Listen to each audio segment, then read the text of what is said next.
Okay, thing. I need you to stop. Stop dropping frames. There we go. We're looking good now. All right. What's up, ladies and gentlemen? Ladies and gentlemen, good evening. You've seen, and seeing is believing. Your ears and your eyes will be bleeding. Please check. See if you're still breathing. Yo, it's the 10th of December. We've only got 2 weeks until it's Christmas time. The winter holiday season. Hanukkah starts before Christmas, doesn't it? When does Hanukkah start?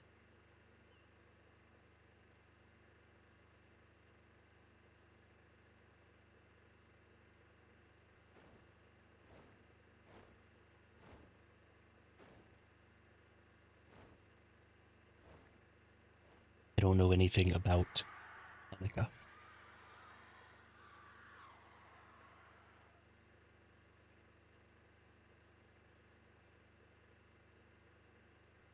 I didn't really grow up in an area where there were lots of people who celebrated Hanukkah.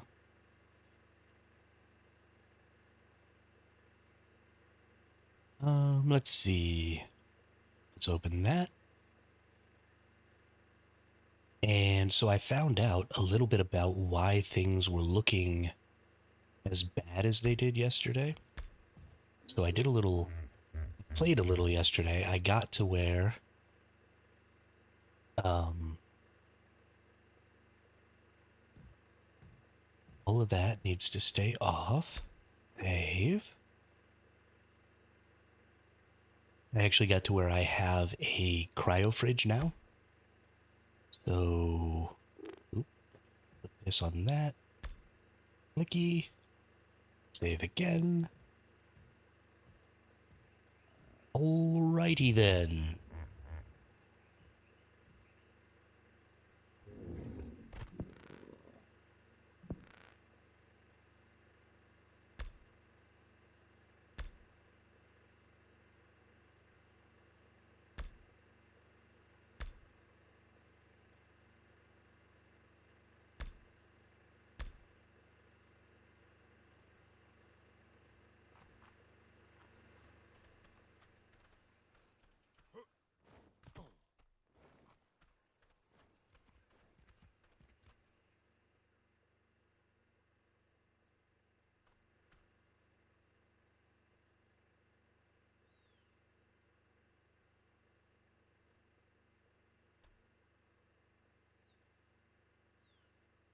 Just want to stream my game.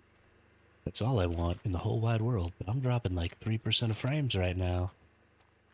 And it's gonna make me angry. Let's break out some clothes here. Bammo. Good to go on that. Let's break out my... Oops, don't need that. Need these. Let's break out some food stuffs. Put that stuff right in there.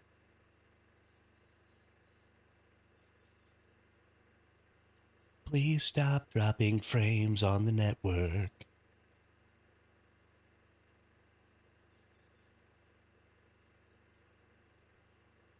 Por favor. Please stop dropping frames. If I get rid of Discord, quit Discord.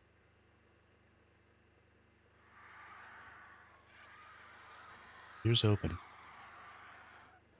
We'll hit the reset button. Hopefully that'll work. Sometimes my network just likes to take a shit, but it's not taking enough of a shit that things seem to just not be allowing me to play at all. So that's fine. We're going to take our crappy RG here. We got a whole lot of creatures all set up in cryopods and stuff. I picked up some extra RGs yesterday. I actually got a really good RG yesterday. It's a pretty bland looking one, but I've got it up to 600% damage and 2,000 stamina right now. And so we're going to be flying that bad boy around, doing all the things. So let's take out some of our cryo dinosaurs here. Let's see. Let's go to, ooh, want that paste, want that. Let's go to inventory. And let's see, this dino that I've got right now is my weight dino.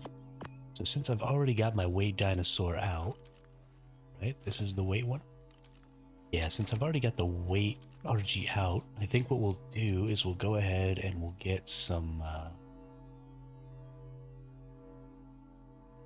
farming out of the way.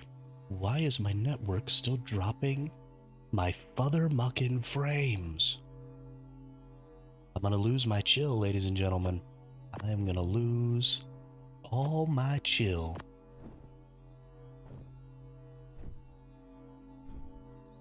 Alright, I do need to sort of take everything out of here because it can only be in here for 24 hours.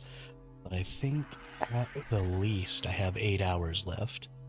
So I can kind of do that at the end of the stream today. Take everything out, put it back in, without really causing too much of a problem. So I think we should be good. Hopefully this network thing pulls itself together because I really like the way things are looking. There may be one more setting I need to look at here, and that is... Okay, I can't change the resolution scale. Automatically does it. Or it locks it. But as you can see, the artifacting from the wings is much, much less.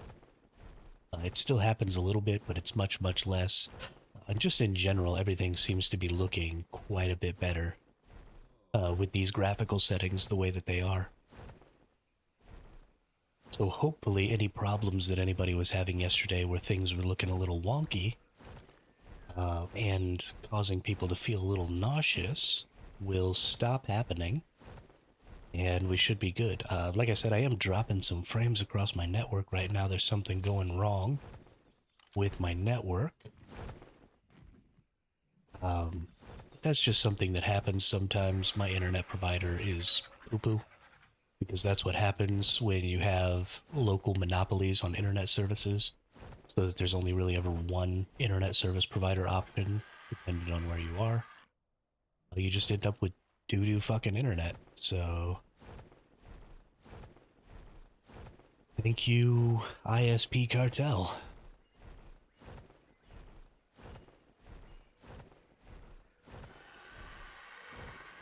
But yeah, so we've got our creatures here. We still need to wait for about 1.5 minutes for our cryo timer. We'll go do a metal run. We'll do a flint run. We'll do a wood run. We'll do all that stuff. I don't actually think I need my Dodicarus right now. I have a ton of stone still that I haven't used up. I think we'll be alright. We're gonna put these creatures in here. We got ourselves a fabricator and a generator. All that good stuff yesterday, so we've got a cryo fridge here. Things are really looking up. We've got our nice little tiny base. Somebody will probably come across it at some point.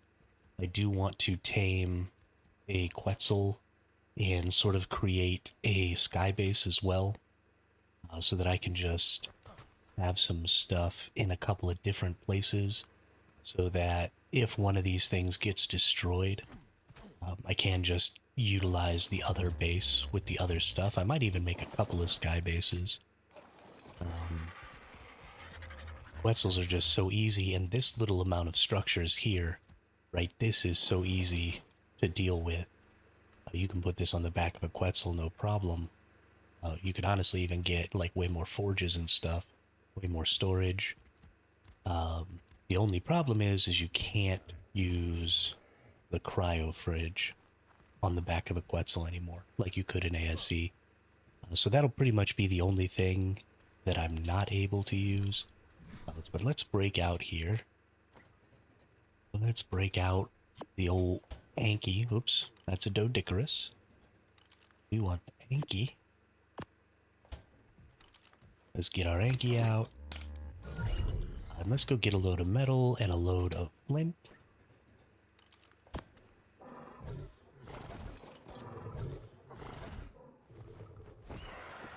We also have... Oh, look at all them levels. Yeah. Plenty of weight. Oh, yeah. 1,700 weight is great. Weight is great. Obviously, it's not perfect. Could use a lot more weight. What I really wish they would do is... So, right now, the creatures auto-attack the resource that they normally gather, but they only do it until they hit, like, 2/3 of their own weight. And they don't take into account the weight of the creature that's carrying them. They only account for the weight of themselves.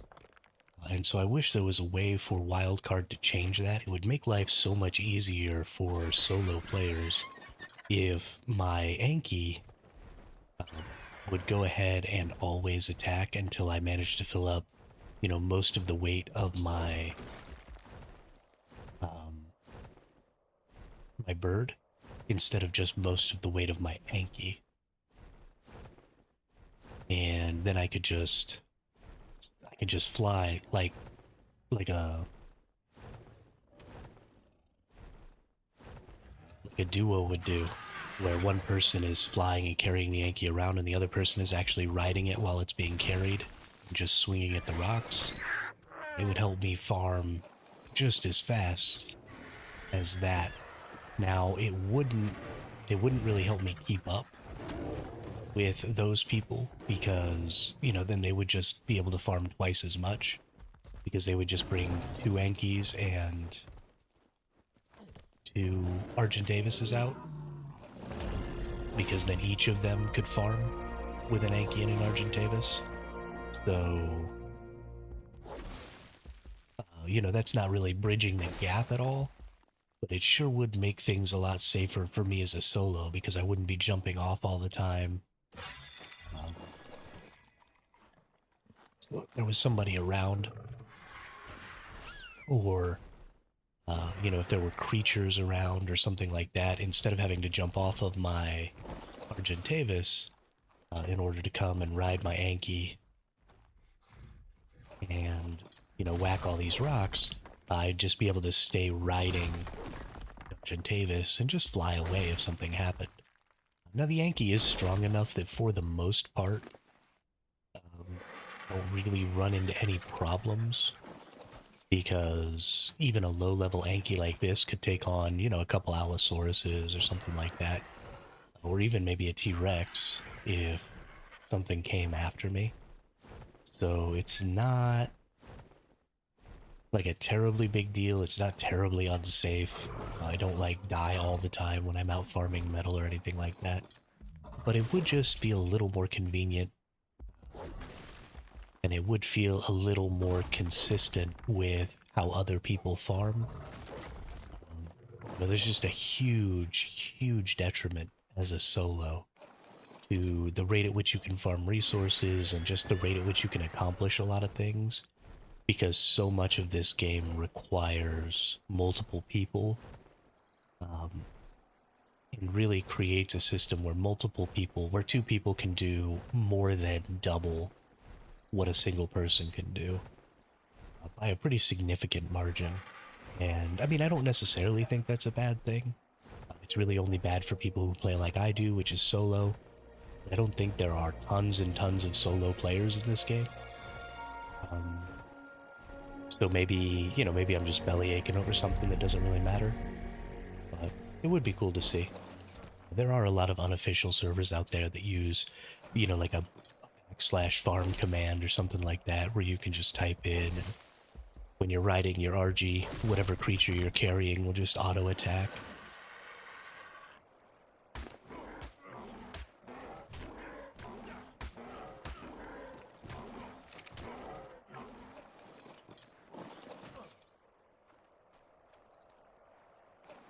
sometimes if you jump off too quickly, you're clicking the attack button on the creature, then your character just keeps auto-attacking, and so you'll walk up to your Anki or whatever, and you'll just be auto-attacking it, so you have to, like, mount again, and then dismount, and then you'll be okay.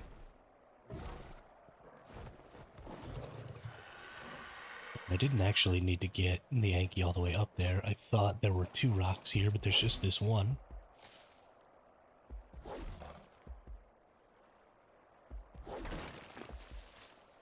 Alright. Boop, boop. Getting plenty. Yeah, you see I was punching again right there.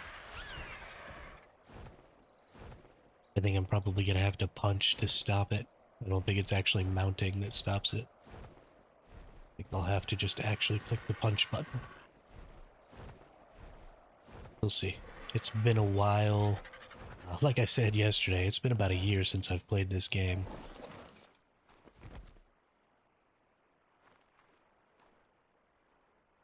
Okay, we seem to be good here. So, you know, little issues like that that people have gotten used to, and that I even got used to before. I've kind of forgotten how to deal with them. Hopefully that's it, though. I really should take myself over to Scorched Earth real quick and grab up some silk and get myself a whip, because whipping creatures is much, much faster than flying them those short little distances on your RG. So if you've got, you know, another rock that you need to get, it's kind of close by. It also really helps with the Doedicurus, because when you whip a creature, it turns to face the direction that you whipped it towards. And the Doedicurus really only harvests things that are like directly in front of it.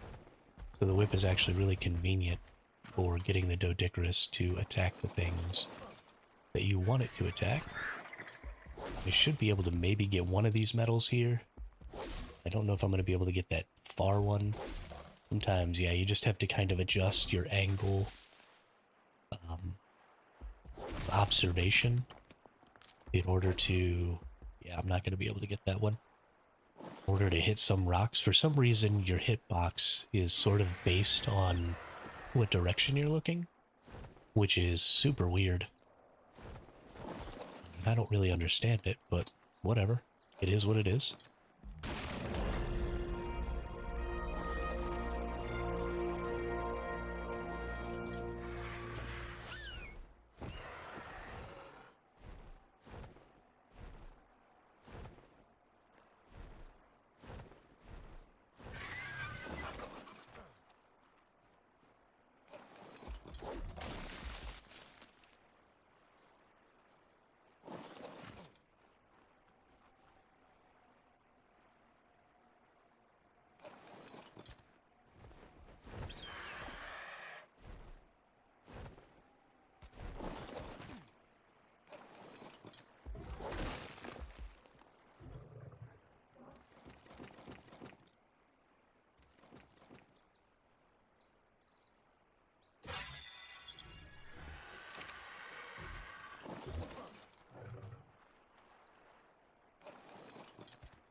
Whoops. I've been talking to myself.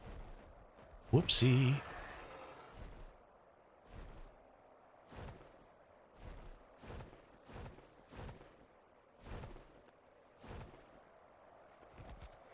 Oh, I'm talking to myself again. Got some allergies going on right now. We fixed the heater and got it started, but, you know, it's kind of blowing some crud. Just through the vents and stuff. And I just have really bad allergies. I'm basically allergic to freaking everything.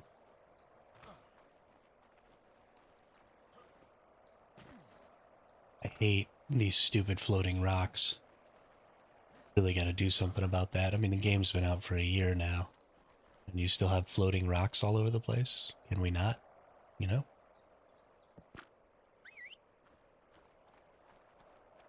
What's that RG looking like? Of RG? Just a level 25.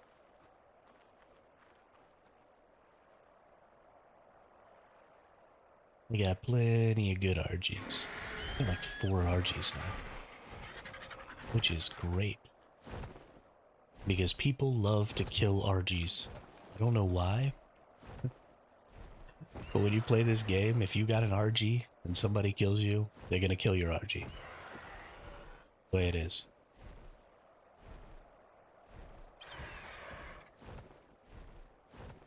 They love that shit. Eat it up.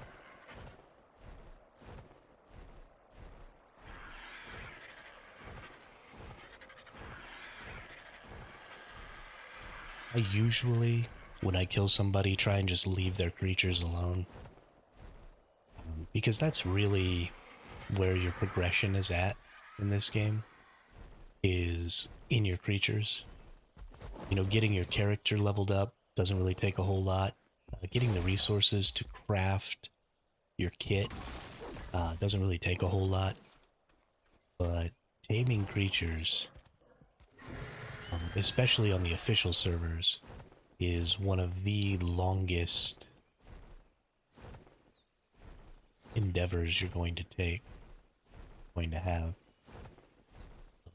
So, you know, I don't mind taking a person's kit, and I don't mind killing a person's creature if I feel like there's going to be some value to it. You know, maybe they've got some stuff in their creature or something like that. Like, I'm down. I'll kill it. But if I can't find a good reason to kill a person's creature, then to just let it be. Or, you know, if I think that the person might come back and attack me again with that same creature.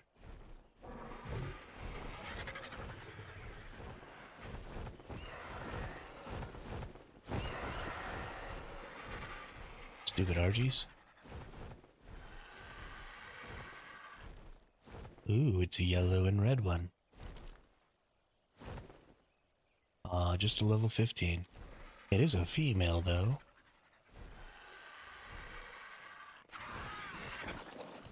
Could do a little light RG breeding. Get some sweet colors.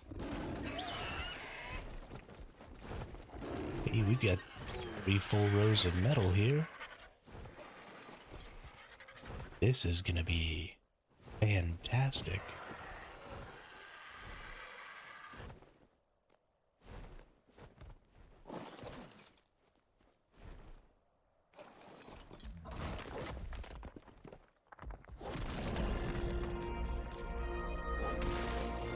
Give me another melee here. Come on, give me my level. Yeah. Melee up. Alright, so that's 3 rows. Or 1 row. And 1... Oh. Go away.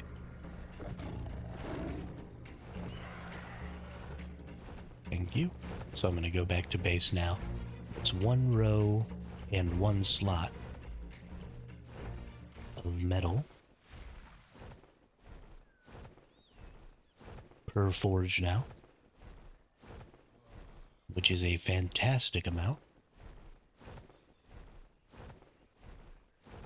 Go drop this off. And I'm gonna keep everything as cryoed up as I can. I don't want creatures out inside my base. I've been leaving creatures out inside my base. What level is this Ceratosaurus? Ooh, 135. I might need to see about taming that. Mostly because I've never had one before. And that seems like it'd be super fun. I want it. I want it right now. So I've been not doing a very good job of dropping off my resources either. So I've been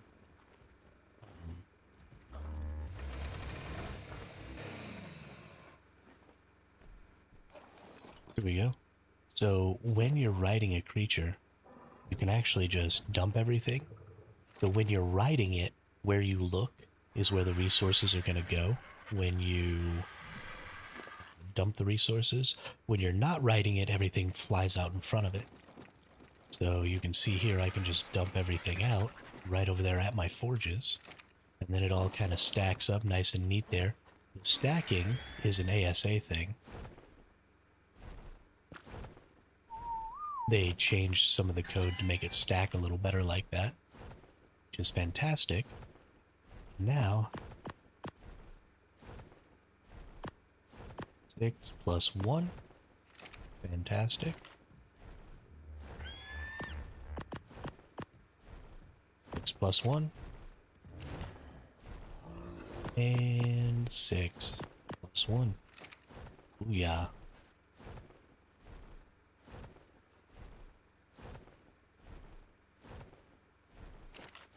Now we just get all of these flints in here, and I am going to go on a bigger flint run. Alright. Where'd all my stone go? Is my stone back here? It is back here.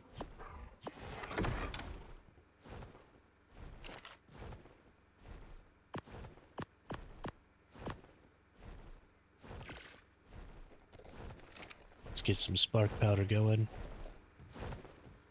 And let's go on a flint run. Go away, Verosaur.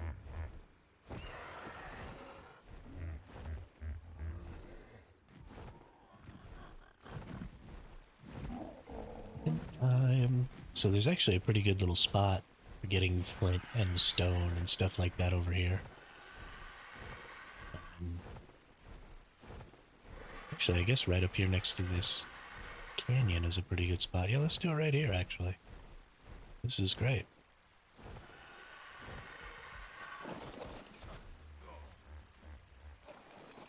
We're just going to whack these regular old rocks here.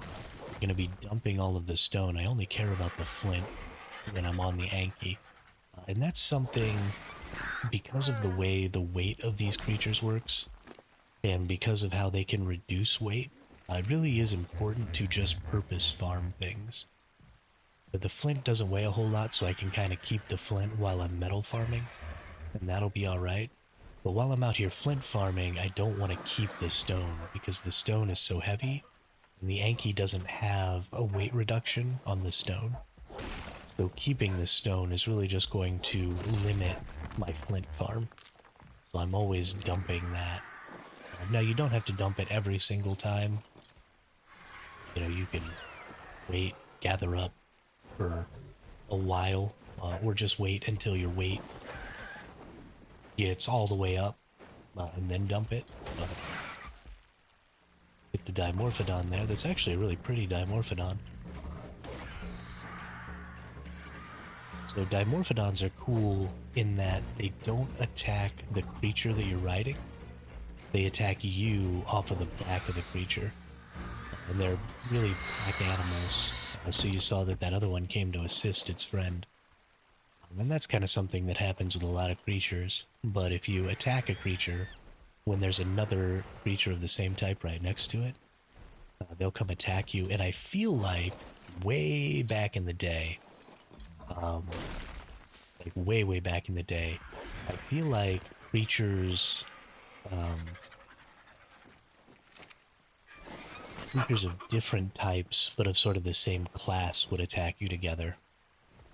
It's a really vague memory, but I remember attacking like a trike, and then a bunch of stegos attacking me. But this was like maybe even back when the game was early access. Now, you know, that doesn't happen. You can attack trikes or whatever around stegos, and they won't attack you unless you attack another stego. I feel like all the herbivores would attack you together if you attacked an herbivore near them at some point in the development cycle of this game. But again, it would have been like a stupid long time ago. So I don't really remember exactly. Or, you know, maybe I was just dreaming. I have a tendency to have really vivid dreams about the video games that I'm playing. When I play a game the way I tend to play ARK, where I'm just on all day, every day, just playing, grinding it out. I have a tendency to kind of lose myself in this game. And when I do that, I usually start dreaming about the game that I'm playing. So maybe that's what it was. Maybe I just had a really vivid dream and I thought that it was real. But it's not a 145, that's kind of a pretty pteranodon. I don't have any good pteranodons, so I really do need to get some. They're an extremely, extremely versatile creature. And since I don't have a bug right now, or a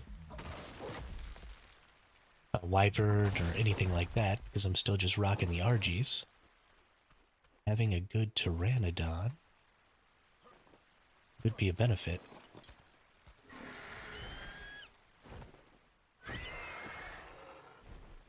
Let's see. I try and position my Anki in a spot where it'll hit as many rocks as possible without having to move it again. I might be able to get 4 rocks here. Let's see if I can get this other. Yeah, it doesn't look like I'm going to be able to get this 4th rock. That's too bad. It probably was possible. I'm sure there was a location there where I could have put my Anki and I would have gotten them.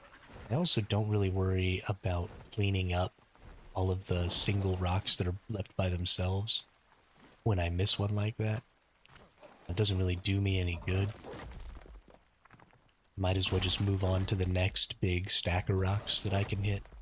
We're gonna get 5 rocks here, which is pretty awesome.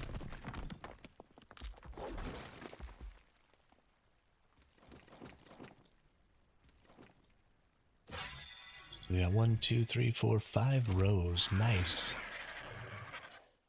We probably need like a whole ass flint farm. As you can see, I could probably slot cap this RG and flint because flint is just so light. The slot cap is 200 or 300. I think it's 300 slots. So at 100 apiece, I could get 30,000. Is that right? Yeah, 30,000 flint. But I don't think I need that much flint. So we're not going to do that. We'll maybe get a couple more rows worth, and then we'll call it. Just because I don't have the storage capacity to hold that much flint right now. So it's not really going to do me any good. We only need a couple more levels on our character before we can get, we're in level 80. I think we need to get level 82 before we can get a chemistry bench. But once we can get a chemistry bench, then we're solid gold for making gunpowder and stuff like that. Getting a chemistry bench is something that I want to do. Ooh, very nice. We're actually going to kill this Alpha Raptor. Because they drop things like crossbows that have extra damage and stuff. They give a lot of XP. This is a 135 Alpha Raptor. You know it's an alpha because it's got that red cloud around it. But these are much, much stronger creatures. This is a really weak RG. And I don't have my strong RG. Yeah, actually, I don't want to kill this with this RG. This RG is too weak. Let's take my Anki back home. And then we'll just come up here. We'll get our strong RG out. We'll come up here because I want the XP on my strong RG anyway. So I can level up some more health on it. So that it can be a really, really good combat RG. That would be fan-friggin-tastic. Let me tell you.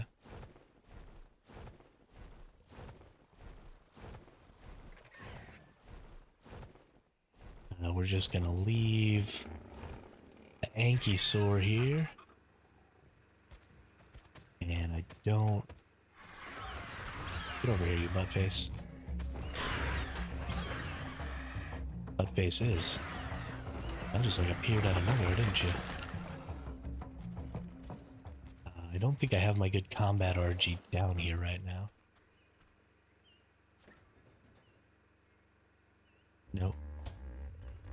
That is not my combat RG. Let's go see about it. Who's right over here?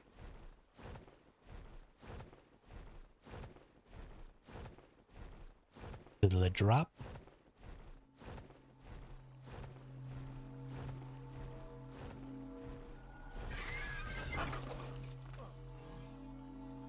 Go to, hey, we'll take that. And we'll take some more crystal. And we'll go to the inventory and we're looking for not the 180, but the 246 RG. Oh yeah.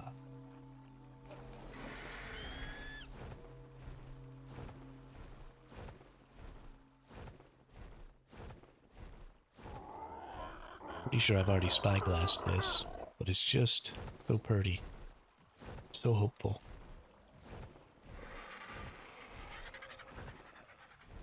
Whoops.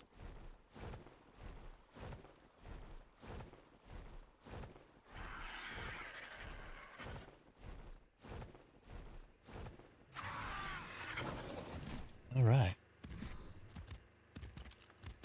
You know what I don't have? I should have pulled out my good RG saddle too, but I didn't. So let's take off my regular RG saddle here.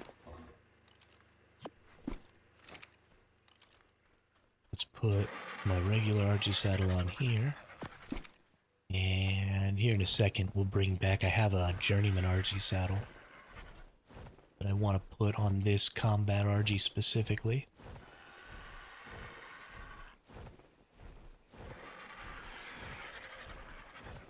Alright, where is... Ooh, is that a different Ceratosaurus? It is.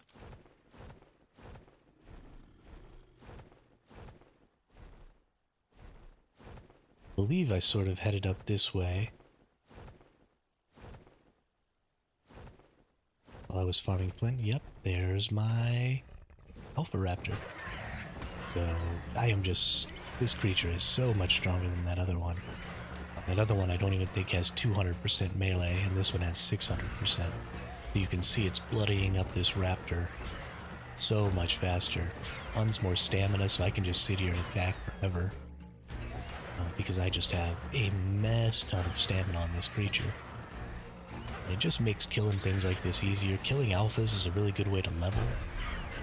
Especially if you have a note, an explorer's note on you, so you're getting bonus XP. But if you hold X while you're doing this, then when they hit you, you don't fly away as far. Then if you see, I got a nice little 145 crossbow there, a 189 pistol. If I want to use a pistol, I got some decent little picks and hatchets, get an alpha claw. Just some kind of generally useful stuff from killing alphas.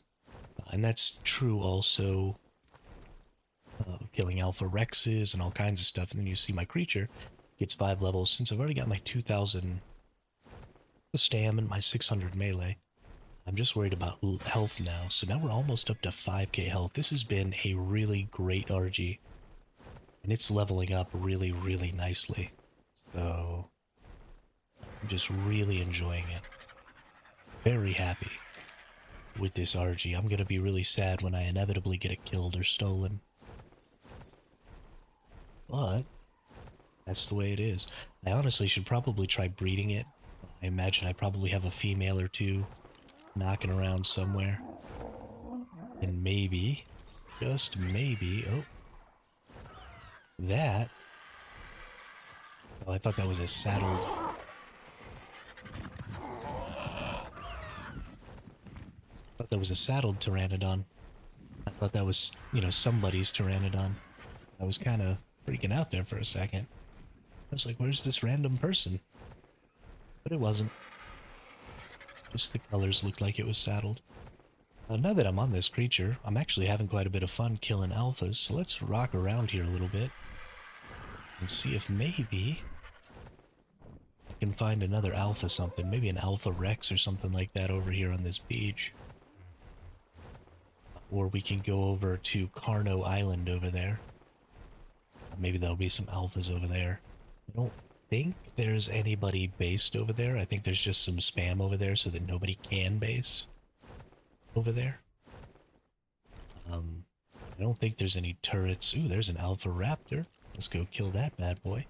But you can see I fought that other raptor and I've been flying around and I've still got like half of my stamina left. So I just have so much more movability and combat ability with this nice stamina RG. Oops, I'm holding down the wrong button. I was holding down C, not X.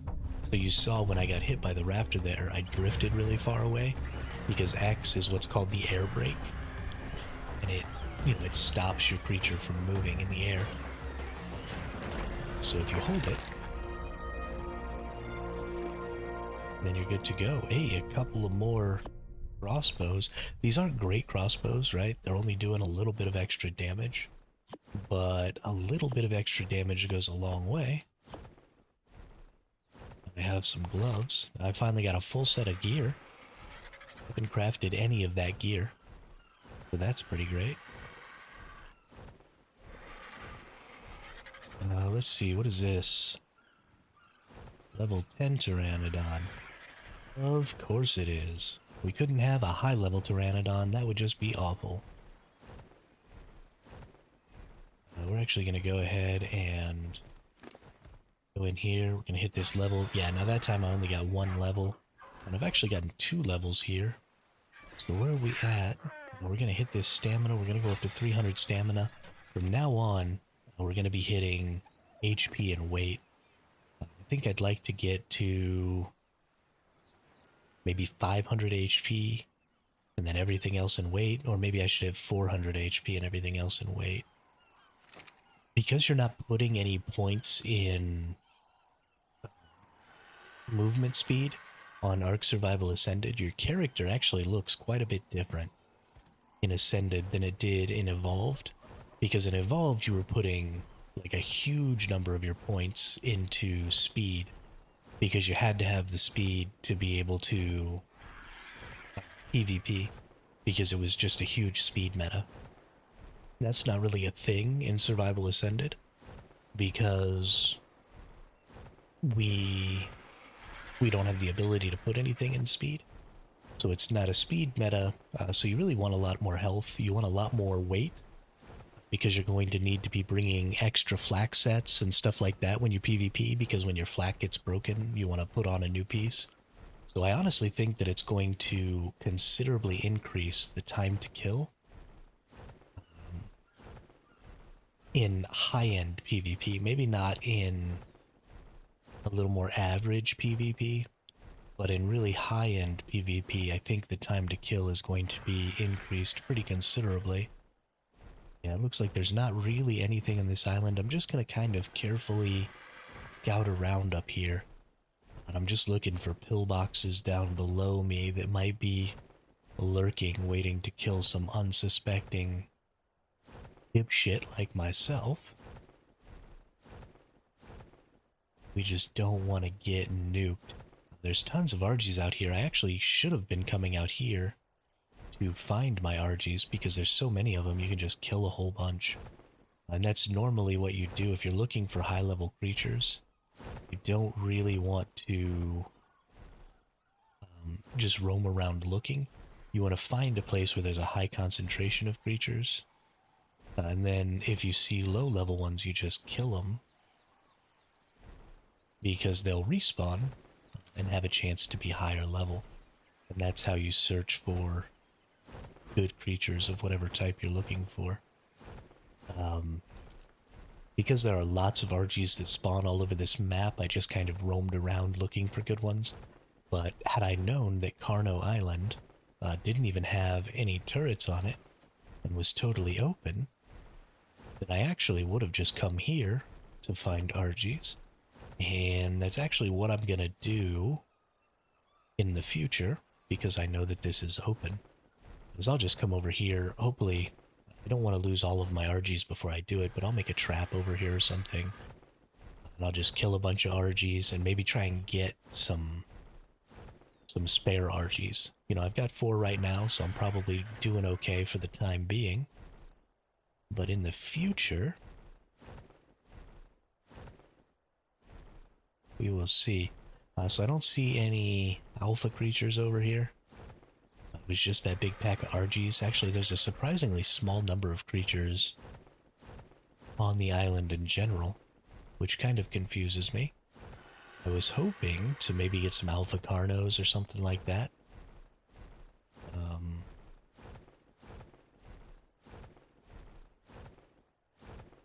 Or some alpha Rexes. Oh, there's an alpha Carno. See, that's exactly what I'm looking for. Ooh, and an alpha Raptor right next to each other. Ain't that convenient? Hey, Hermit Peter called. I don't care. Dinosaurs are extinct. They don't have rights.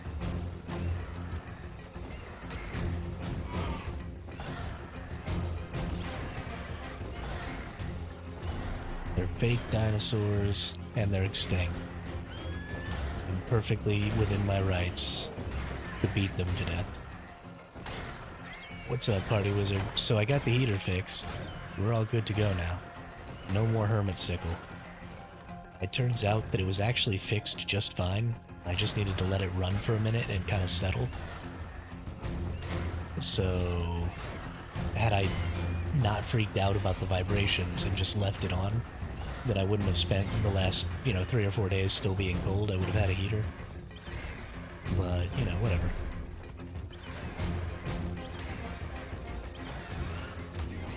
Almost got this Carno down.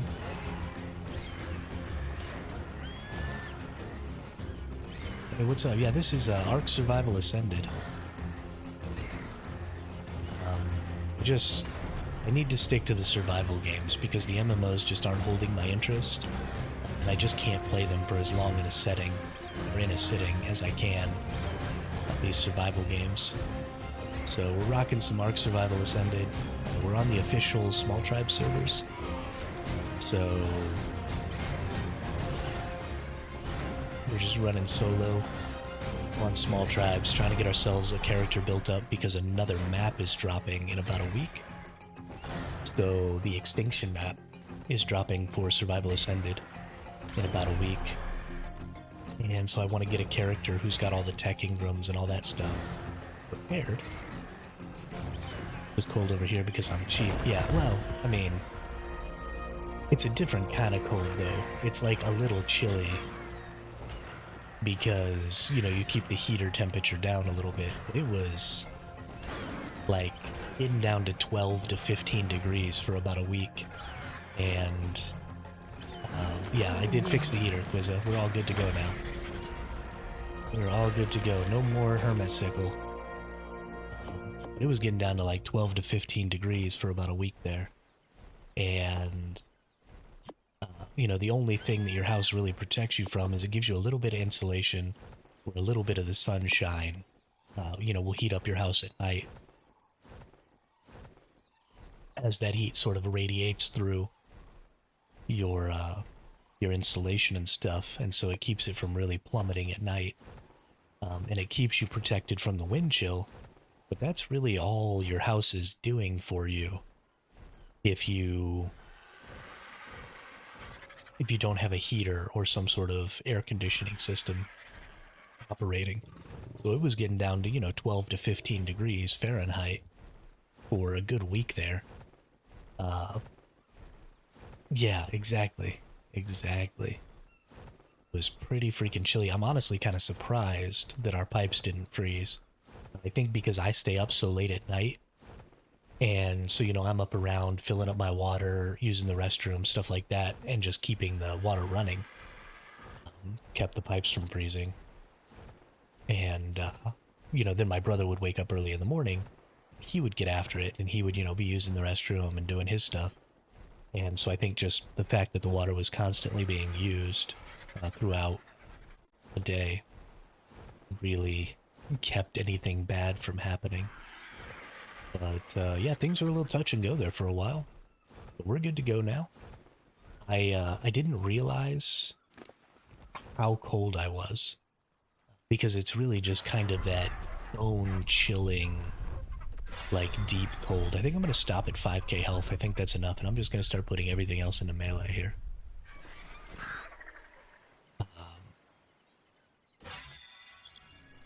And so it's like this really deep cold, and I didn't realize that I hadn't been warm all the way to my core in a while. And so I'm very happy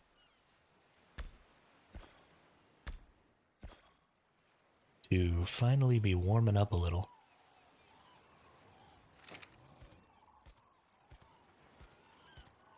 Everything is good.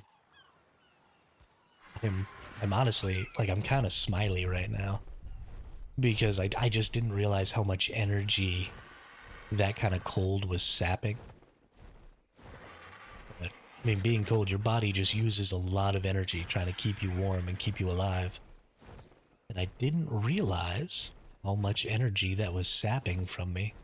And it's definitely why my streams had been suffering for the last, 3 or 4 weeks. It was getting chillier and chillier and chillier, and so more and more and more of my energy was getting used up. Just trying to stay warm, stay awake.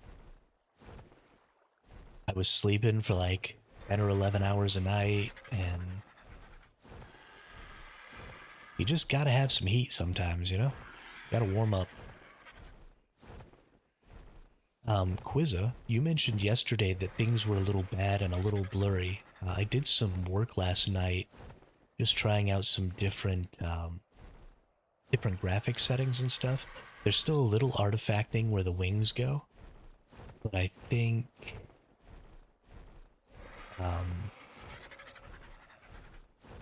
it's much, much better now. So you'll have to let me know if some of the issues you were having before, with the game kind of looking a little blurry and stuff to you sometimes, and making you feel a little sick to your stomach, have maybe gone away. Or if they're still there. If they're still there, then it's probably a YouTube problem, and I need to figure out my YouTube stream, and maybe change something about it, increase the bitrate, change some, I don't know, do something, and see if maybe I can fix that. But if it looks a lot better now, okay, yeah, well, just let me know. I won't get offended. It doesn't make me feel bad if there's something wrong with the stream. It's just something that needs to get fixed. So anytime any of y'all have a problem with that, let me know, because I would prefer to have to spend a little time trying to fix some stuff than anything else. But it was to set up the voice meter, by the way. I dig it. Still got to dial it in, but it's nice. It's nice to have something that's just all software related, so I don't have to worry about some additional hardware stuff. I want to tame this Ceratosaurus, and I don't actually know how to tame the Ceratosaurus. So let's open up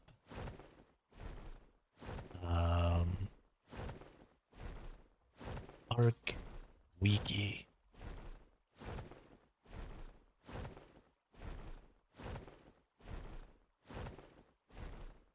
Let's see what we have to do. Let's search. Let's do Ceratosaurus.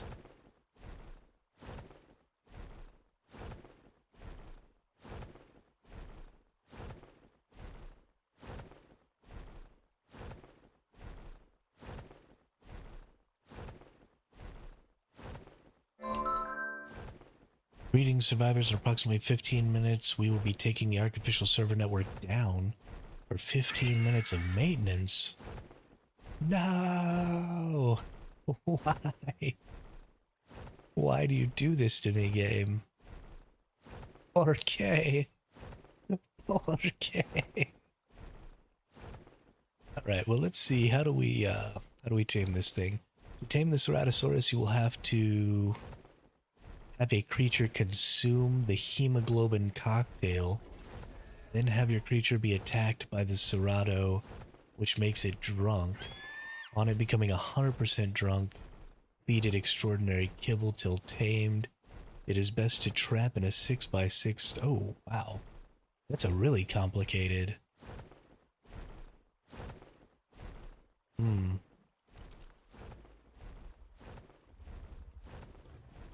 I ordered the mic finally. They have same day delivery, but I ordered at 8 p.m., so I'm expecting it in a day or two. Hey, that's great, Wizza. I'm very excited. Super excited you're going to start doing some streaming. It's going to be great.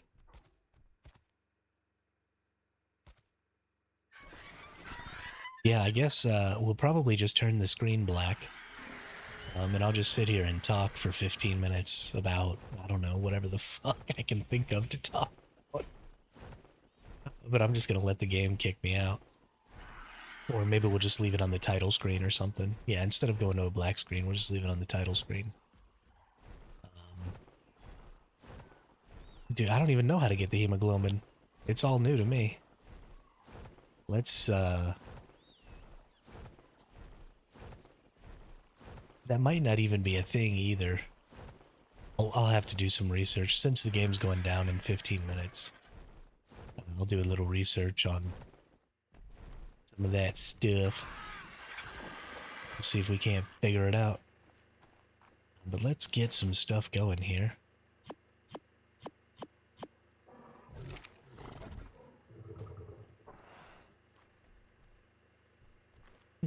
Stream some solitaire.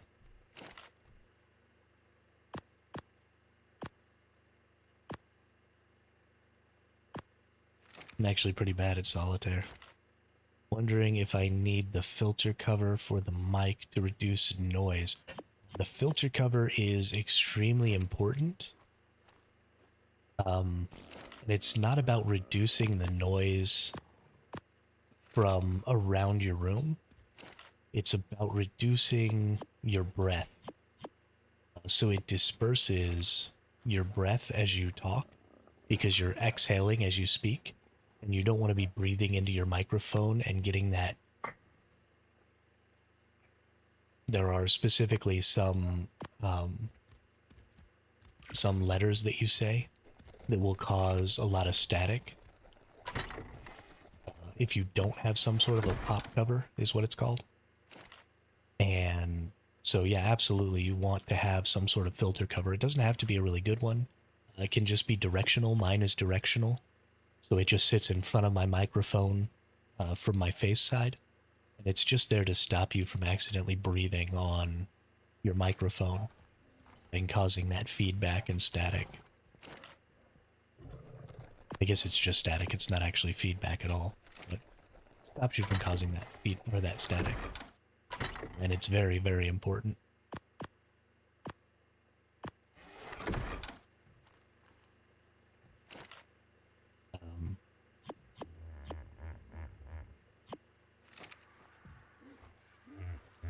Yes, the B's and the P's, yes.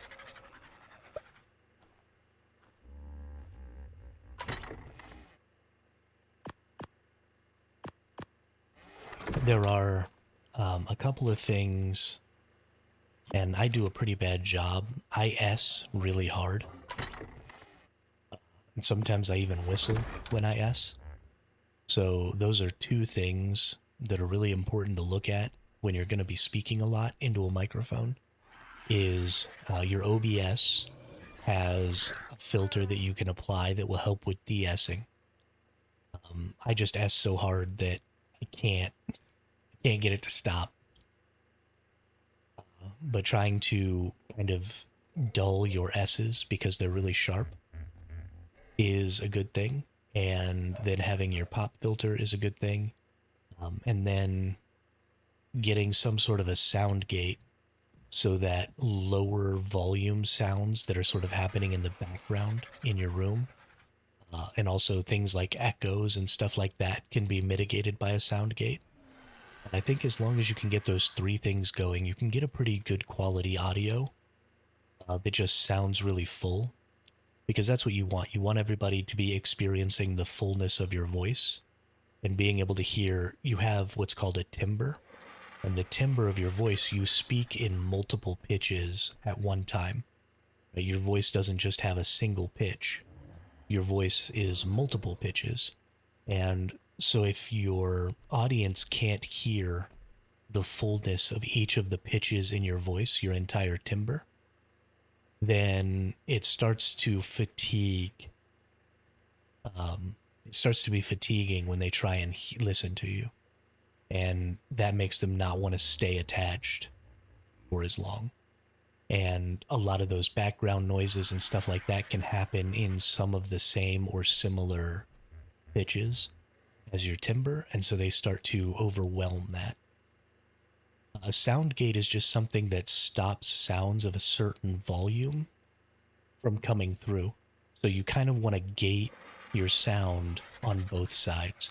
So anything above a certain volume, so anything that's really, really loud gets cut out, and anything that's below a certain volume, so anything that's slightly softer than your normal speaking voice, also gets cut out. And it helps with things like if you're prone to loud exclamations, like yelling fuck at your screen when you die, then you want a sound gate for the higher register or the higher volume.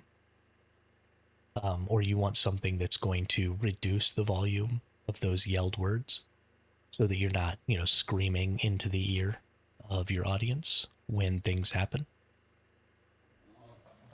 It's a software thing, and it's part of OBS Studio, which is the software that you use primarily, and it'll be part of probably any of your streaming software, no matter what software you choose to use. But yeah, it's a software thing.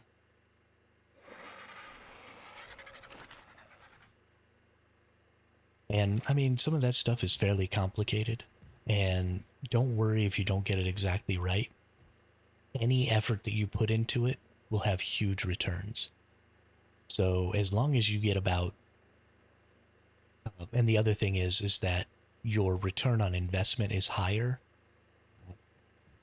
lower percentages. So it's something that happens a lot where you get about 95% of the value out of something at about 80% effectiveness. And this is pretty much across everything, across all industries.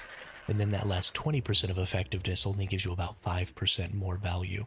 So as long as you can get your audio right to about 80%, then you're going to be getting about 95% of the value out of having that better audio. So you don't need to be a sound engineer. You don't need to be perfect out of it, right? Somewhere between that 60 and 80% effectiveness is going to give you a huge percentage of your value out of your quality of your sound. So, I mean, I'm sure that people can listen to what I'm saying and listen to the sound quality on my streams and probably go, oh, that's kind of annoying. Or, oh, there's something a little wrong here. It probably needs to tweak that a little bit. And that's fine. I don't know exactly what to do to tweak those things, so I'm just going to leave it, right? I'm happy with where things are at. So until I can hire somebody to say, okay, this is exactly how to get, the most out of your sound, I'm just going to leave it where it is, and it's acceptable, it's good enough, and I'm not worried about it. So yeah, I mean, you just put a little time, a little effort into it, and you can get a pretty good quality sound. A big part of it, too, is trying to stay consistent.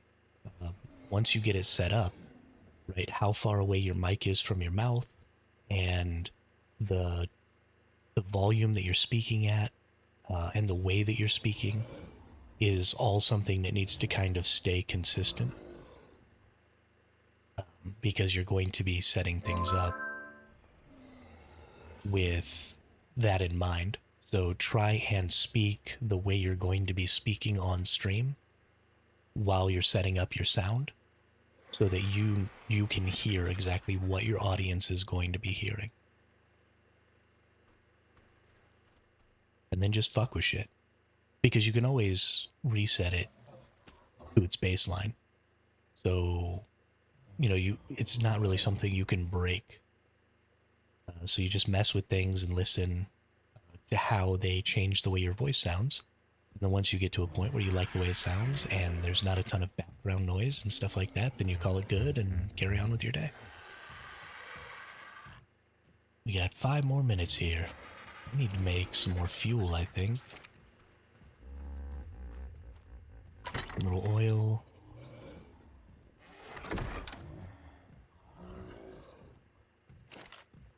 And I definitely need to make more gunpowder.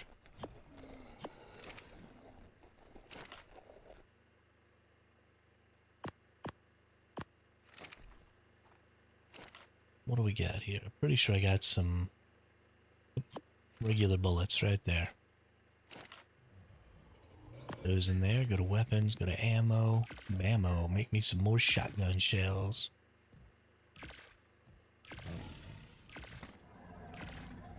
Let's take that out. Put that in there. I don't have any wood. I need to get my beaver out. That'll have to be the first thing I do when I come back after our 15 minutes here.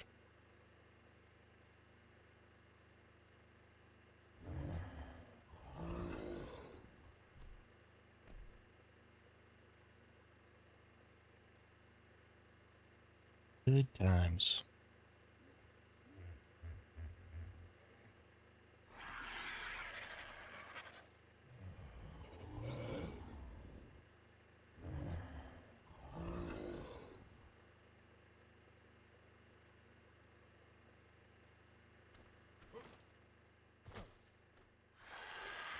You know what I could do in this 5 minutes?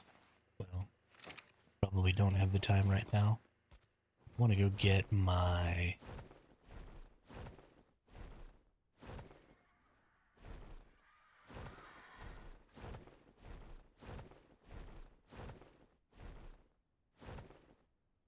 Never mind, there's nothing close enough. I was gonna go pick up my, my good saddle here. But... no time.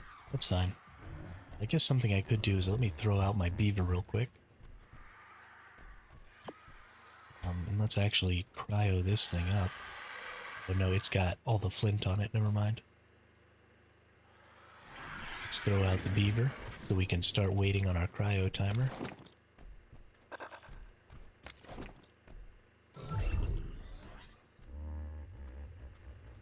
Perfect. Let's put all these away. Let's put all these resources away. Resources. Goodness gracious, I'm in a good mood today.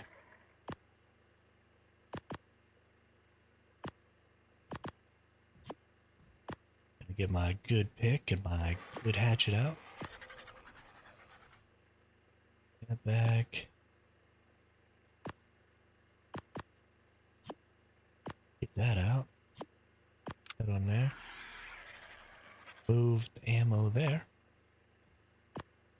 Put that in there, put that in there. Nice. Let's take these out. Do I have some more? Don't look like I have any more of that. That's good though.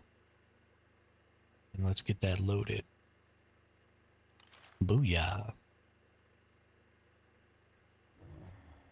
We do 1.5 torpor per arrow. I think I'm going to go ahead and just exit the main menu here. They normally say that you need to leave the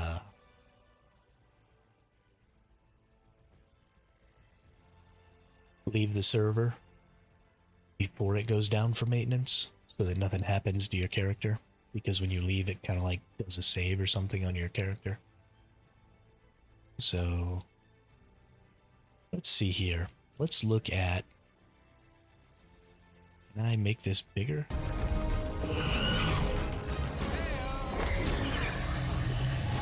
Let's reduce the volume here just a little bit. It's better. So this is one of their newer creatures. And I saw one just the other day. It's called the Dreadmare. I wish that I could make this little thing here bigger though.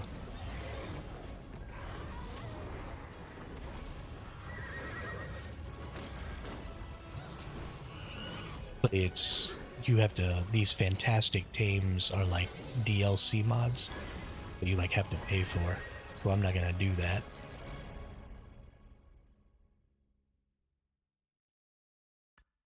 It honestly kind of upsets me that they're doing such a pay-to-win kind of a thing. Whoops. Go blank.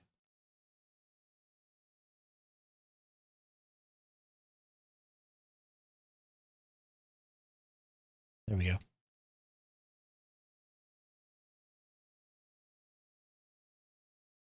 Dreadnoughtus, releasing December 16th.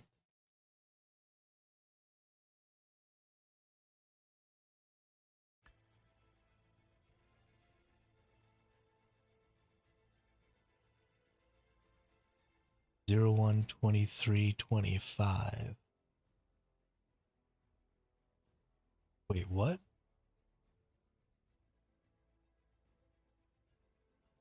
Is that ARK 2? Hang on a minute. ARK 2 release date.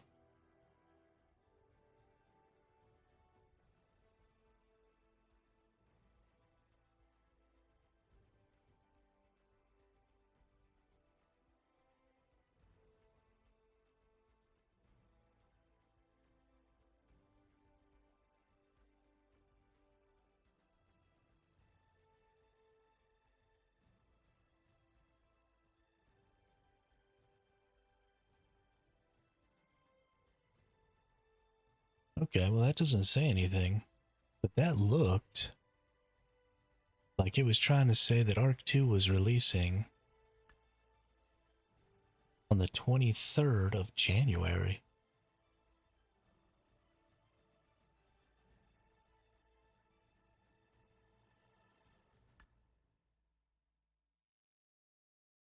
ARK the animated series? I've only seen the first episode of that. Bob's Tall Tales. That's another sort of pay-to-win thing. So annoyed by that. So this is something that I really like, though, is they have premium mods now. So there are lots of maps and stuff that get made for ARK. And the modders for ARK have always been the most positive thing about the ARK game ecosystem. And now you can have premium mods, so modders can actually sell their mods. And one of the big things that gets sold are new creatures and new maps that are unofficial maps. And they're actually pretty interesting to go play. You know, they used to all be free, and that was kind of nice. But I want those modders to be able to, you know, make a living off of, or at least make a little side cash off of creating those things, because they take hundreds and hundreds of hours, maybe thousands of hours to make a really good map. So I think that's really positive. But the modding for ARK, basically the entire development environment for ARK is available on Unreal Engine. And you can go through and you basically can develop mods and creatures and all kinds of stuff for the game in the exact same environment that the dev team themselves use to create the game itself. So you have basically unlimited access to changing and modifying and creating new files for ARK, which is insane. Um, the that's always one thing that I've always been extremely fond of when it comes to ARK is how open they are to modding and how much they've integrated from their modding community into their core game. So there are, let's see, there's the island is a core map. Then you have Scorched Earth. Then you have Aberration. Then you have Extinction. Then you have the 2 Genesis maps. So there are 6 maps that are core, like made by Wildcard core maps. But then you have the Center. You have Ragnarok. You have Valguro. You have Lost Island. You have Fjordor. I feel like there's one more in there somewhere that I'm missing. But there's also another 5 or 6 mod maps that were made by community members and then licensed or purchased outright, or I don't know exactly what they did, by Wildcard and brought into the game and then released as DLC maps for free. So even if you only ever bought with ARK Survival Evolved, the core game, which was just the island when it first came out, you would have had access to another 5 or 6 maps from these modded maps. And then they released the other core storyline maps as paid DLCs at a rate of about 1 a year. And so I thought that was a really, really positive way. The thing that kept me playing ARK Survival Evolved, even though it was so buggy and even though, cheaters and stuff are always running around destroying everything, is I thought that their monetization model was extremely positive. And I thought that their modding system was an extremely positive thing for the game. And so it just kept me coming back. And that's kind of what's disappointing me about Survival Ascended is they've gone the route of, pay to win creatures and pay to win structures and stuff like that. Because things like, for example, this nightmare are just so powerful compared to the other creatures that not having access to it puts you at a pretty significant disadvantage. And these creatures do exist in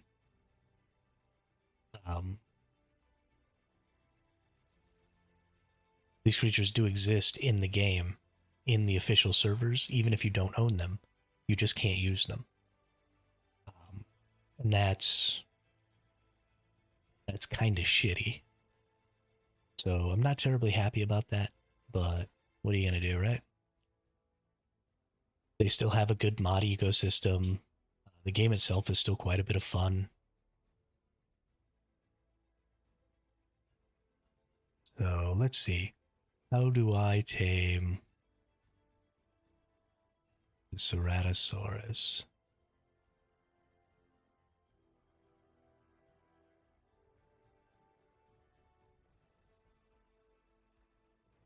How do I get hemoglobin cocktail? Probably I have to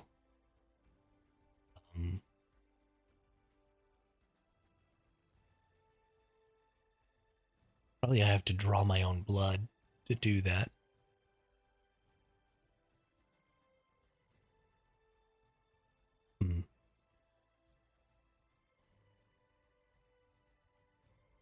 Doesn't really say in here.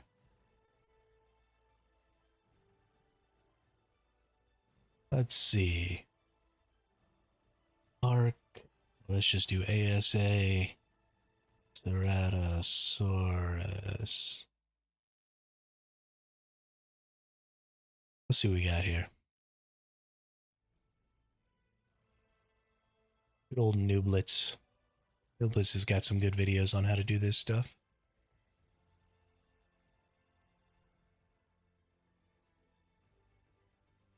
Let's see what we got here. Let's skip that.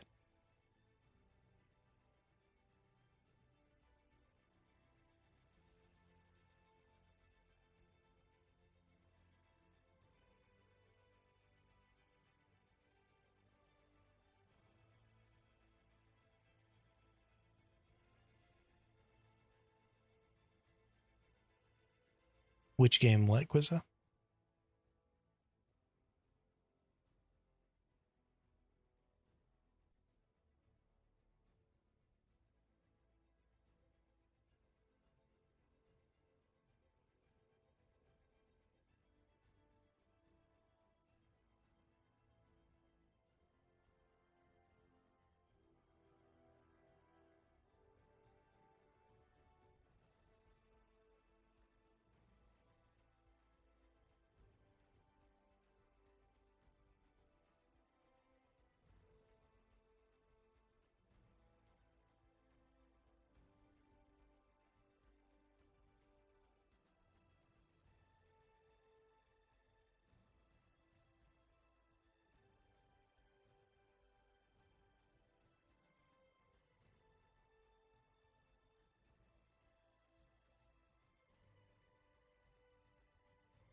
Oh yeah, no, it's the modding ecosystem for ARK is what I was talking about, Quizza. Um, because the entire game is basically open to modding. You can download off of Unreal Engine for free the like dev environment for ARK Survival Ascended and Evolved, and just create mods for the game. So let's actually go look. Um, Create a resume a game.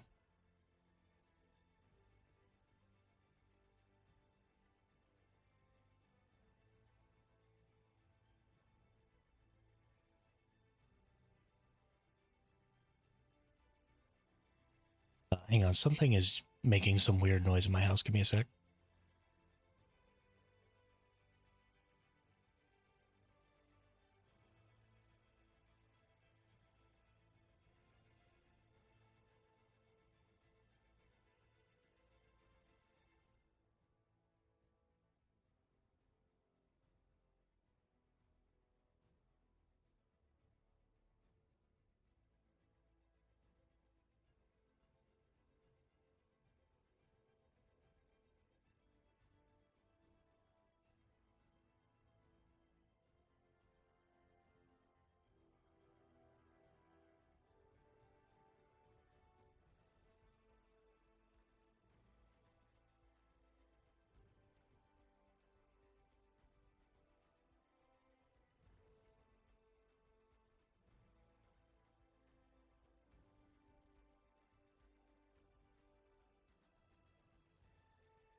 This heater is literally going to be the death of me.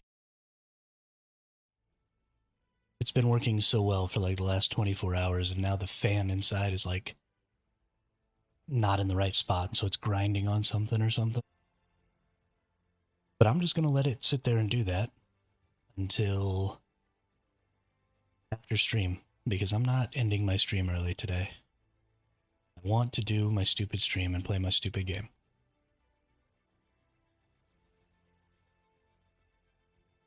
Oh, I'm not going to be able to do that. I'm going to have to fix it.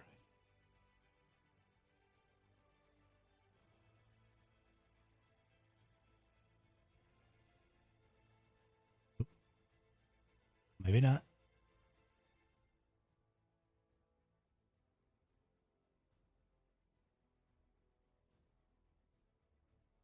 Okay, it stopped doing whatever it was doing. Anyway.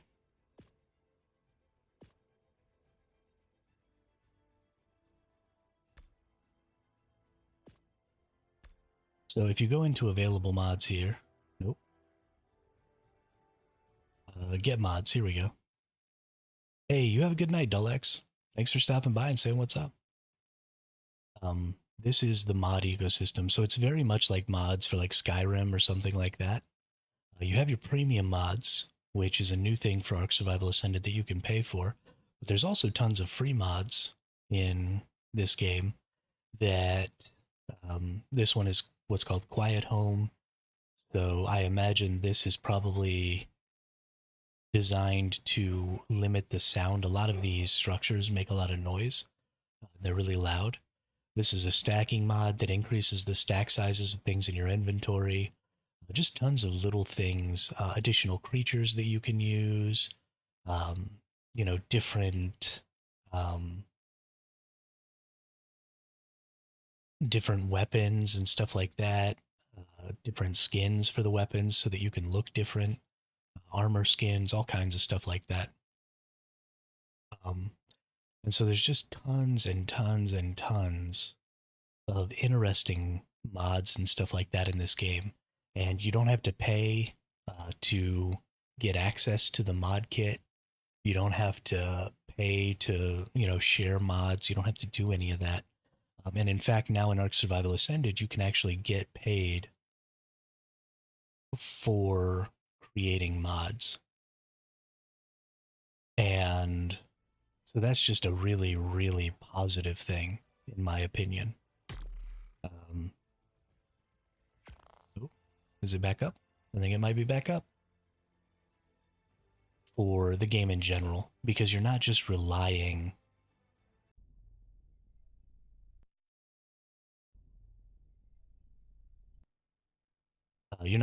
on the dev team to make a good game. Okay, well, taming that Ceratosaurus is extraordinarily complicated and not really necessary for me right now, so I'm not going to worry about it.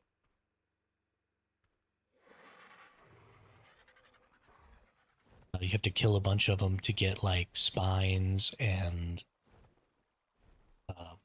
then you have to, like, get blood packs, which require you to get a syringe and suck out your own blood.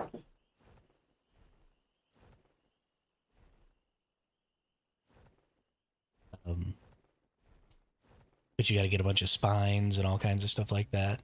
So we're just not going to worry about that. What I am going to worry about is coming over here to this thing.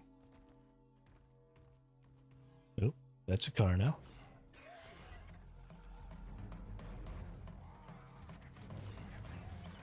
Come here, you obnoxious pain in the ass. Hi.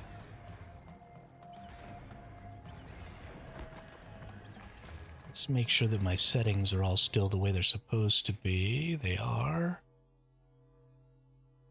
Cool, cool, cool, cool. Now we want to go in here. We want to go into our inventory. And we have a good RG saddle that we want to take out. Nice.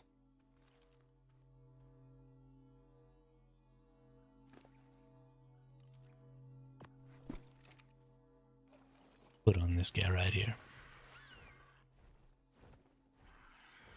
Good deal.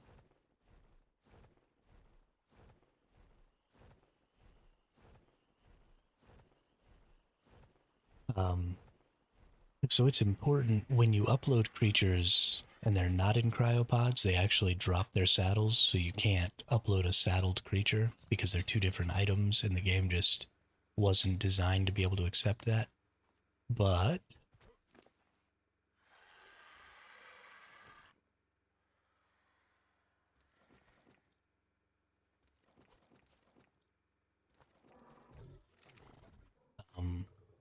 when you put things in cryopods, they actually fixed it with cryopods so you can have things in cryos. We want to take all this out. Put a couple of rows of that in. Open this up. Put the rest of this in here.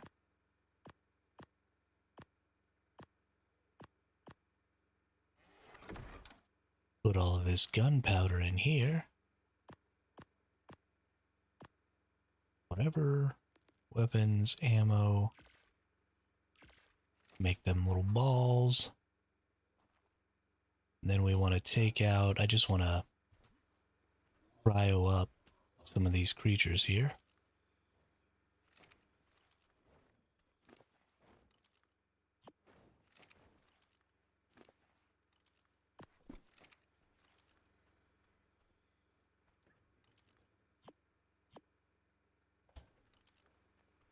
primarily just the Anki, I guess.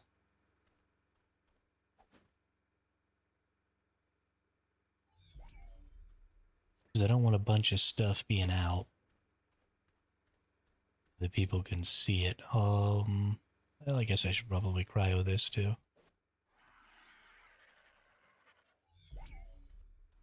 Put it in here as well.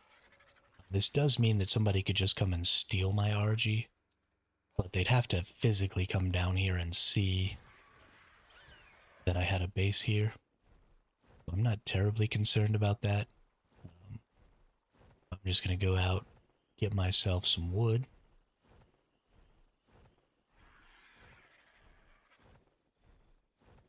With my beaver.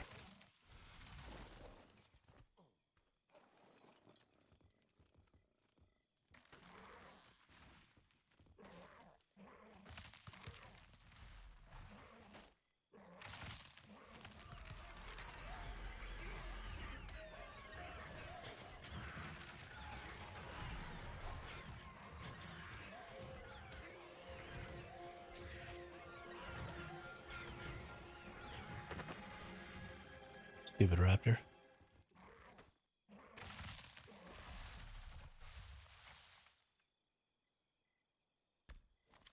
Dump these berries and up this weight. There we go. So we can run around getting more wood. Getting more wood for the beaver.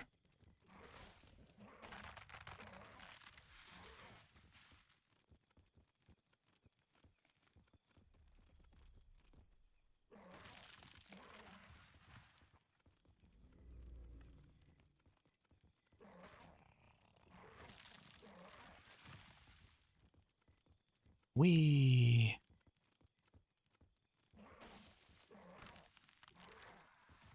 I love using all these different creatures to farm all these different resources. It's so much fun. The core concept behind this game is so good.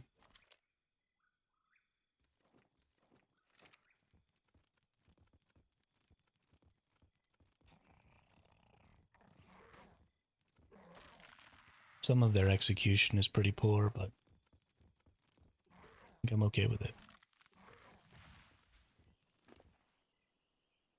Almost got 3 stacks. I do have three lines worth there. Nice. So I think that's probably enough. We'll come back to our RG over here.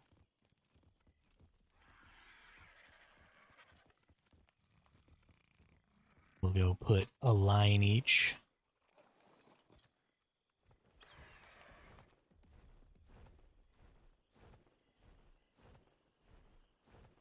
In these forges, get all this metal smelting. Gonna get about 1,000 metal out of this per forge, which is nice. When you're not having to create a really huge base, or do, you know, some of the other things that you have to do when you're a larger tribe, there's a lot of save on resources because building uses up a lot of resources in this game.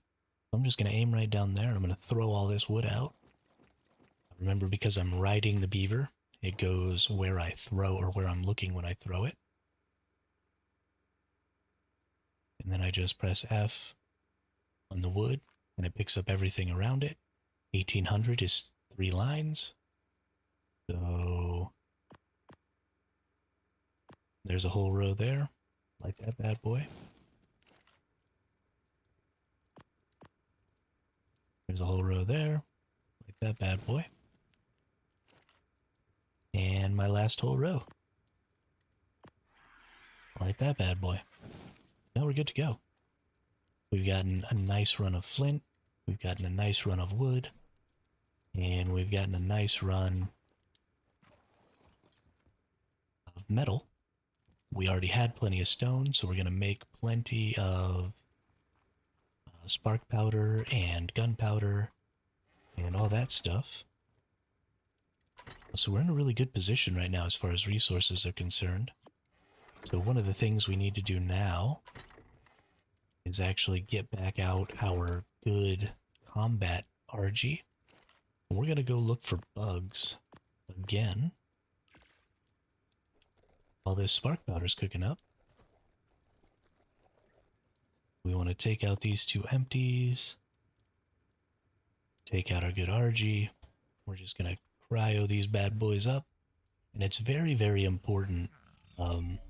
If you let your base get away from you in this game, you don't try and keep things organized, or take a couple of minutes to organize things every hour or two, you can end up in a pretty bad position. As far as just your base getting really cluttered and really difficult to deal with. So take the time, do your organization. My storage containers are really, really unorganized right now. And it's very bad.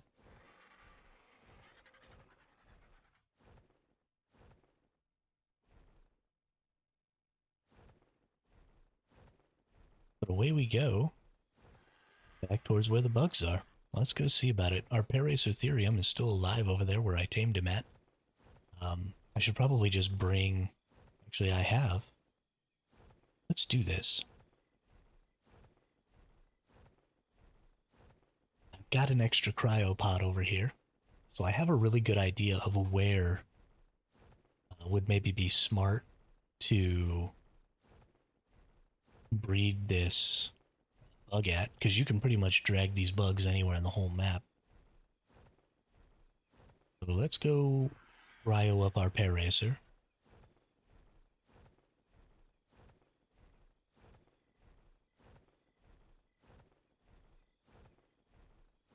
And we'll throw them out back kind of near our base.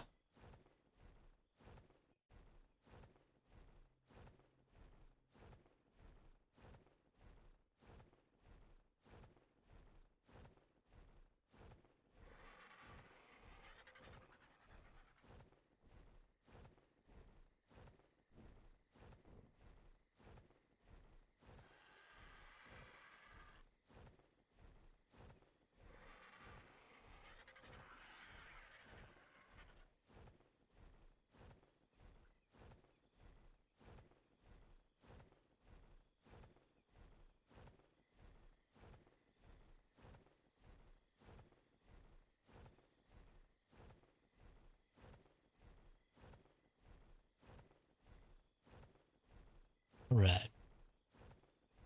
This is why all this stamina is so important, though. This map is really large. RGs kind of fly a little slow. But because I've got so much stam, I can just kind of get around this entire map without too much of a problem.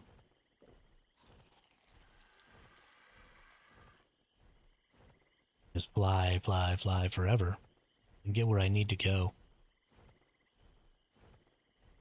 Having different creatures, especially early game, for different activities is fairly important, because the requirements for different activities are different, and specializing just makes you better at doing everything. Right? If I was trying to also put weight in this creature so it could also be my weight RG, then I would just have way less weight than my current weight RG. And I would have, less melee, I would have less stamina, I would have basically less of everything. Because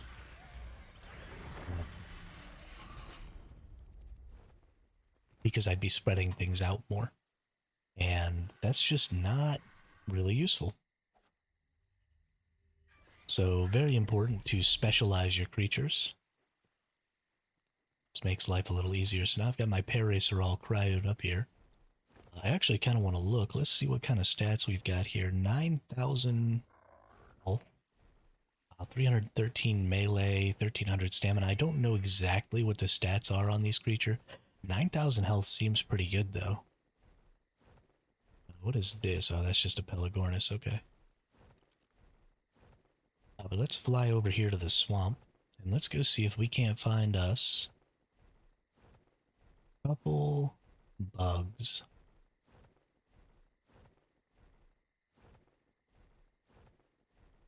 I am very excited to get myself a bug. I like bugs. Bugs are super dope.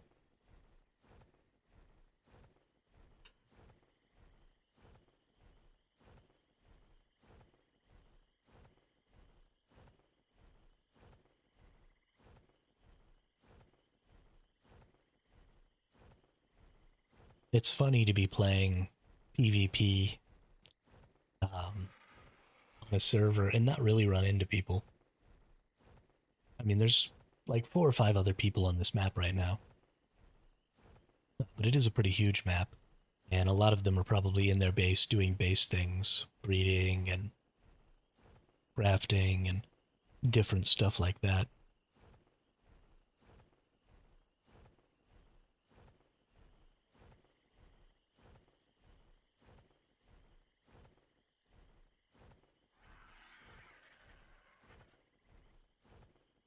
So they're not necessarily out and about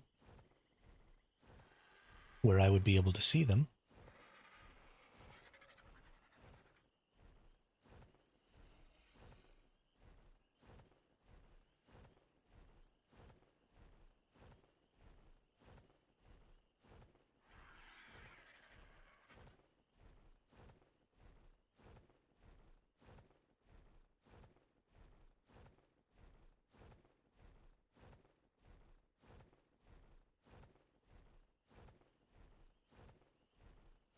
Let's see. Oh, daylight's coming.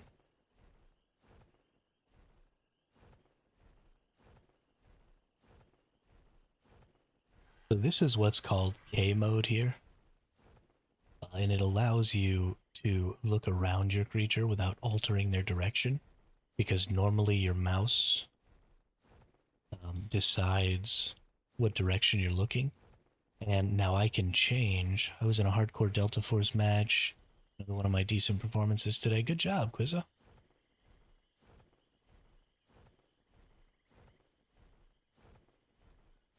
Good job. So when you bring out your spyglass while you're riding a creature, your mouse also stops being in control of where you look, and you actually direct with the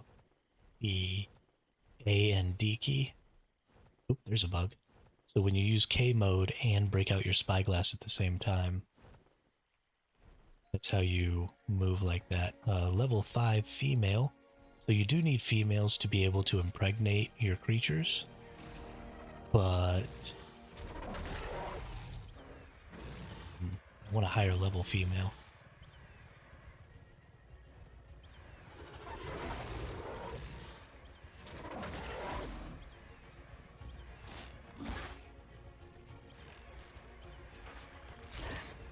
Stop shooting shit at me, dude. Get your little ass back over here.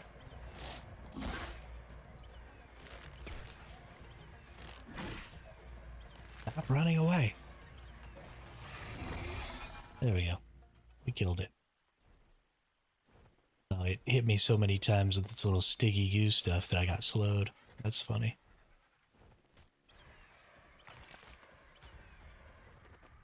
Briny Ignathas are a beast, man. That was a level 5. Took all the hits. So yeah, what we're going to be doing is we're just going to be flying around, looking for male Rhini Ignathas, because we need to get some more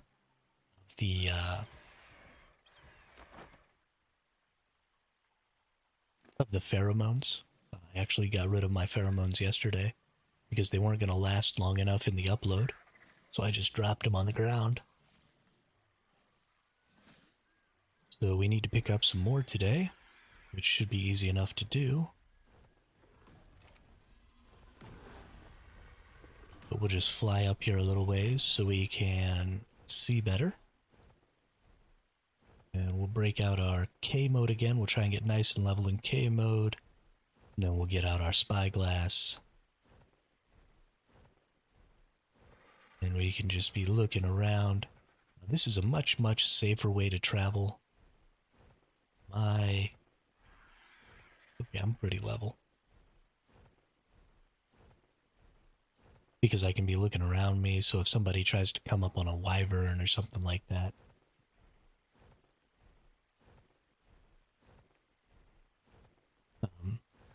Then I'll be looking around. I'll see them. Maybe not get myself nuked. I do need to up a little higher, though.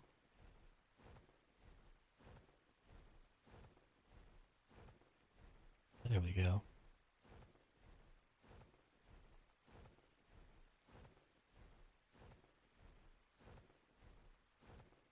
Oh, somebody's cleared a bunch of the spam here.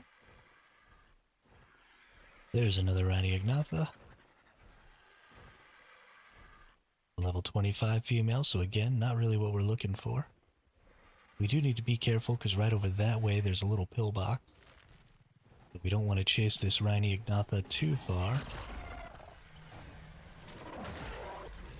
But it's killing a Paracer, so it'll be kind of just right there killing that for a while. That's actually pretty convenient for us. We got a couple of good hits on it because of that.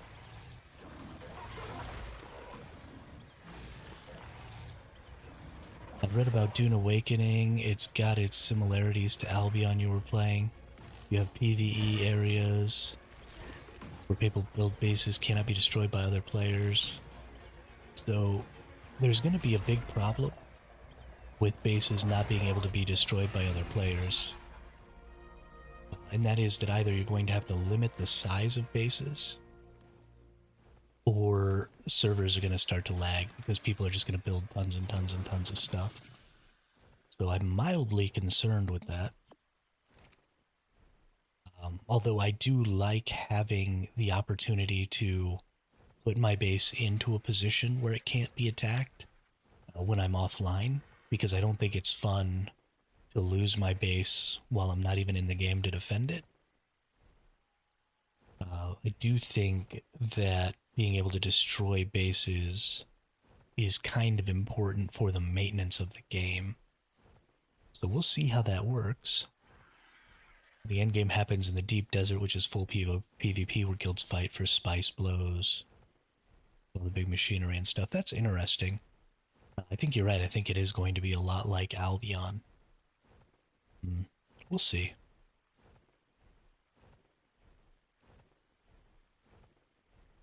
I don't think that that's necessarily a bad way to make a game.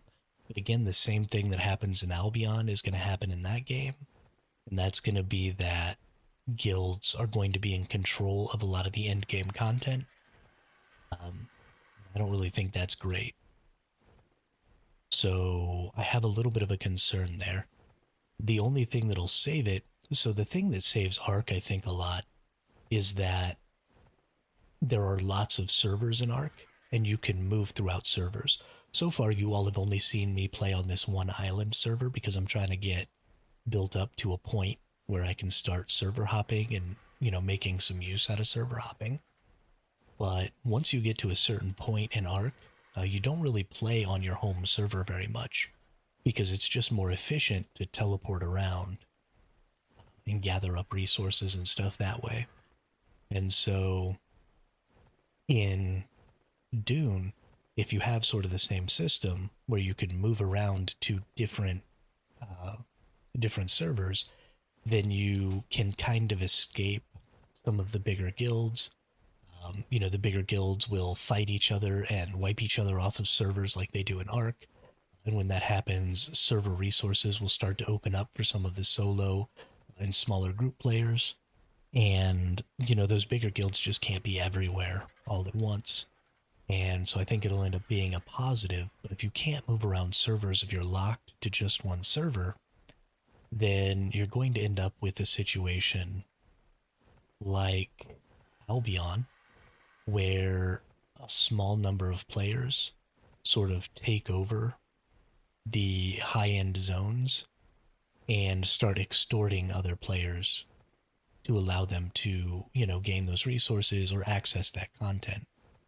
And it's extortion, right? You're paying protection money to the people you need protection from, in order to be able to build your bases in certain places, or go harvest resources in certain places.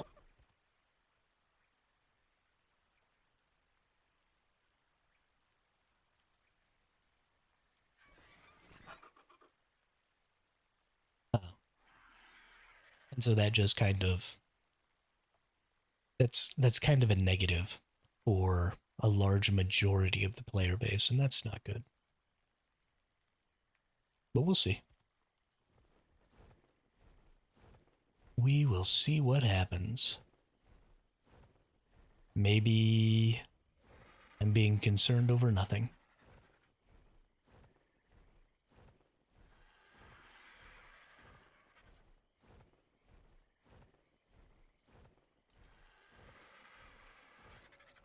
I think as soon as I find and kill a male and get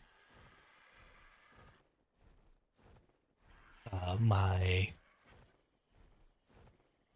hormone, which I need for the impregnation, I think once I get that, I'm actually going to go ahead and just whatever level female I get, just going to use, because it'll just be so much faster to get around. I'll just be so much better off if I have a Rhini Ignatha than I would be without it.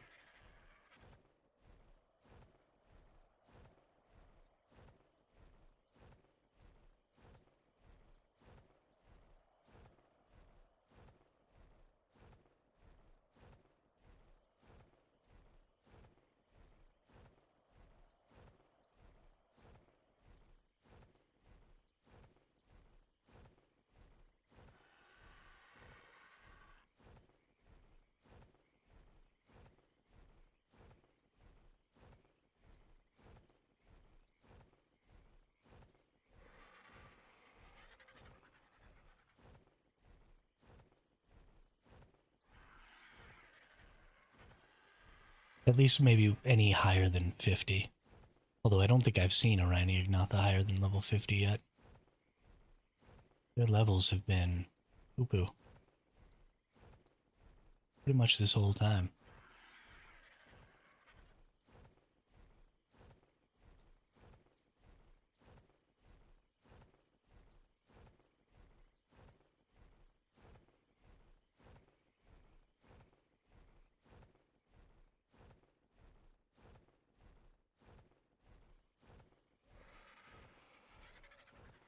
Get everything you can, but I'm sure the Thumper will cost a lot, so players don't call the Sandworm every 10 seconds.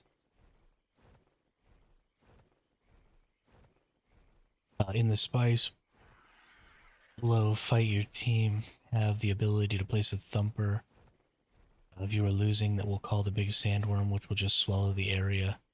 And you have limit. Ah, okay. Hmm.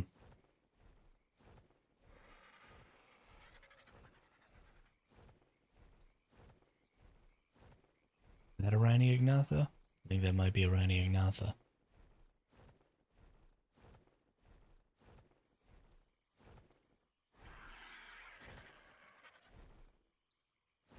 Ooh. It's a male level 80. It's also kind of close to those turrets over there. I don't know if I can come down here without getting murked.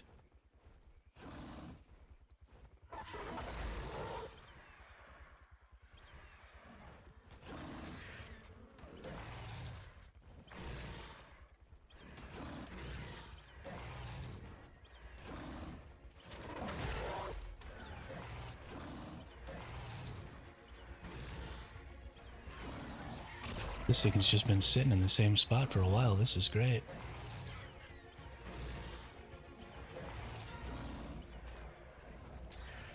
Die, Rhini Ignatha.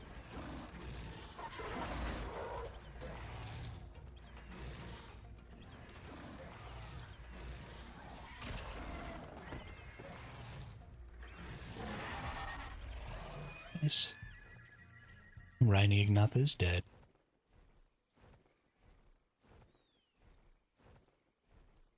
And I got my pheromone,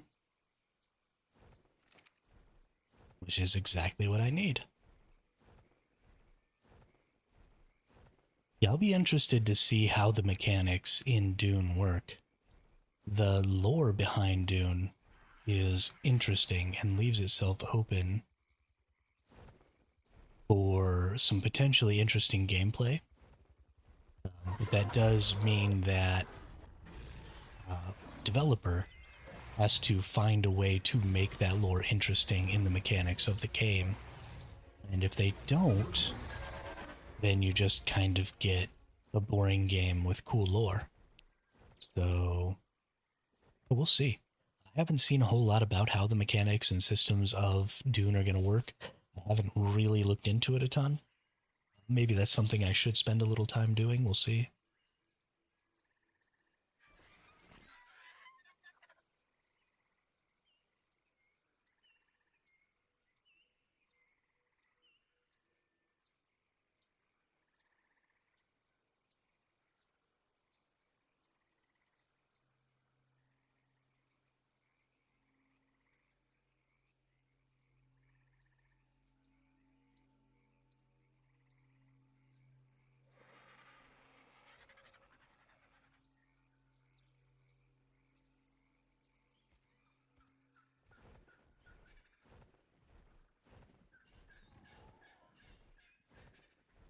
Mostly right now, though.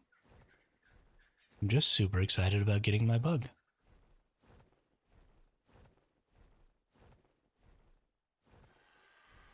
Buggy, buggy, buggy.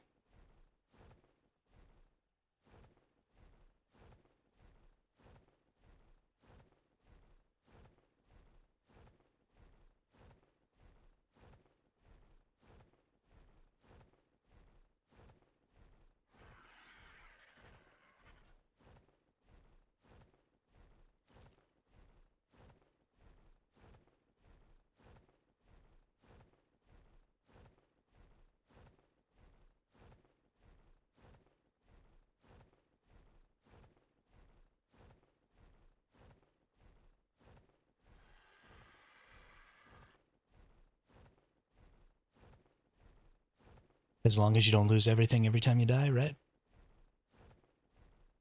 It's worth it.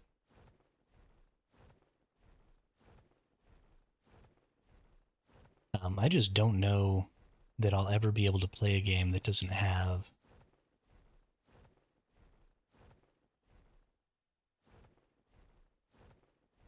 survival mechanics. That's definitely been the distinction between, how much fun I've had and how long I've been able to play the games that I've played on stream. Once Human, I was playing 8, 10, 12 hours a day when I first started playing that game, no problem. And then as soon as I started switching to MMOs, I just was dying trying to play more than 4 hours. So I think I'm just going to be sticking to survival games. If Dune is really good, then I'll absolutely give that the old college try. But I do want to try and avoid, I was switching games way too much. We went through Throne and Liberty, New World, and Albion Online in the matter of about a month and a half. And I don't want to keep doing that. I want to try and, get on a game and stick with it a little bit. But as long as things are kind of in the same genre, I think we'll be okay. And we can always, do a couple of days of a new game and then kind of come back to something else. As long as we've got something core to rely on. So we'll see. We will see what happens.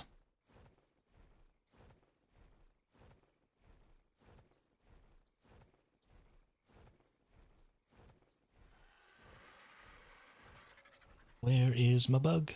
Where is my bug? Buggy, buggy, bug. There can only ever be like 2 spawned at a time. They don't take very long to spawn. You can join House Atreides or Harkonnen.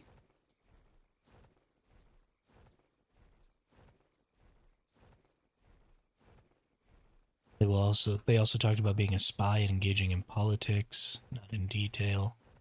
So I like the idea of non-player factions or system-run factions, and we've talked about this before in other games, but we'll talk about it again real quick. When you have factions, or when all of your factions are run by your players, then you run into a problem where the leaders of those factions, of those guilds, gain too much power over who gains access to content. And that's a really, really negative thing for your game. And it's really negative for the player experience. You want to have system-controlled factions. Because if you have system-controlled factions, then you get to join that faction regardless of what any other players say. And so nobody can bar you from accessing that faction content. But it's not just enough to have the factions, you also have to be utilizing those factions as an access point to content. So if you have factions, but then guilds from your faction can still attack you, then you don't actually have factions. You have guilds, and you have this weird concept of factions that doesn't actually work. So, I'll be interested to see how they implement their factions, and if they're actually using them for anything, or if they're just there to say, see, we have these factions, you can be a member of the House Atreides, or, if they're actually using them to do stuff.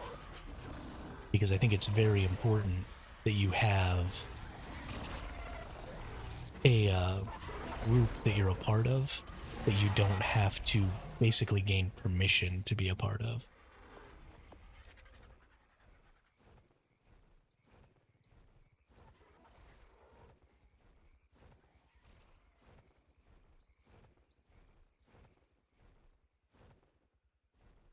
I'm very interested to see how that plays out. We will see. Oh, there's another bug right down there. Holy cow. So many bugs. Oh, no, I never killed that bug. I thought I did.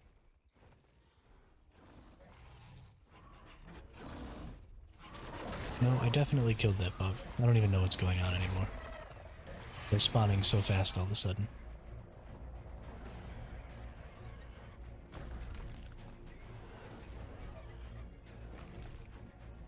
Whatever. I don't need any more pheromone. I have 4.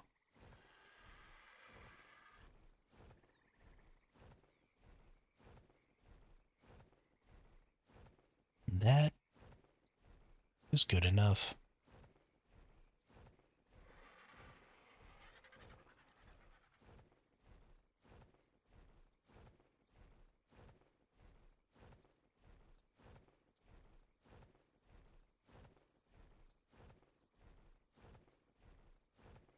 I really kind of wish that level 80 had been a female. I could have left it alive and gone and found another male to get a pheromone. And I could have used that to get me a bug. I'm a little bit sad. A little bit sad. Alright, let's get a little drink of this Dr. Pepper in me here.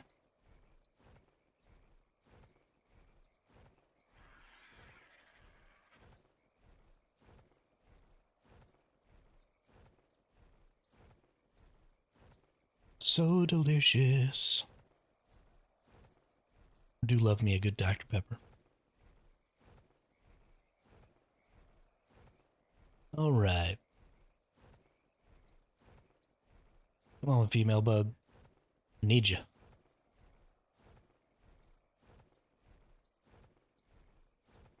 I want you like a fat kid wants cake.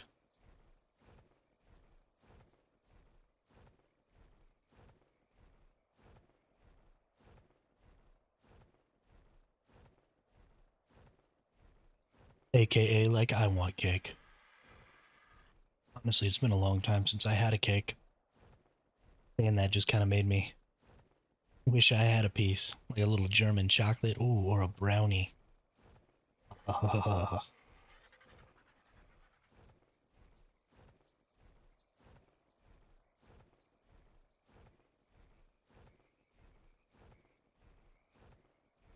A nice chocolate brownie with like some crunched up pecans in it.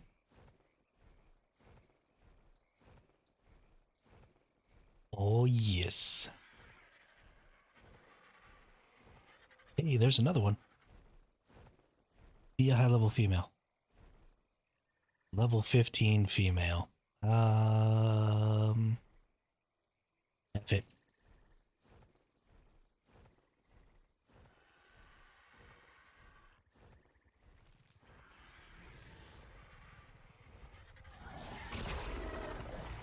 See if we can get this thing to attack me instead of the racer. Yep, there we go. So now we just need to slowly... Oops.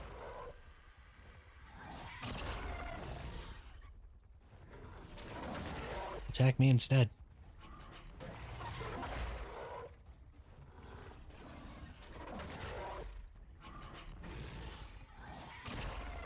I could try just killing the racer, but I'd probably end up killing the Rhino. I like this green and yellow. Hey. Attack me, you stupid bug. Yeah, so we want to go... You piece of crap. We want to get it to attack me and then slowly lead it pretty high. Which actually means that I need to go ahead and get some stam. Because if I can get it high up where it won't aggro anything else, then I can pretty much drag it anywhere in the entire map. And it won't be a problem. Stupid raptor.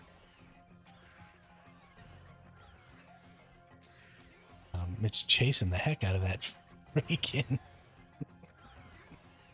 Look at it go. Chasing that pteranodon. I mean, that's kind of good. That's kind of the direction I wanted it to go. Oh, that's funny.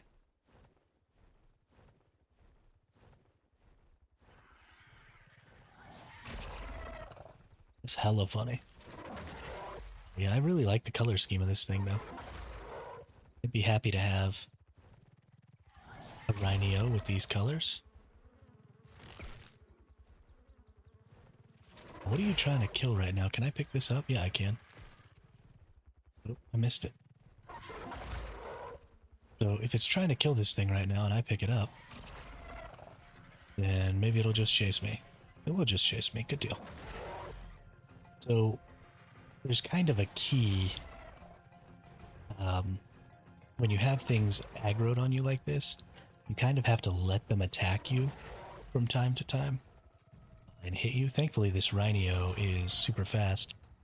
So, yeah, I can just keep sprinting. I think I have enough stamina to go all the way back to my base. So that's what we're going to do. We're just going to fly it up here real high. It's going to attack me over and over and over again. I'm probably going to lose quite a bit of my health getting this thing back to base. I didn't realize how much damage this thing was going to do, even at a pretty low level. It's actually a pretty good thing that I'm getting a level 15, because I don't know if I'd have been able to get anything higher than that all the way back to my base. We're super high up here, so we're like the only thing that this thing even has the ability to aggro to. So it's just going to stay aggroed to me because of that. We may end up having to stop briefly for some additional stamina. We're trying to get just to the other side of that mountain, just kind of down and left of my RG. You can see where my last death symbol is there. That's where I killed myself so that I wouldn't appear if anybody came by with a parasaur. So that they wouldn't be able to see where my base was, because the parasaur has like a sonar ability, and they'll find you that way. It's actually pretty common to just fly around with a wyvern and a parasaur, just sonaring and trying to find people. So yeah, we're in a good spot here. Doing well, bringing this thing along. I'm probably going to have to land on top of this mountain over here. Hopefully there are few enough enemies if I do land up here that this creature won't this Rhino won't start attacking something else. Hopefully. And I can just get it to keep following me. I think I can make it all the way to the top of that mountain. The top of the mountain should have very few creatures up there. And he's just going to keep shooting me with this stuff, which is fine. As long as he's hitting me from time to time. Well, it's not a he. As long as she's hitting me from time to time, she'll keep following, and that's fine. When you have a creature following you like this, you have to let them hit you every now and then, or they lose interest, and just revert to their default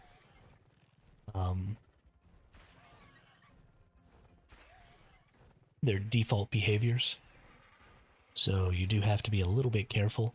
We are going to bring this Rhino over near my base, but then we're going to sort of run away from it for a second. We need to find a place that's a little bit out in the open. Okay, there's another bird over there, so I don't want to bring it over near that. So we're going to land right here. And hopefully, it'll just want to attack me still.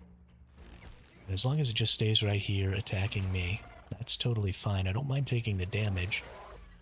But I just need to get it kind of back near my base. So we're going to find ourselves a little bit of an empty spot near the base. Probably out, like, in the water.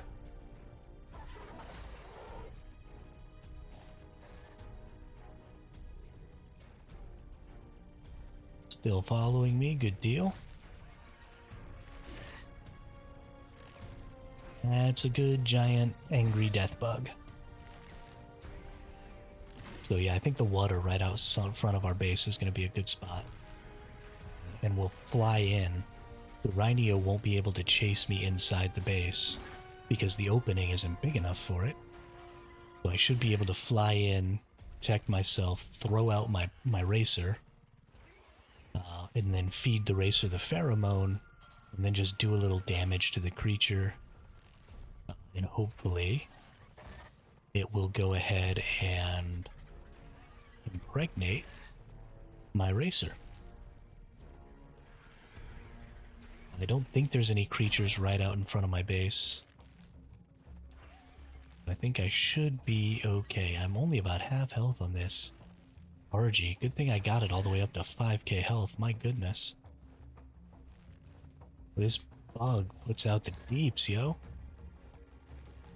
Yeah, it doesn't look like there's any creatures right out here in front of my base, so this is where we're going to do it. We're going to fly right down in here. We're going to get our racer out. We're going to pop our racer. Right out there.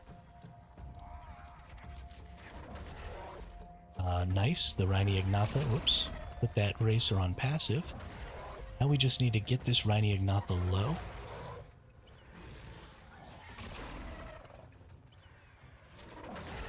But not too low.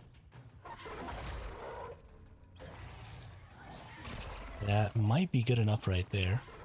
It's pretty bloody. I may have to hit it another time or two. All I'm going to do here is I'm going to take out one of these pheromones. And so this pheromone lasts quite a while.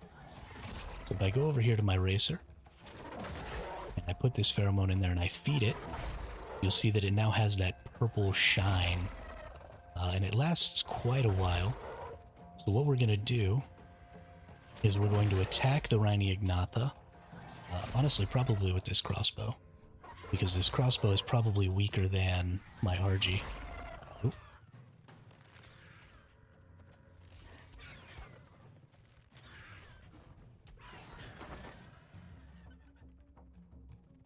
Oh, did it get impregnated?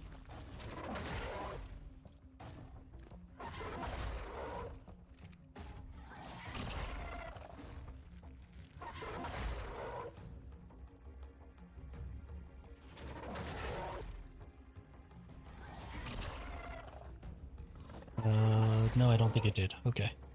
So we're going to go ahead and shoot the Rhino one time with my crossbow there and see if it'll impregnate it now. It does like a crazy little whiptail thing.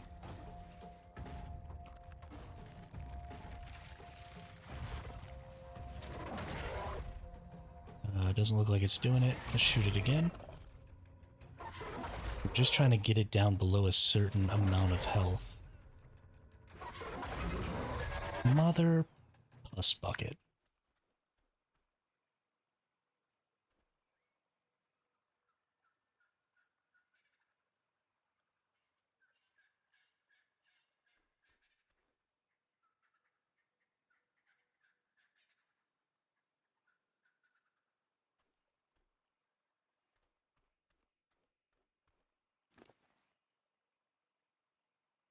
Oh, it's going to level up the health on that.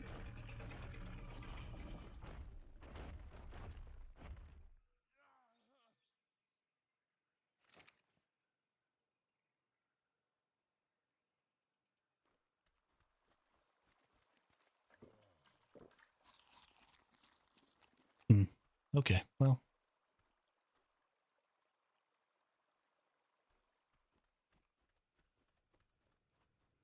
I think actually we want to go ahead and cryo this bad boy back up.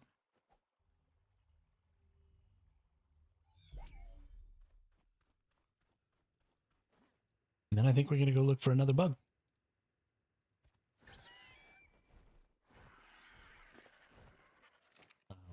One of the great things about carnivores in this game is you can actually just force feed them meat even when they're full, and they'll regen health. So even though I'm down quite a bit of health here, I'm just going to feed this RG all these meats. And that should do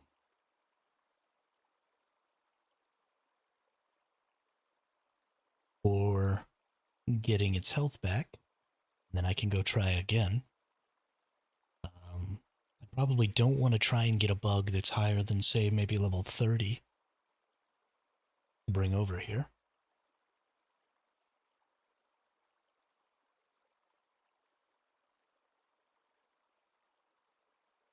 Because I took quite a bit of damage. That was a good spot. Bringing the creature over right here in front of my base, throwing out the paracer, everything kind of went the way I expected it to. It was just unfortunate that I wasn't able to get the creature to impregnate. I think I got a little hasty with some of the arrows. Something that's a little higher level, there will be a little more tolerance in how much damage I do. So I might actually go ahead and just use a primitive crossbow in the future instead of this better one, because this does 1.5 times a normal crossbow's damage. So I could do significantly less damage than I was doing, which would be a huge positive.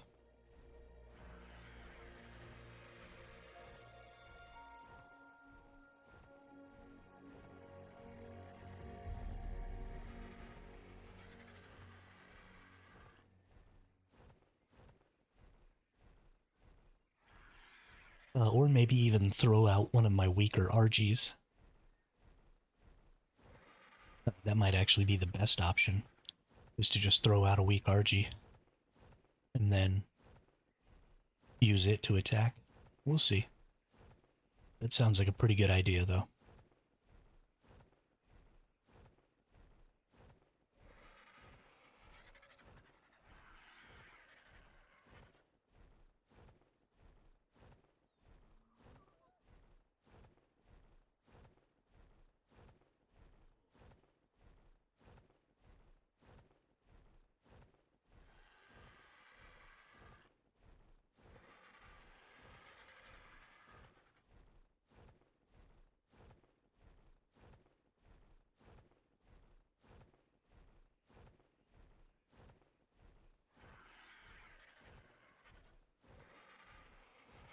All right. Let's go looking for another bug. And this is a lot of ARK. Things don't really always go correctly in ARK. Creatures die when you don't expect them to. You know, things in this game are just designed to be complicated and difficult, and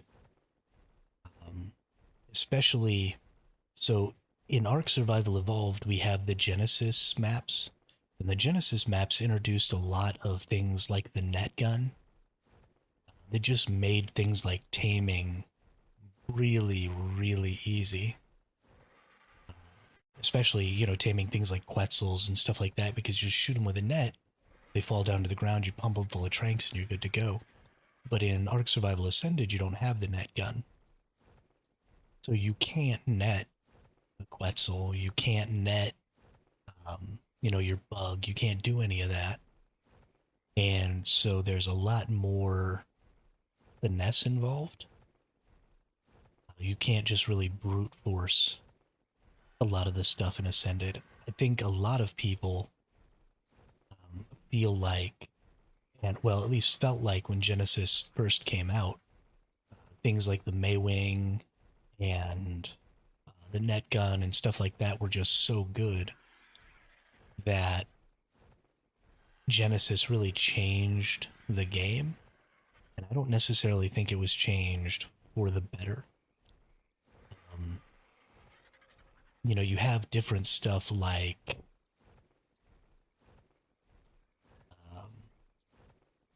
Lost Island and the Sonoma crops, I think was a really good change to the game. And you know what I want to check? So these seem to be deteriorating or degrading. I don't think that somebody is destroying these. I think that they're just vanishing. And when things get to a point where they're going to deteriorate, usually, okay, these are tech. That's why. So in 8 days, I could actually come over here and demolish these and get resources from them. Even though they're not mine.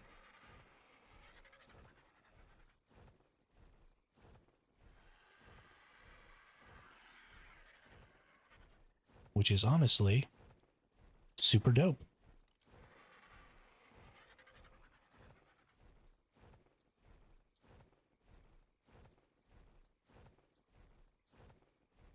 So here we go. We're going to just run around here some more. Looking for some more bugs. And things in ARK just take a really long time. The fewer maps there are on ARK, the longer things take, because there was a definite power creep as new maps launched in ARK Survival Evolved. And that's just continuing to be true in ARK Survival Ascended, because we're getting all the same maps. Now we're getting all the same maps, though, with even additional creatures that are fairly strong. So, hey, oh, a level 70 female Rhino. So this might get my Argentavis killed. But I'm gonna risk it for the biscuit here, because a level 70 would be great. I don't really like the color of this one. It's too bleh, all gray and gross. But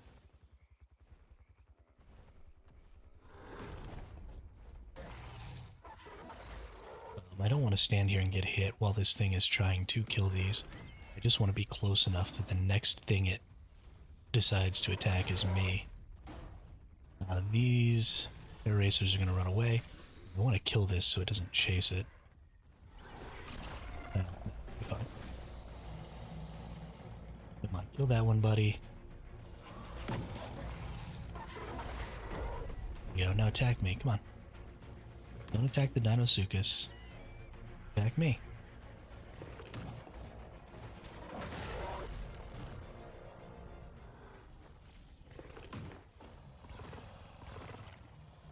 Come on.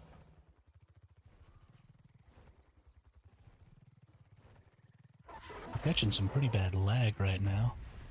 Here we go. We're going to spiral just right up around this thing. Oh yeah, we've got it aggroed. Good deal. So we want to take it up, up, up. We don't have quite enough stam, I don't think. We may have to stop and re-stam. We're going to go up so we can avoid those turrets right down there in front of me. And then we're just going to start heading back to base. Good deal. If we can get this level 70, that'll be so much better. We're going to have to be a little faster about taking it down. without doing damage to it. Make sure this thing's still following me. It is. Yeah, absolutely. Keep shooting me with that. You actually do less damage with that than you do with your main melee attack. I'm all about this. We're going to get kind of as far as we can. I think we're probably going to try and land right down here on the tip here. Hopefully, there's nothing else interesting to attack around there. Let's try and dodge some of these. Taking quite a bit of damage, but we are quite a bit closer than we were last time, I think. Here we go. Dodge some of these attacks. And let's go. We'll land right here. It's going to come attack me a little. Not great, but I just need to get my stamina up. Hopefully it doesn't aggro something else. Son of a beagle. Okay, it's going to aggro a pteranodon. That's actually pretty convenient. Especially because apparently the pteranodon wants to go in the direction I'm going. Okay. You've lost the pteranodon. Come attack me, buddy. Come on. Come on. Stop chasing the pteranodon. Or keep chasing. I mean, you're going in the right direction, so it's fine. This bug is such a crazy... You're so angry. Stop chasing pteranodons. I'm a much slower, easier target. Come on. Attack you? Will you attack me? I don't want to chase it into the redwoods because there's dangerous things in the redwoods.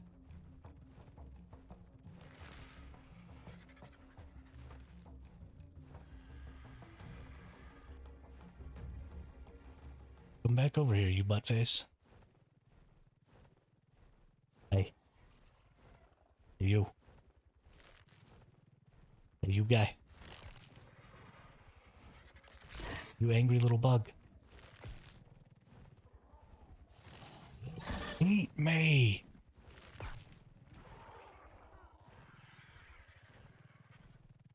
There you go.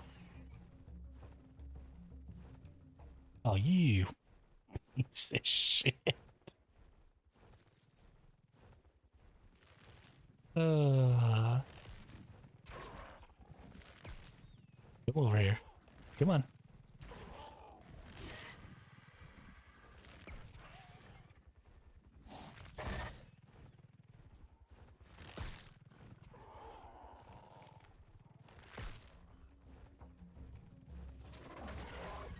Okay.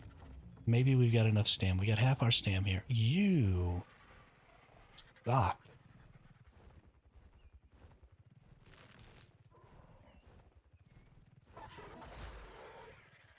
What is your obsession with freaking pteranodons, bro?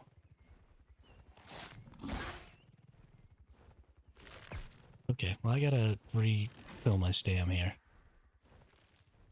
Otherwise I'm not gonna have enough to get back to the base if I do get it to attack me. This freaking rhino. I think it's intentionally trying to ruin my life. The longer I stay out here, the higher chance that some jerkwad comes and finds me. Kills my ass. Okay.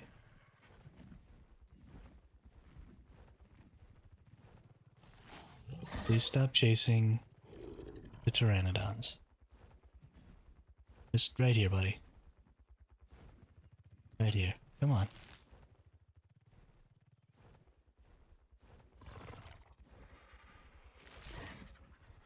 Oh, we're catching some real bad lag.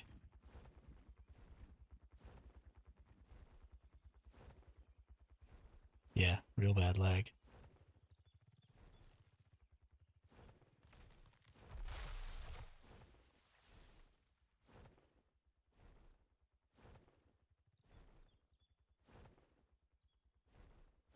Where did it even go?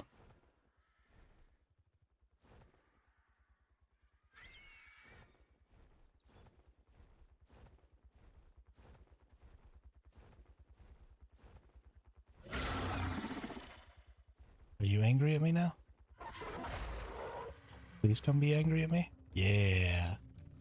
We're not even gonna sprint. We're just gonna fly up real slow.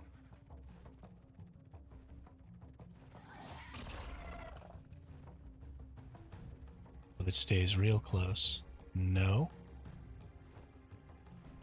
Get your ass back over here. Alright. Higher, higher, higher. Way up out of range of all these random freaking pteranodons. Come on.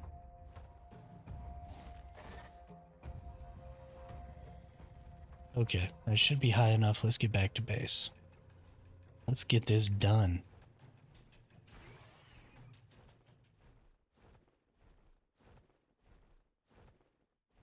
Oh.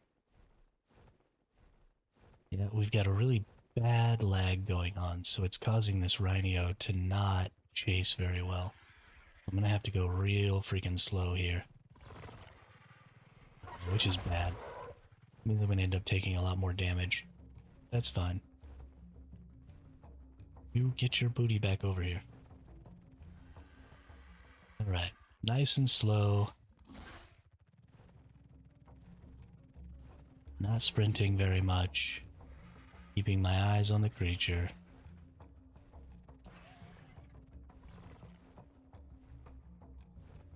Keeping my spyglass out so I can turn. Just gonna do this the long, slow way.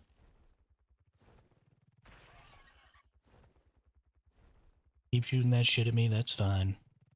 Don't mind. Gonna level off a little bit here.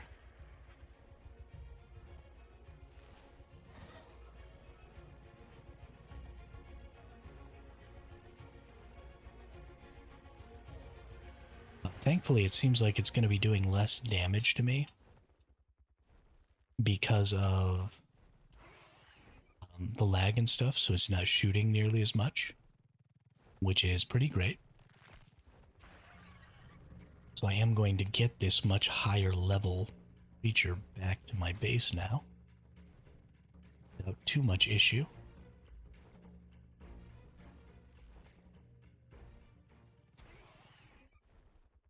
And without taking too much damage, hopefully.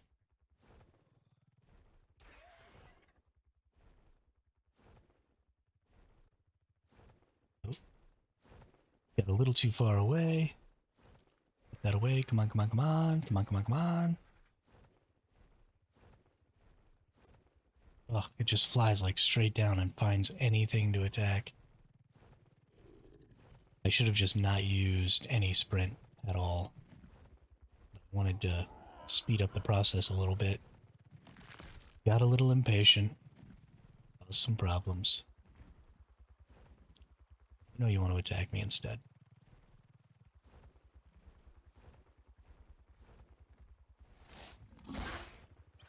Maybe I can get this thing to fly away from you. My goodness, the lag right now is just ridiculous.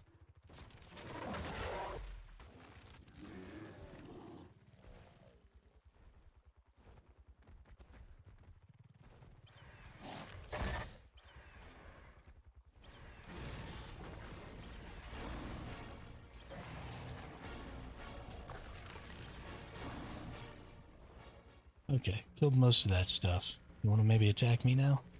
I'll kill this other bear if I have to. See? It's just me and you, buddy. And whatever you can find over here, I guess. Is this what you wanted?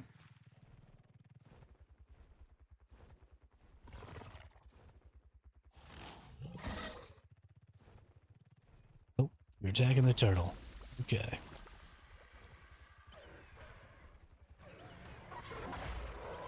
A little concerned about accidentally killing this level 70, but...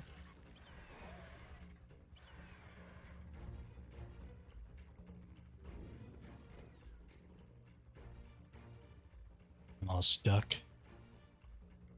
Can't move. Oh, are you attacking me now?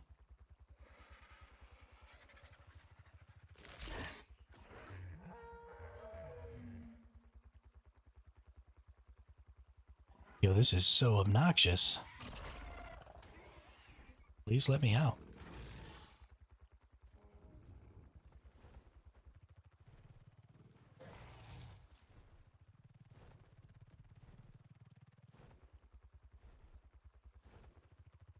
Please attack me. Por favor.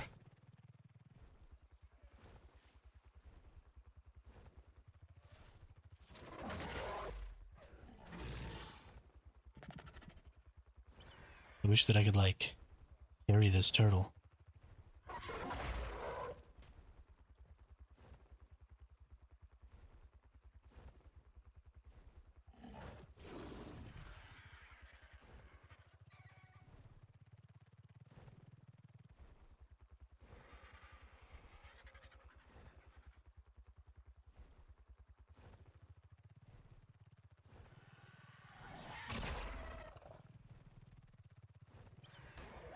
The lag is so bad this thing can barely even attack what it's trying to attack. It's hilarious.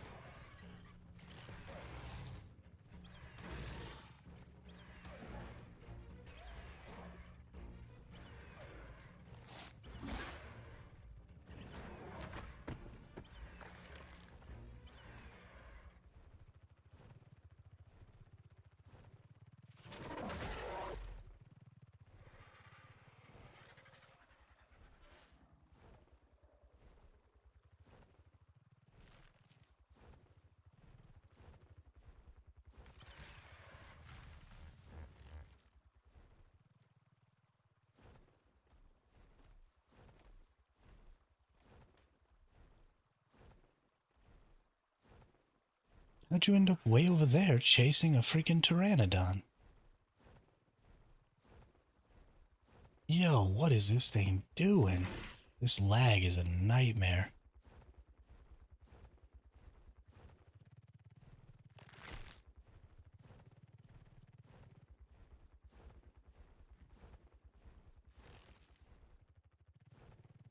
Okay, surely that thing got far enough away from you that you'll aggro me now. Come on.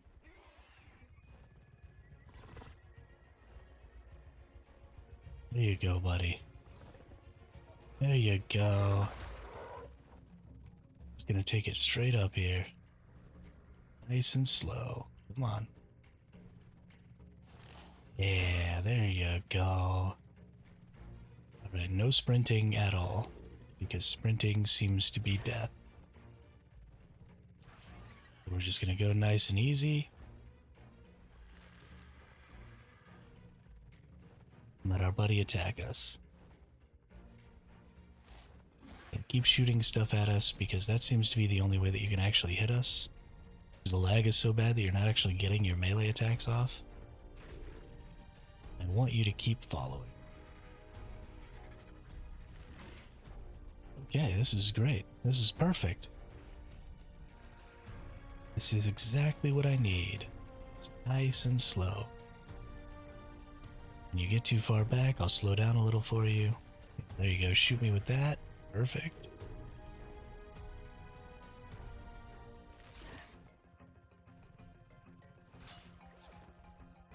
Ooh. Something I'm wearing got broken. That's kind of crazy. I didn't realize that it could hit me off the back of my creature.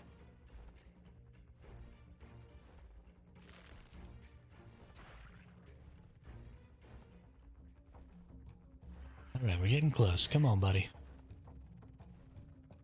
You can do it. I believe in you.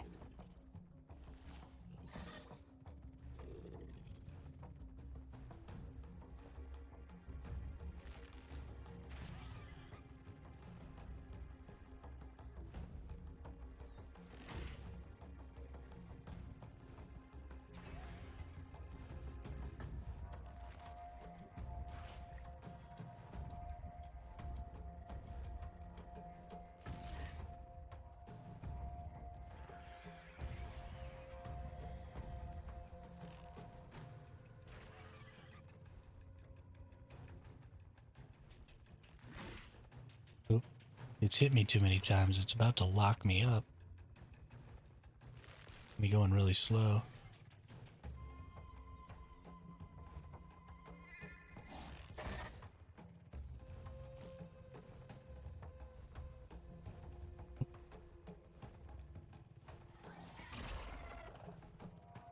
We're halfway there. I need to eat.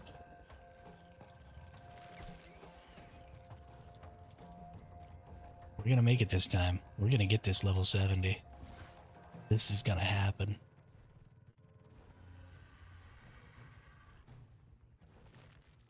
We are getting there.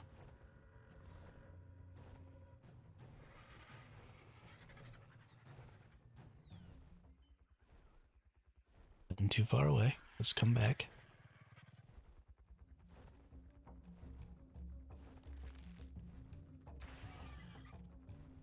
Okay. We're just about where we need to be. I want to get all the way out over this, though. I want it to find something on a ledge or something like that that it wants to attack. So we're going to come all the way over. We're just going to nice and slow lie down, keeping my aggro. Stay aggroed. And then we come in.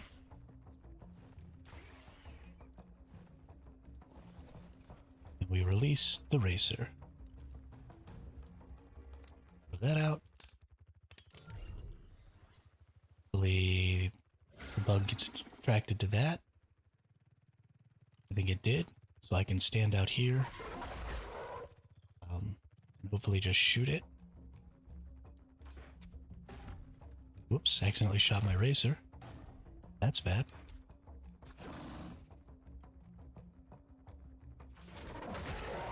I need to be in a position where I can actually see how much damage it's taking. It actually looks pretty bloody.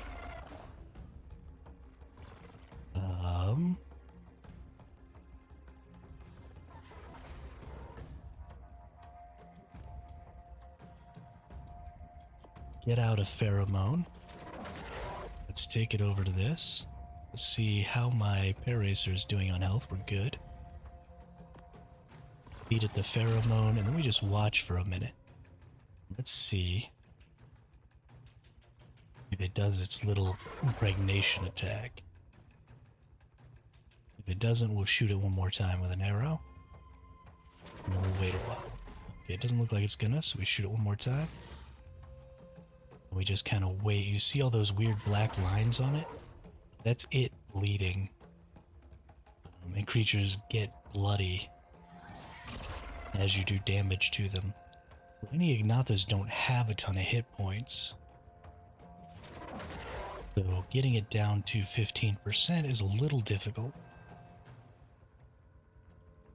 How is my racer doing on health? We're doing just fine.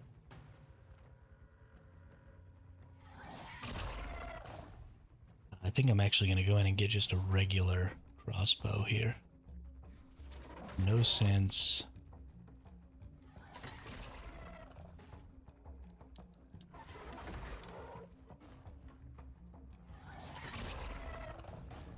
There we go. 106%. That's fine.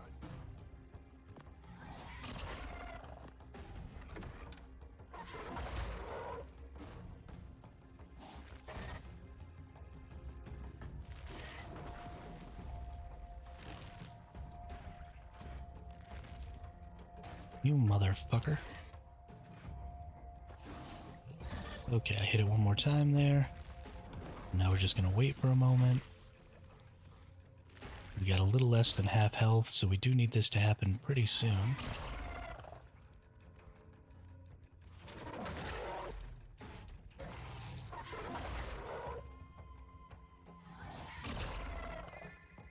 I'm trying. I'm having trouble getting it to impregnate this thing now.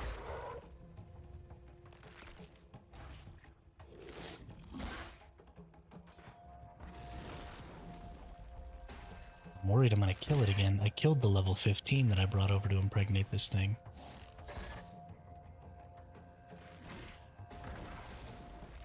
Come on.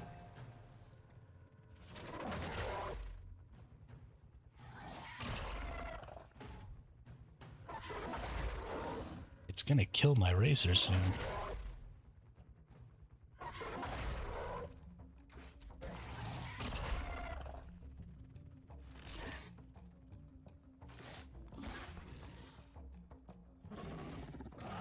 goes. Nice.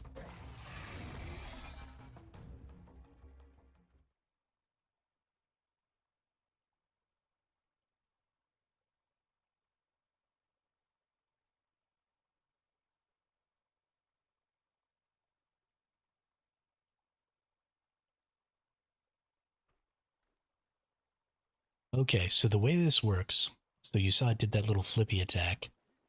Now my Paracer is impregnated. So what happens is over time, the incubating bug baby in its belly drains all of its health or drains all of its food. And you can't do anything about that. It's just naturally going to drain its food because it's a parasite. But because it's getting hungry, the Paracer's going to get cravings. And the incubation time slowly brings its health down to 0. There's also nothing you can do about that. Healing the Paracer doesn't really do anything because based on the percentage of incubation that's done is the percentage of health that the creature is going to be stuck at. So you can't heal. So if 5% of the incubation is done, then you can't heal the creature over 95% or it just drains all of its health super, super fast. So when this is done, this racer is actually going to die. And the baby is going to come bursting out of it. And so every 40 minutes for the next 4 hours, we're going to have a craving. And as long as I get the food that it's craving, it increases the effectiveness, like the taming effectiveness of the baby when it comes out. So we'll get a better baby as long as I can meet those cravings. Now the cravings can be anything, any food stuff, any kibble, anything like that. I don't have a lot of different types of food, so I'm probably not going to get very many of these cravings done because it can have like all of the different soups, it can have all the different kibbles, it can have just tons of different cravings, cooked prime meat, whatever. So if I happen to have the thing, or if I can get the thing, then I will.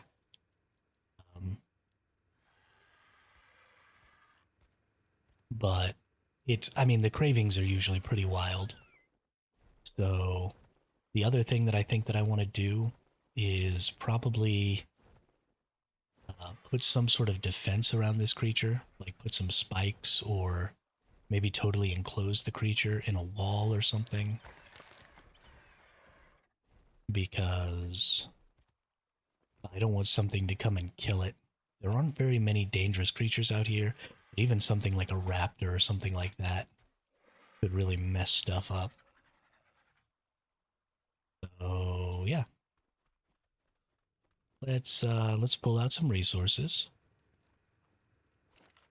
Let's see what we've got here. We got a little bit of that, a little bit of that. Let's do stone. Actually, you know what? Let's just do a spike wall. We're just going to make a spike wall around this thing. Need some hide, need some fiber. I don't think I have the spike Ingram. There we go. Go to crafting. Spike wall.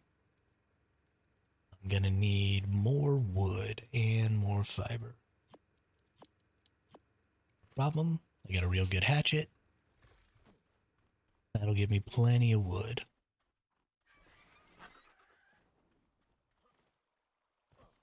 Yeah, so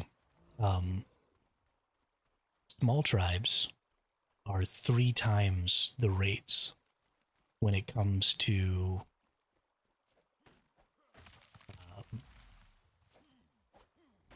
like raising things and stuff like that. It actually might be 2 times for raising things.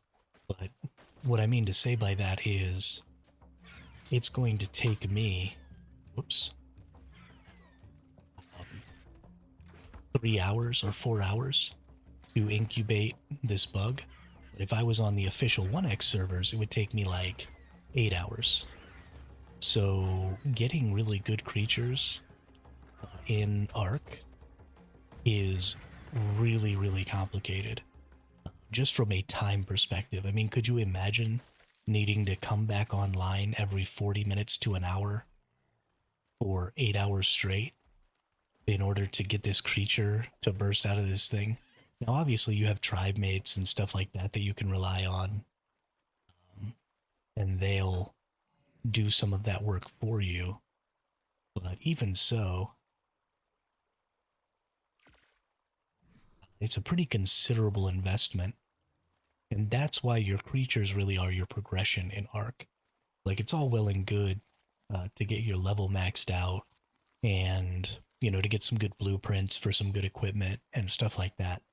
But primarily, what's going to be holding you back and the thing that's the most detrimental to your overall progress is just people killing your creatures.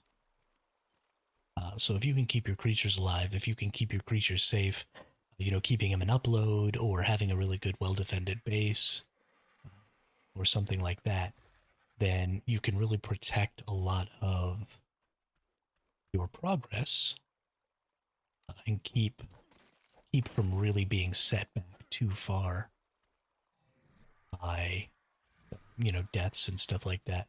So we're going to build a little spike wall. Whoops.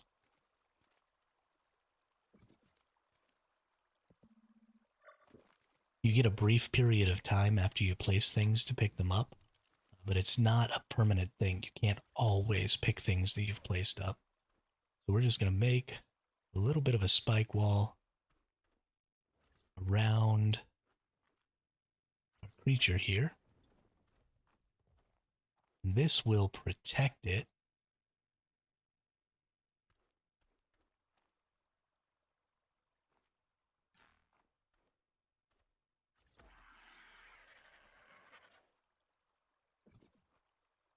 Yeah, I did get some cryos. Unfortunately, so when something's impregnated like this, you can't cryo it or it'll lose its impregnation. So I can't move it with cryos. But I did get a cryo fridge and some cryopods. So we're good to go.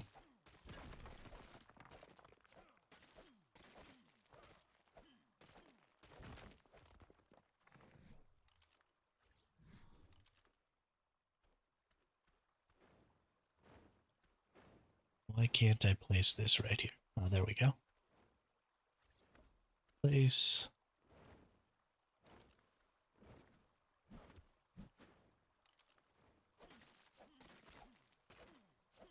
Oh, yeah. Definitely will be getting things cryoed up after. Get that there. And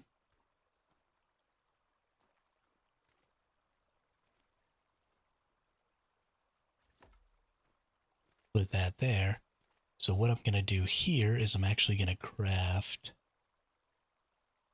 Don't have it. Fence foundation. We're going to go down here. We're going to craft ourselves a fence foundation. We need a wall and a door, so we just need more wood. So I'm going to place a fence foundation right across there and put a door in it. So then I can go in and out and examine that thing.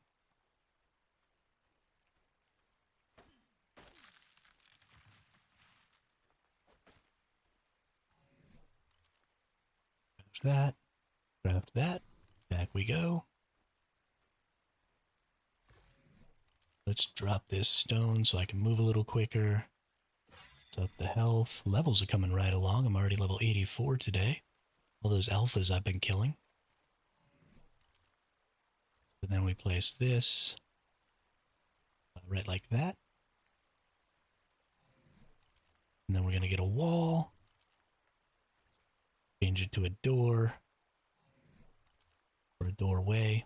Put our door in there. And then we'll be able to just go in and examine what's going on. And other creatures, and other players even, who are on foot, couldn't be able to go in and mess with it. Now it's possible, because it's sitting out here kind of in the open, that somebody will come by. It might have been smarter to try and walk it around. and get it to like jump off that little cliff into this little grotto here. But hopefully over the course of the next 4 hours, everything just kind of goes all right. I think I'm in a good spot.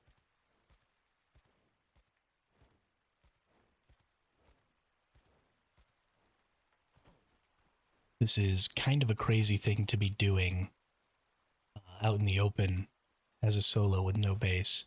Normally you'd want a base to be able to like bring these things into, or a turret tower, or just something. So it's not losing health yet, but you see its food is totally drained.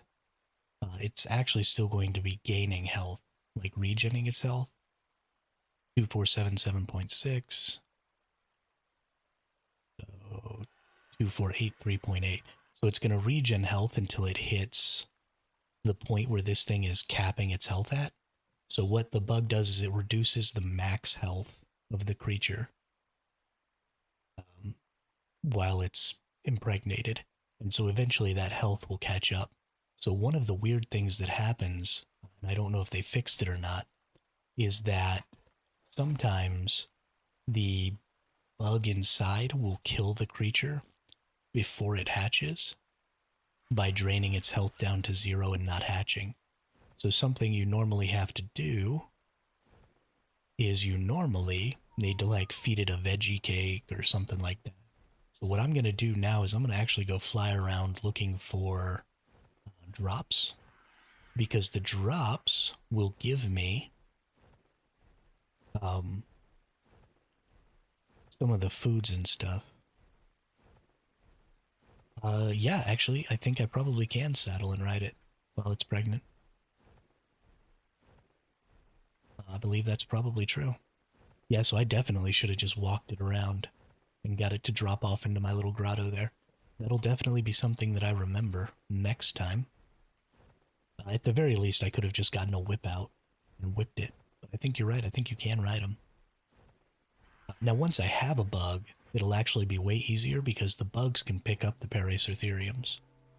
So I'll just pick it up with the bug and move it next time, and it won't matter.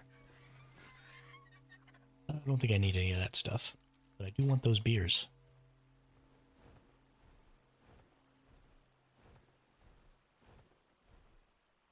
But that is a good point. We should have totally done that. Oh well, live and learn.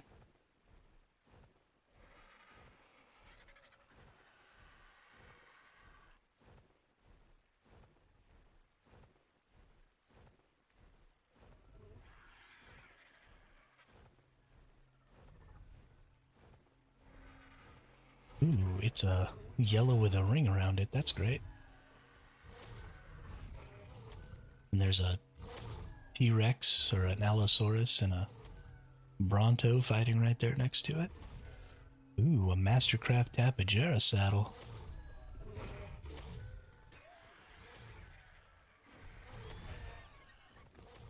And a blueprint for some Ascendant. Ooh, with 590 durability. That's actually pretty good.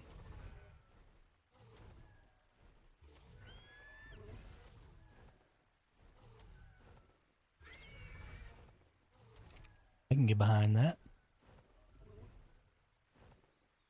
So we're just going to be looking for blue ring or better drops. We've got about 20-ish, 25-ish minutes until it's going to have its first craving.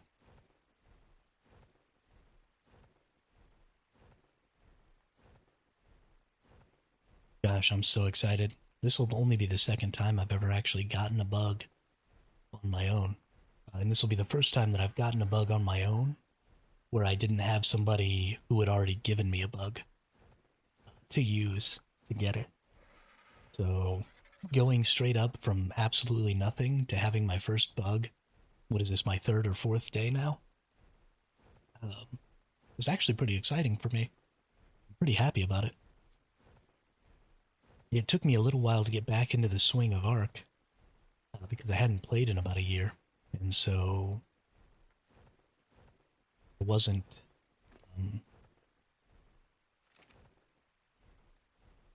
I wasn't back to form.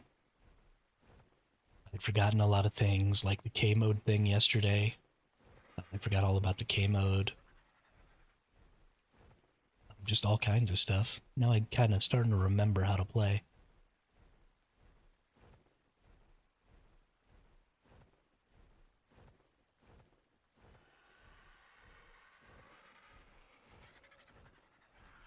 Starting to remember why I love this game. Also starting to remember why I fucking hate this game. But I'm enjoying myself still so far.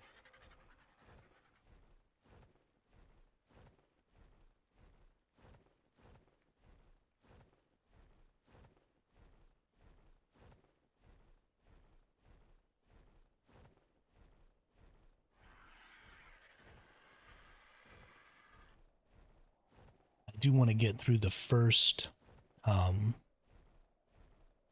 craving. And then I'm gonna go get something to eat.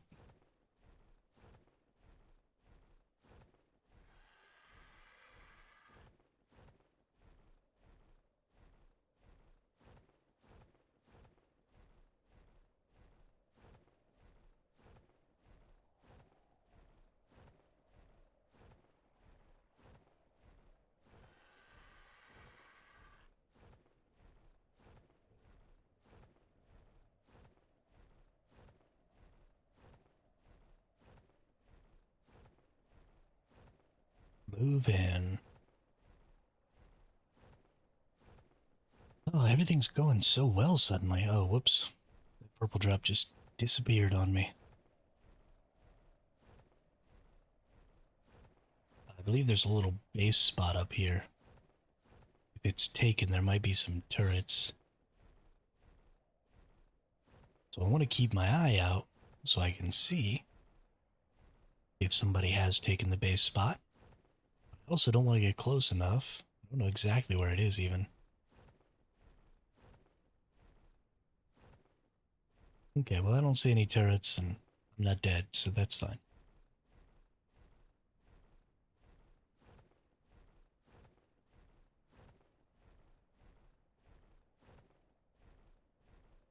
We're getting really close to the time when we're maybe going to be able to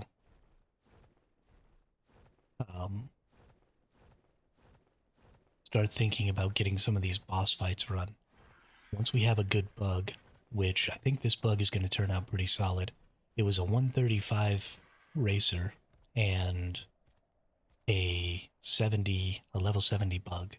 So it should come out somewhere in the, 100 to 135 range, I think. And they're just super, super strong creatures at pretty much any level. So once I get that, I should be able to pump up, I'll probably be pumping its melee, its stamina, and its health, like I did with my RG. And then I'll get it saddled up, and it'll help me kill, Allosauruses for Allo Brains and Rexes and all that other stuff for all the tributes that I need. I need to get the center boss fight done. The center boss fight is the monkey, the dragon, and the manticore. And I need to get the broodmother boss fight done. I want to do the broodmother first. So I'm going to gather up everything I need for the alpha broodmother and get myself a good stego, because I know that I can survive the alpha broodmother on a stego. There may be, well, I guess it'll depend on who I'm doing it with. It's possible that the people I do it with might use kangaroos or something like that. I doubt that though, because I want to do it with a really high level group. So likely they'll probably just all bring stegos and shotguns, or they might have a megatherium line or something like that. And if they do, then I can just ride my stego and break out my shotgun and help out as much as I can. And just kind of let it happen. So that'll give me the broodmother, which gives you the tech generator and tech turrets. And that's a really important one. If I can just get the broodmother, I'd be looking pretty good moving into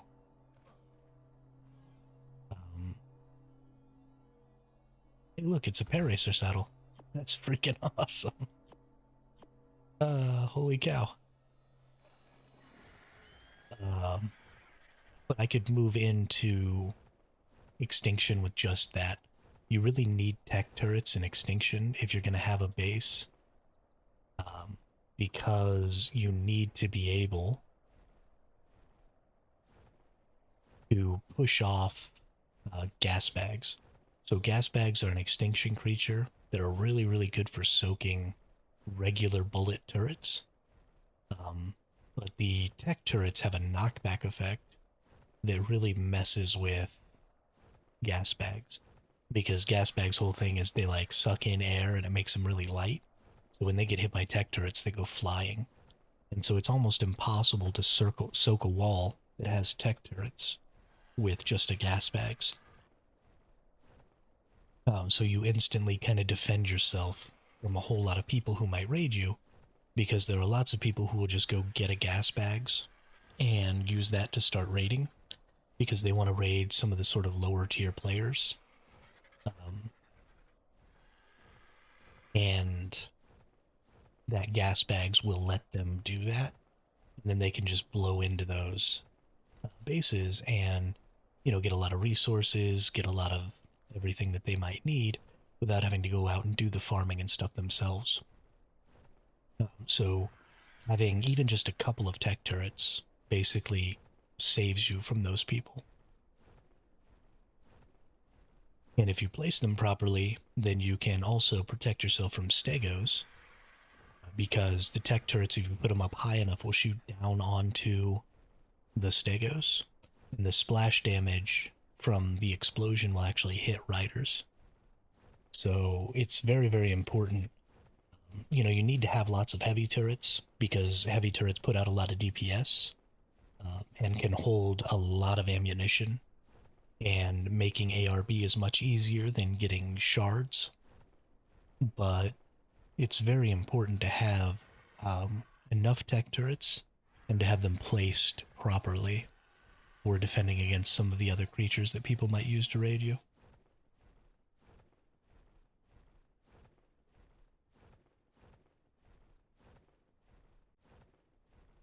The other thing I need to do is find a place to base. There are lots of rat holes in Extinction, and I could definitely find me one. But the maps are changing slightly. What the holy crap was that?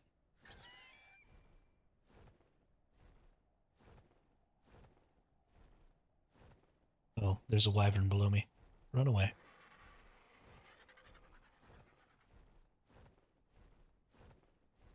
Oh, please don't see me.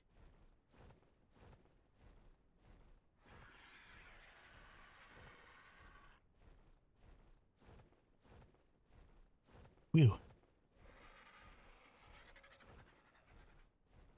Whew. That was close.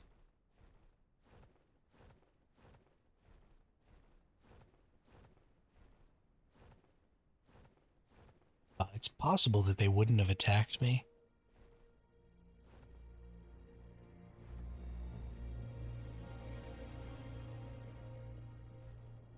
I don't know whether or not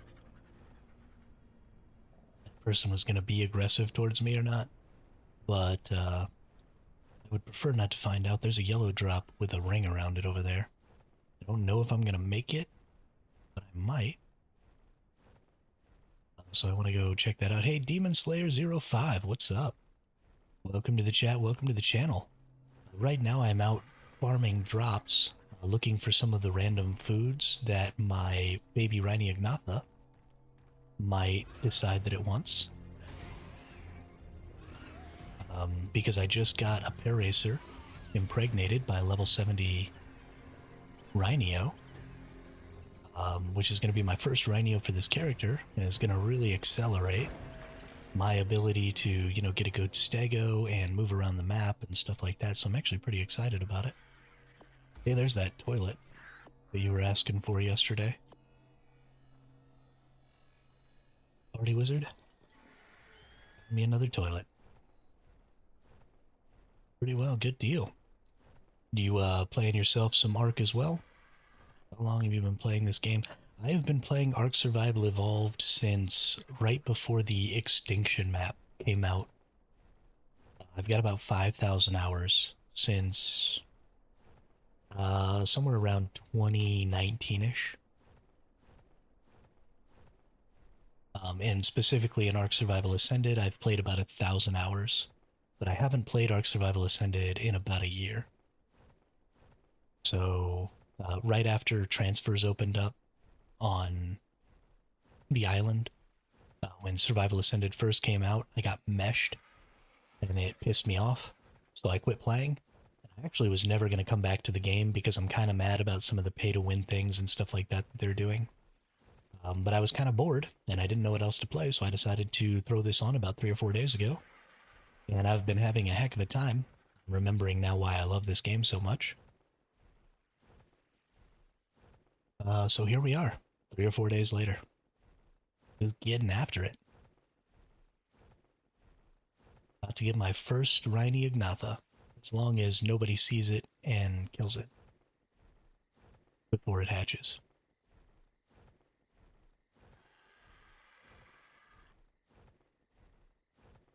Got about 10 or 15 minutes until it has its first craving.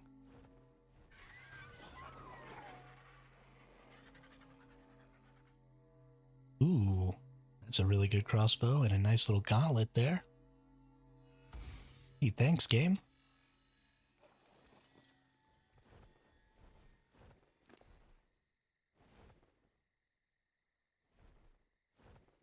Well, let's go ahead and put that gauntlet on.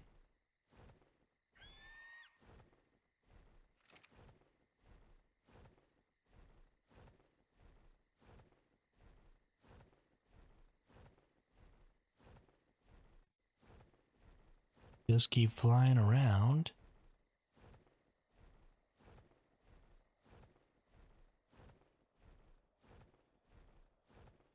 Picking me up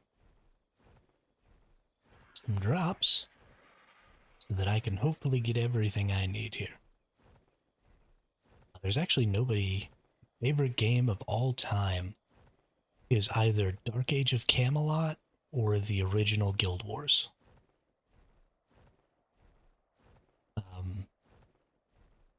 I don't know if I loved those games because they were super good games. I mean, they were super good games. But if you look back on them now, there are obviously some mechanical issues and stuff with those games. So I don't know if those were my favorite games because they're so good, or if it was just the time in which I got to play them. I played Dark Age of Camelot with my family when I was a kid, and then Guild Wars 1 was something that me and my brothers and our roommate played when we were going to college. Well, I guess a little bit before we were going to college. But we used to play the shiznit out of the original Guild Wars when we all lived together.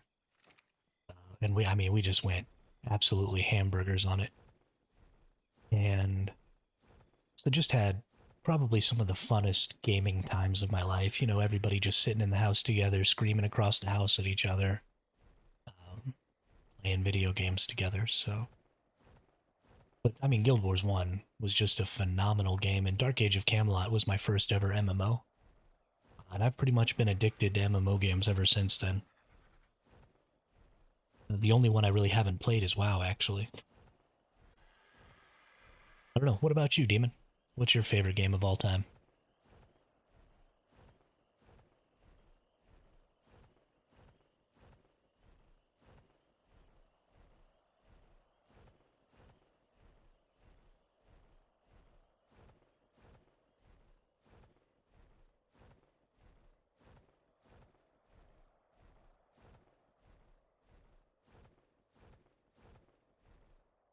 I think right now, I'm gonna have to say this game. I think it's really a genre that I enjoy streaming more than it is a game that I enjoy streaming.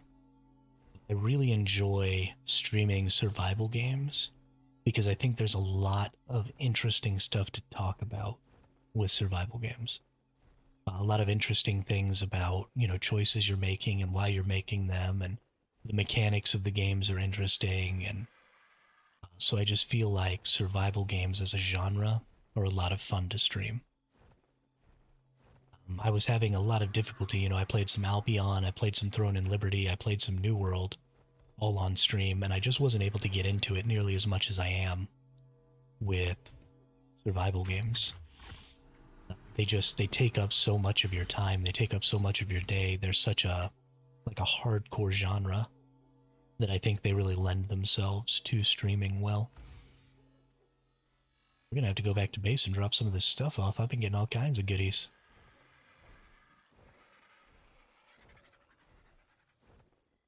The graphics of this game are really good compared to Survival Evolved, absolutely.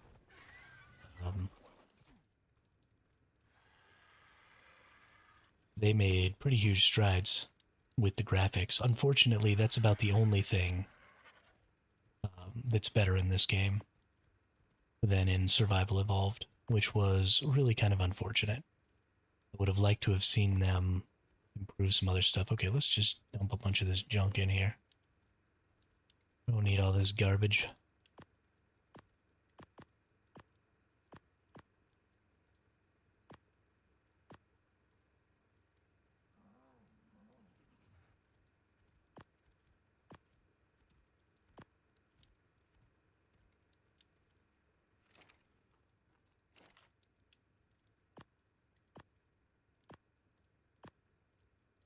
Alright, we're gonna keep all that foodstuffs on me, because might need it.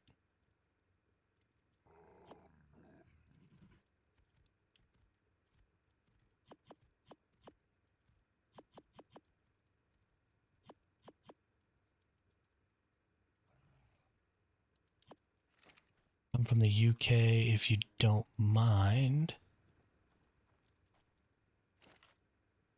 I'm from the United States. I live in the Central Time Zone.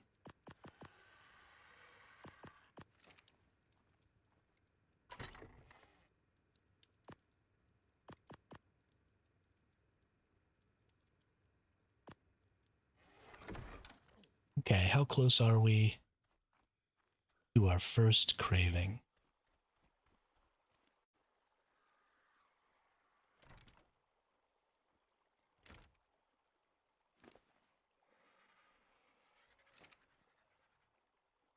We have 5 minutes and 30 seconds.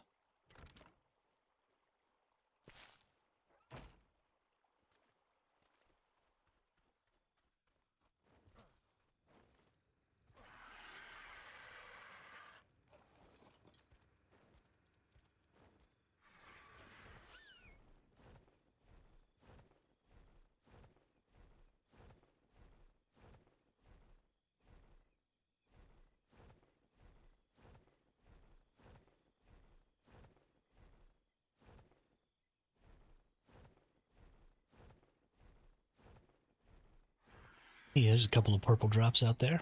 Let's go get these purple drops. I've never been to the UK. My little brother, used to work for a cruise line as an AV tech for their soundstage, and so he visited the UK a couple of times. But the only people I've ever met from the UK were when I was a little kid. There was a person visiting from the UK doing a soccer, like a soccer camp in my hometown, and he actually stayed over at our house during the 2 weeks of the soccer camp. We had a pet snake at that time, so he had never seen a snake before. I guess there just aren't snakes in the UK. So we had a pet king snake, and by the end of the 2 weeks that he was there, we actually got him to take a picture holding the snake, which was super cool because he was terrified. And then I met two people who were born in the UK. Well, they were born in Ireland. And then they moved to Australia. So when I was in the Navy, I visited Australia and I met them there. And let me tell you, Irish people who have developed an Australian accent are like the most impossible people to understand in the entire world. Holy crap. And I'm already bad with accents, so I couldn't understand a fucking word they said. And then my little brother, when he was in a cruise ship, he met a girl from the UK, and they started dating, and she actually came here to visit, and I got to meet her. But those are like the only people from the UK I've ever met in my entire life. But they have each left an impression. Let's see, we want that cooked prime fish meat.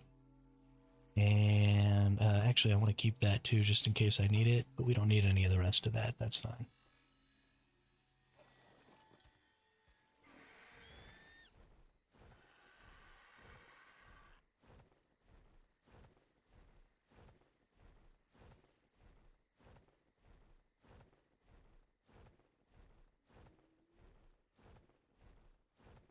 Rolling down the street, smoking Indo, sipping on gin and juice.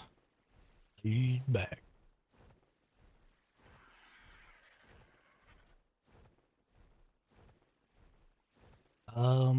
You know, I mean, I've got some very vague goals about being successful as a streamer, but I don't have any real specific goals about what I'm trying to accomplish in the near future, other than just consistency. I just want to get on every day and stream for at least 8 hours, and just make that a habit. And just get on and do it every single day until one day I'm successful.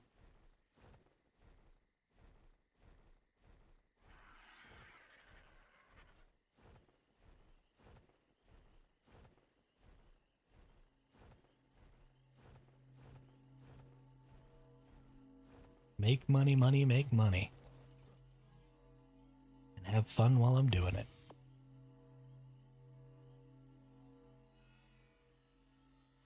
I can't believe there's nobody with turrets over here on Carno. Ooh, is that a yellow ring drop?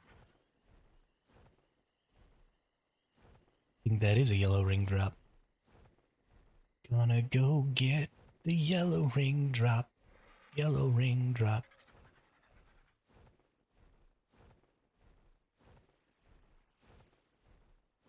I'm so excited, that I just can't hide it,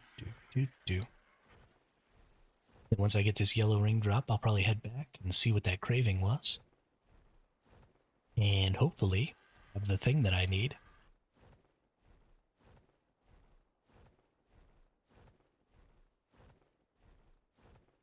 I know, I want to.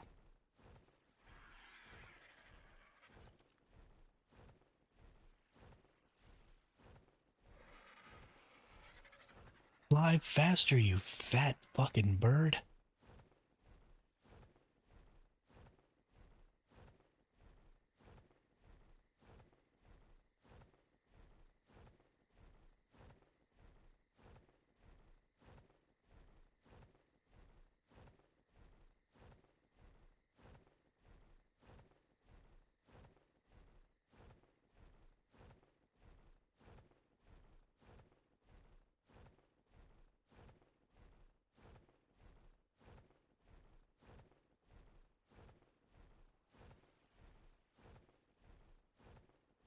You've also become an affiliate, and in a little time you'll become successful as well. I hope so, Demon.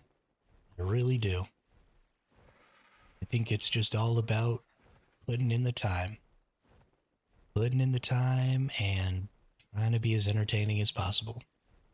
You're going to have bad days, you're going to have good days, you're going to have days where you don't want to do it. Maybe the stream doesn't go well. But as long as I just keep showing up, keep putting in the time, keep having more good days than bad days, we're going to get there. And it's a really easy thing, for me anyway. It's just a really easy thing to do. As long as I get started, as long as I press that go live button, then I'm good to go, you know?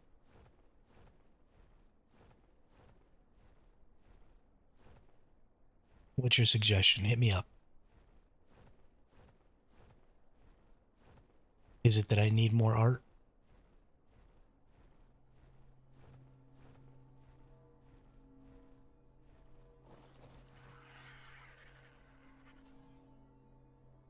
Ooh, C4.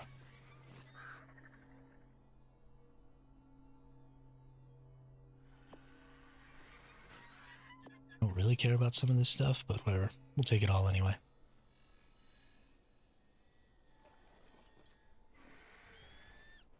Are you a artist and you want to be Discord friends so that so that you can show me your art? Because I got to admit, I'm not interested.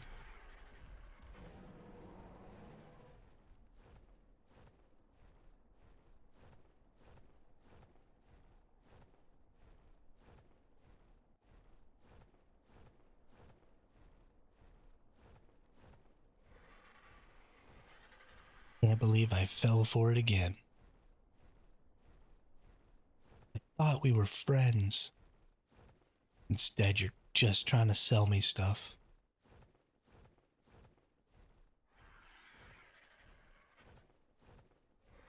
Wow, wow, wow, wow.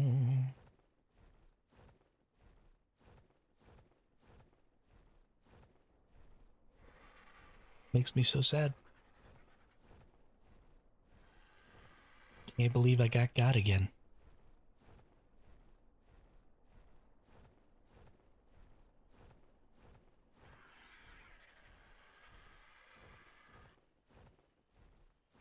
Fly, my birdie, back to my base.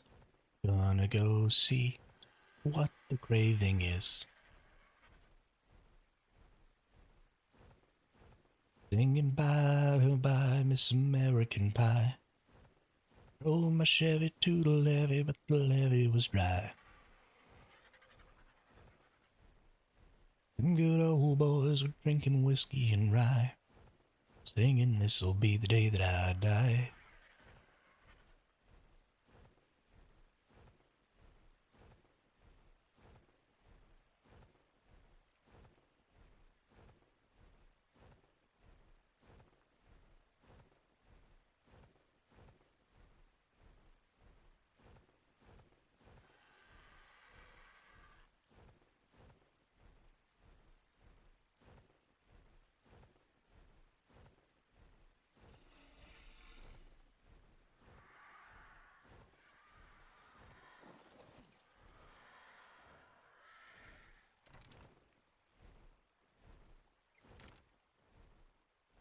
Alright, what do we got?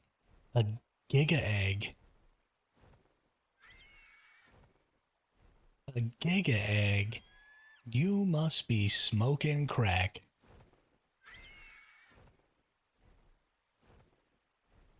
Well, looks like this thing is not gonna get what it craves.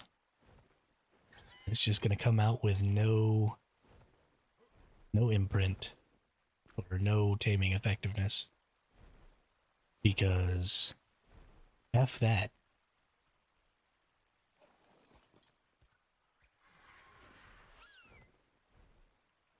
Must be smoking crack.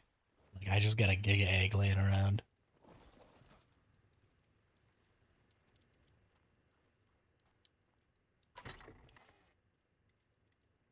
Something I do need though. Rhyniognathas are meat eaters, right? You need to create a trough. Metal, wood, thatch, fiber.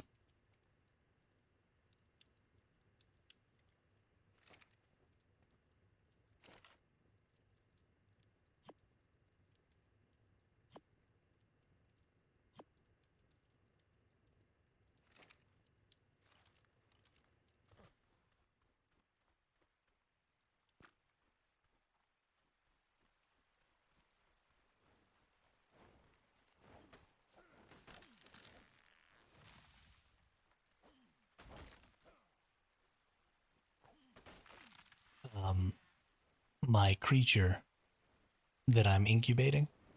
So when you incubate, incubate. When you incubate these bugs inside of your other creatures, they get these cravings because the creature drains them of all their food. And then the creature has cravings inside of them for certain types of food. And your taming effectiveness goes up if you meet those cravings. But the craving that this thing has right now is a Giganotosaurus egg, which is like the biggest, baddest, hardest creature to tame in the game. And so I think it must be smoking crack if it thinks that I'm going to go get it a Giga egg.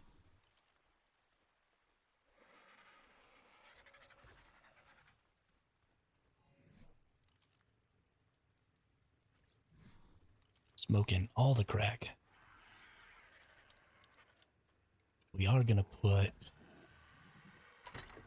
trough in here, though. The reason we want to have a trough in here is so that I can feed this baby when it pops out in 3 hours and 15 minutes.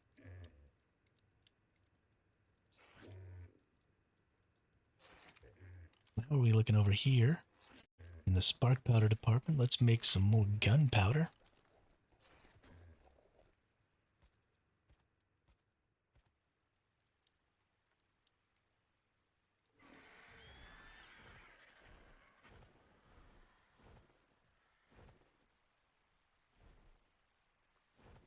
Do I have, is the gamma right now?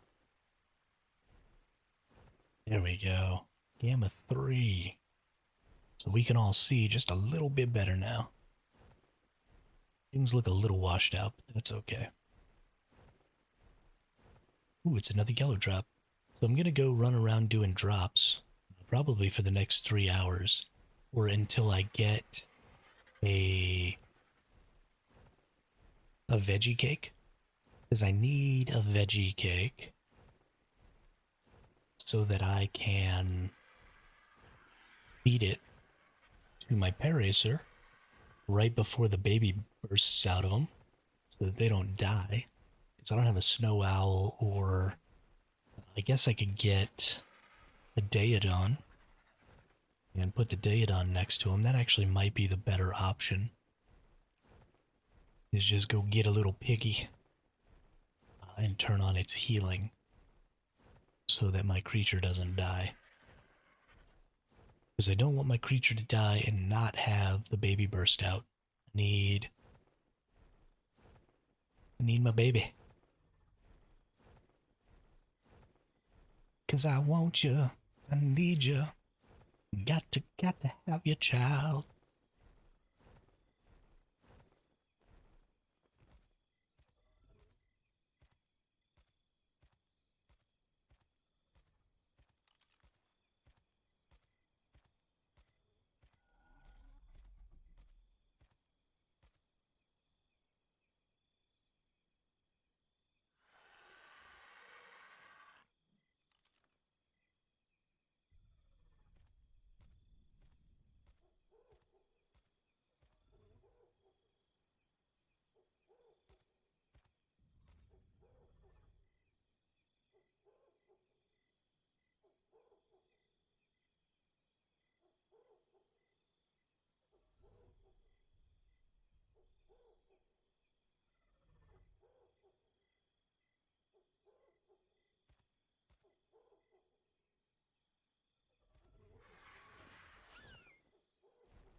Get this yellow ring drop over here. Jamon.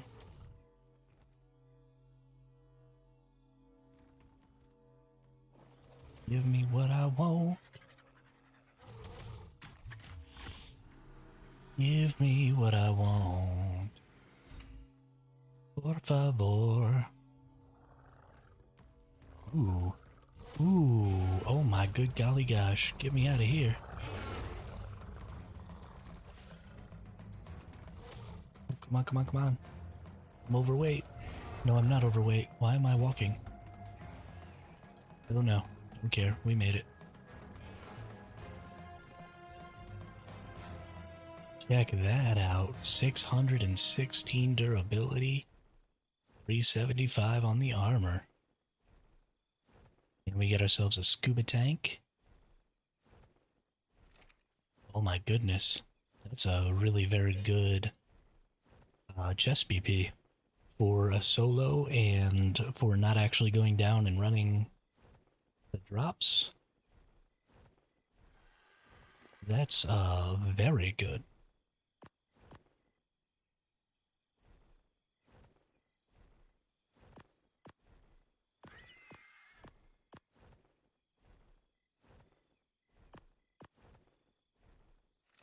I'm pretty freaking excited about that. My goodness. My frackin' goodness. So this entire stream so far, I've been dropping about 1% of my frames due to my network.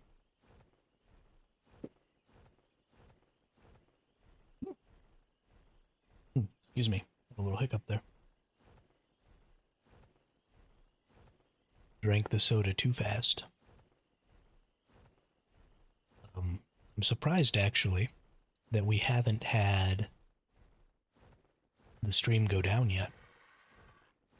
Normally when I start dropping frames, the stream goes down, but I've been dropping a little bit of frames the entire time. Nothing bad seems to have happened. I wonder if it's because of the quality that I'm running the game at.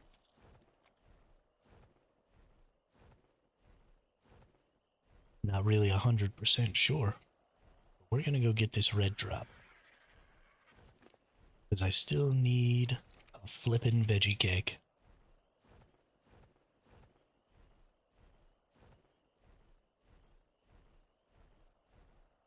I want to get one.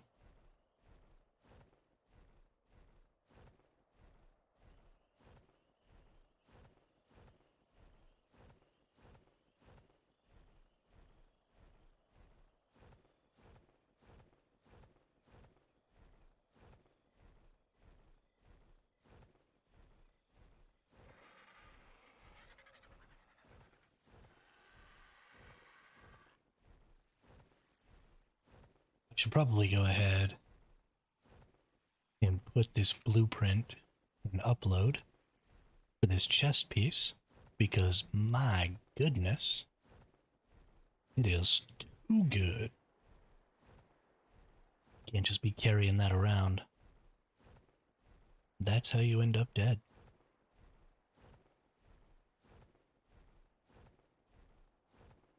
That's how people end up stealing your shit.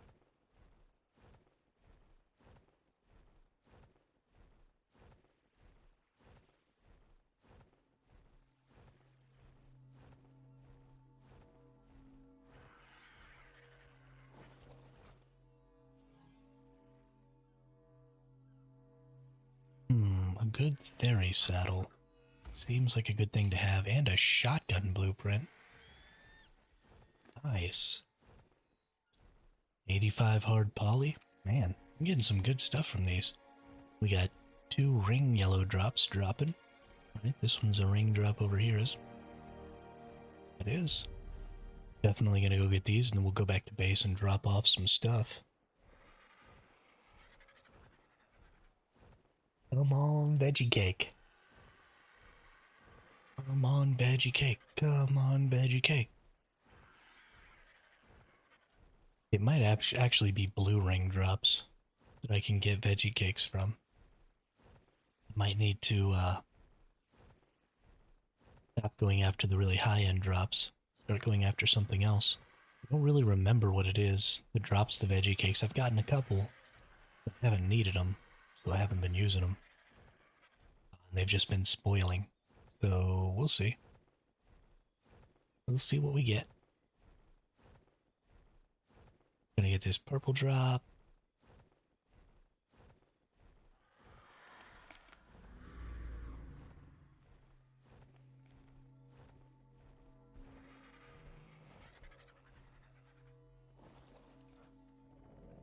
Booyah.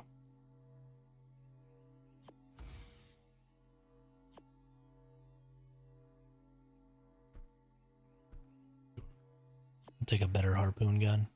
slightly better harpoon gun. I actually have a really good harpoon gun.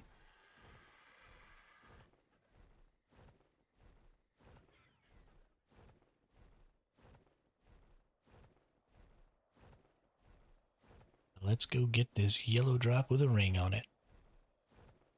If you like it, then you should put a ring on it.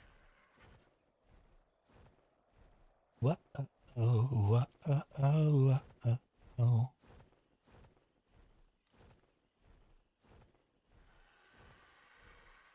Oop, there's a blue drop.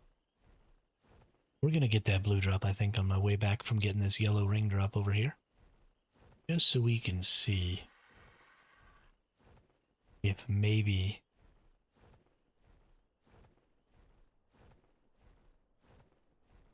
that'll give us what we're looking for. Because I really need a veggie cake. Or I need a Daedon. Honestly, I need to just get a Daedon.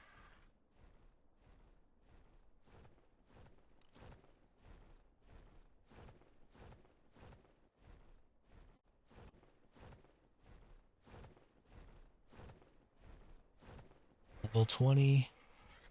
Oh, that's a Calicotherium. Never mind. There's a Chally with a couple of babies.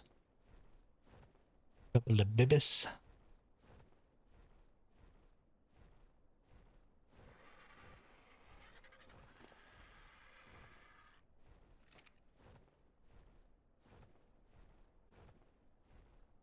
We're just gonna find ourselves a Daedon and pick it up and bring it back to base and knock it out real quick. And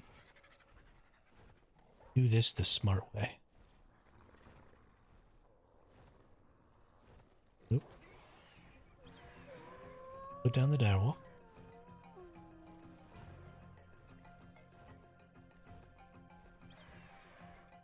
We got some pretty serious lag going on here.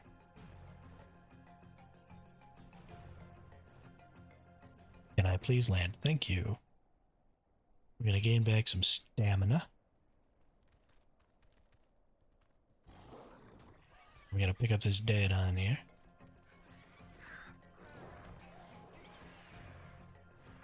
We're gonna carry it around with us while we go get these ring drops.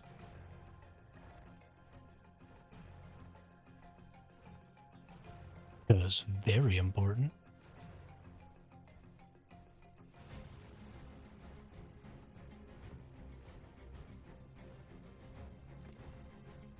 Let's move the heavier stuff, actually. Stop hitting me, you stupid Daedon.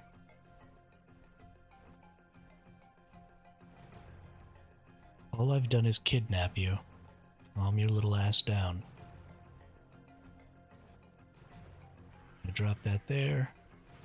Jump here. Thyla saddle. Whatever, we'll take everything.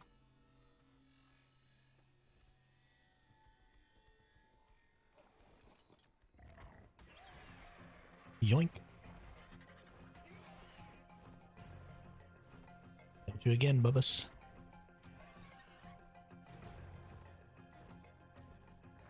Gotcha again. We're gonna fly right over the top of this mountain here.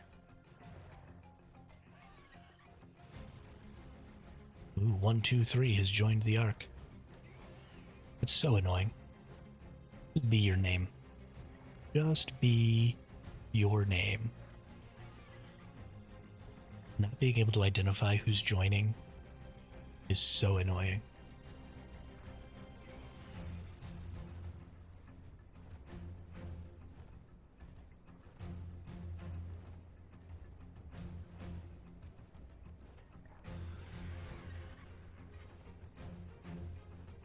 Stop whacking me, dude. Relax. You're gonna be fine. Ooh, there's a yellow drop over there, too. Too many good drops.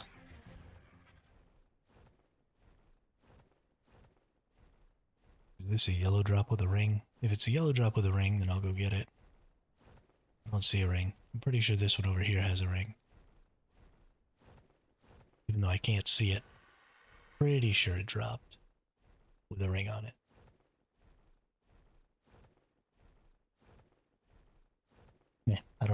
let's go get this one too.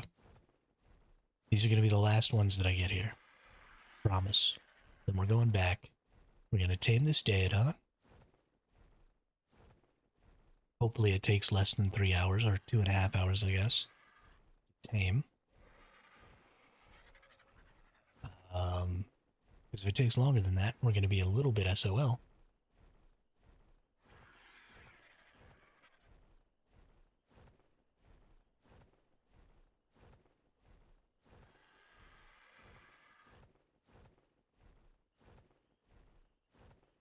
Oop, that yellow drop died. Wow, wow, wow. What are you doing over here, Mammoth? Supposed to be in the snow biome. Freaking weirdo. Freaking weirdo.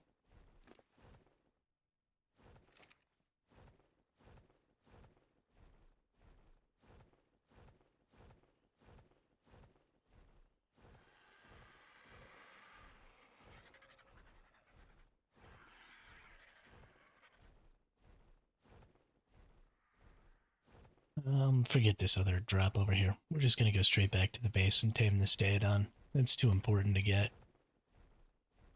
Be worrying.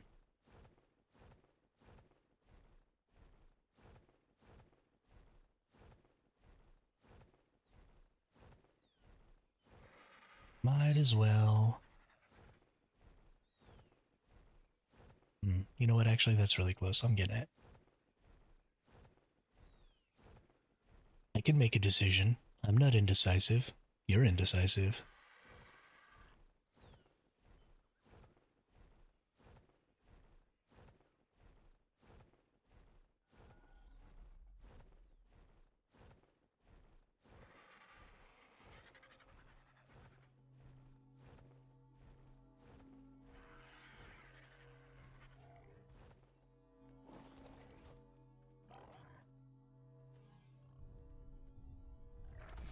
Ooh, that's an elevator track. Yo. That was actually clutch. I'm going to show you why. I've been gathering elevator platforms for a while. So having an elevator track is super good. So we're going to come over here. We're going to drop the Daedon way back here in this corner. We're going to go over here. We're going to get a better crossbow. We're going to try and get our best crossbow.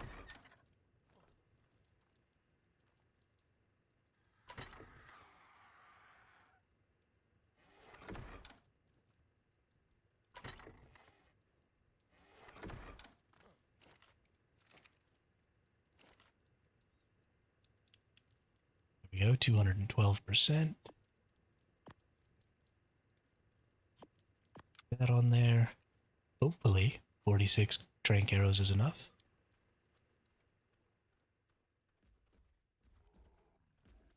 Oh, shiznit.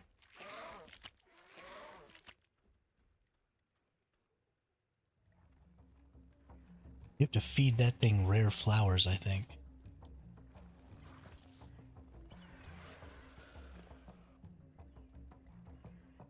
Hang on just a second here.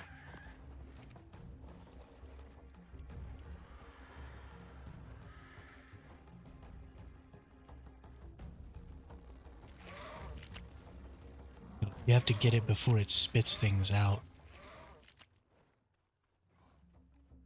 Normally you use... Oh, you know what? I probably have bug repellent, actually. I do have bug repellent. That should keep it from seeing me. And then I just crouch down here.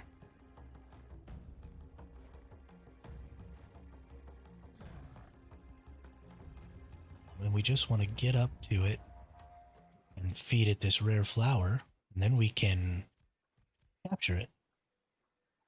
And we can put down like a beehive, which is actually pretty good.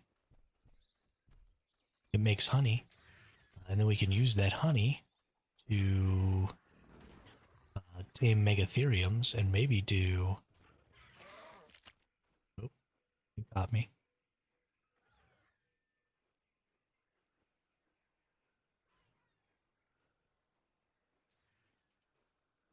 There it is.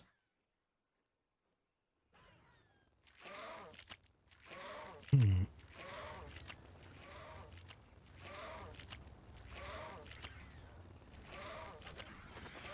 Not working. Sometimes these things are really glitchy. You gonna sleep, having a weird headache. Yeah, go to sleep, Quizza. Thanks for stopping by. Saying what's up, being in the chat. Always appreciate having you around. Sorry you're not feeling good.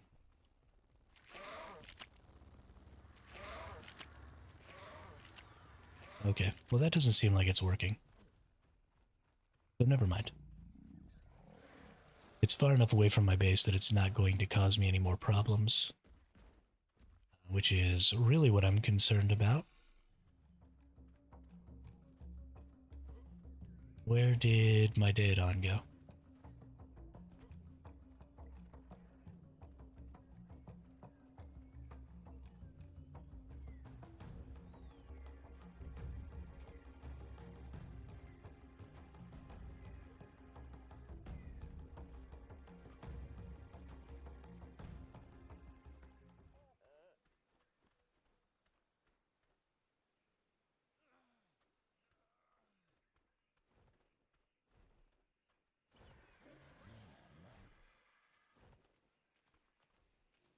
What the crap happened to my Daedon?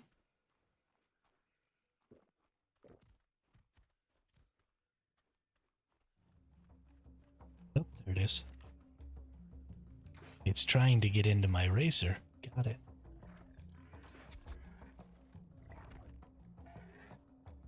It's obviously not able to because of my spikes.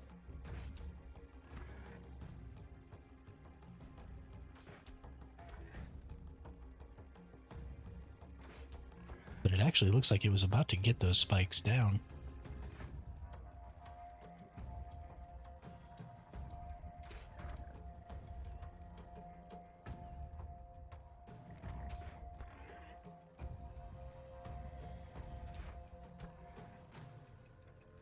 Row.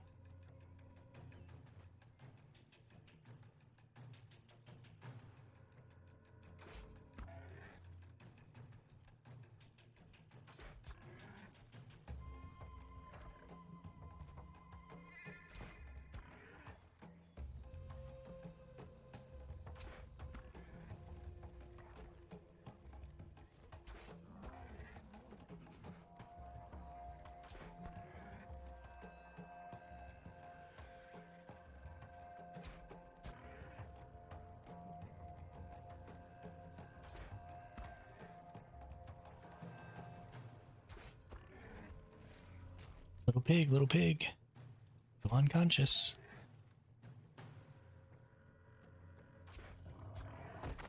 Hey. Hey, there we go.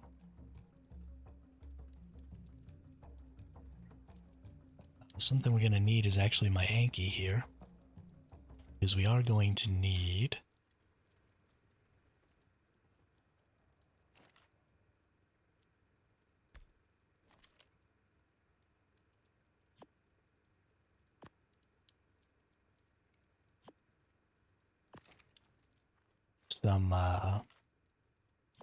some berries.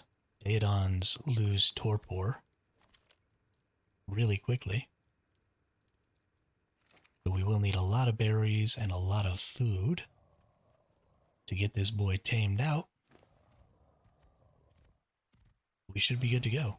So let's hit 5 here. Let's throw out our Anki. Top on. Level it up. Let's go get us some narco berries. Narco berries.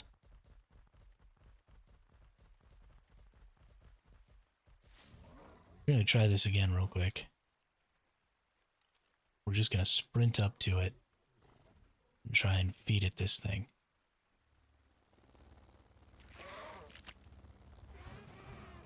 Got it.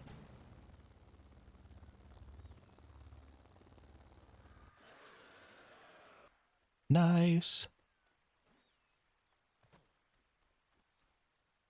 I knew I could do it.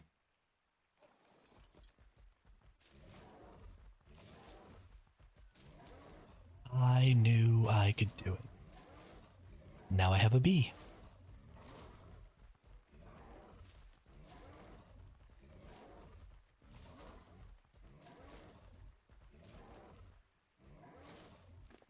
Which means I can have all the honey I want with no side effects.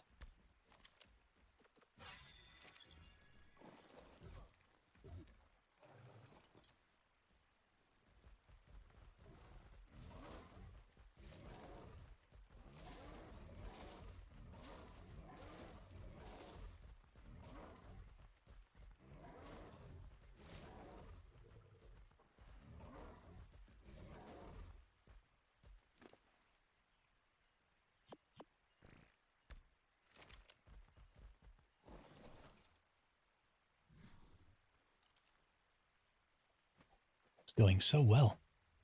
Today is a really good day for me so far. I haven't really been set back at all like we were yesterday or the day before. Things have just been moving really smooth. I'm very happy with that. Do you have meat? You do have some meat.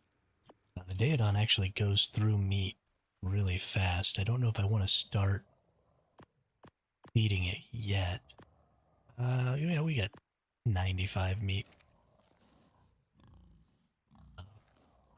Looks like it's going to need a couple hundred at least to get tamed. We need to go and get some meats.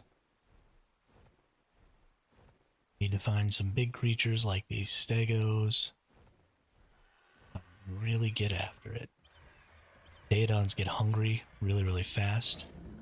They eat a lot.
Having a really hard time because I wasn't hitting the X button.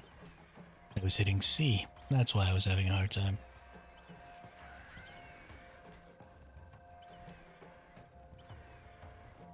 We just want to capture this.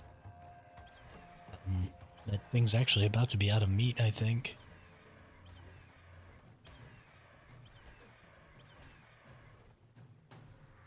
We're gonna feed it some prime here. Yeah, I got 10 prime out of that. Nice. Alright, let's get over here. Let's feed this Daedon.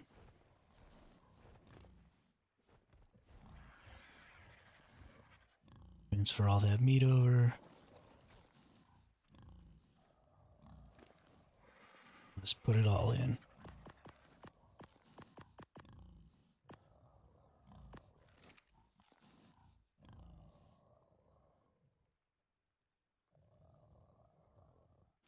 And let's force feed it some berries here. So that it stays knocked out.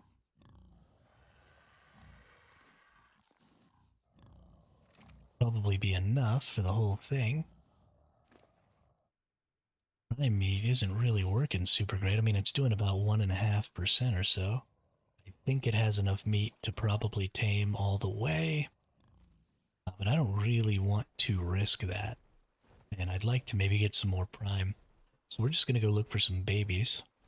We're going to kill the baby creatures and get their prime meats. Like this juvenile trike right here.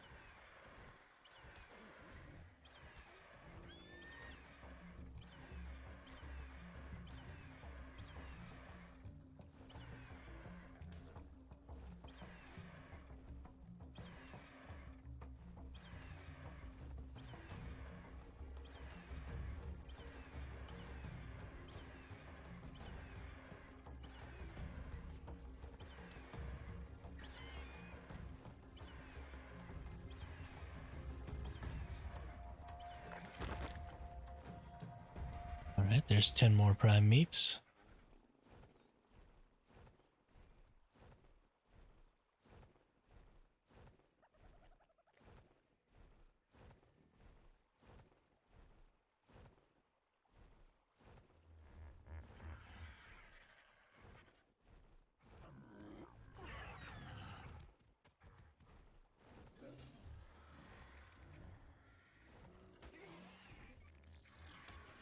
Alright, that trike doesn't have any babies.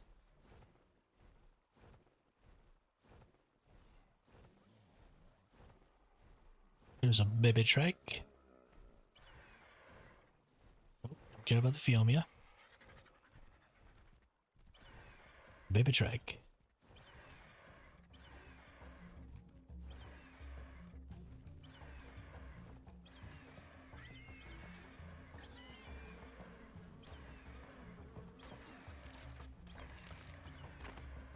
Nice. Okay, that's quite a bit of meat there. Let's go mash this into my Daedon.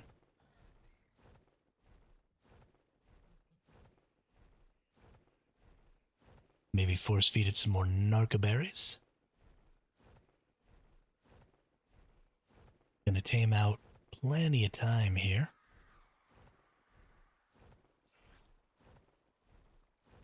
We're gonna be able to just have it on passive healing.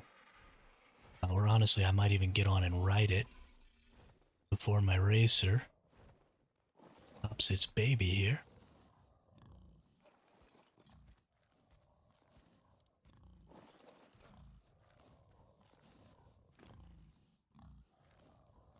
Whoops. Need to get all my meats off of here.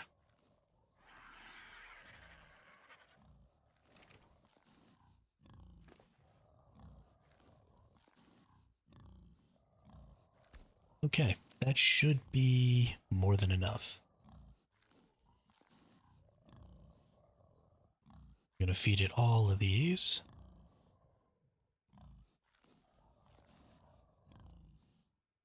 I'm gonna take those cooked meats out. And I think we're good. Alright, I really need to use the restroom. And maybe make a little food. We've been going for about 4 hours here today. So I'm gonna use the restroom and make a little food. And then I'll be back. So, one moment.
Alright, it's peanut butter and jelly taco time, baby. So delicious.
I just bit the holy crap out of my lip. Ow.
You know what I just realized?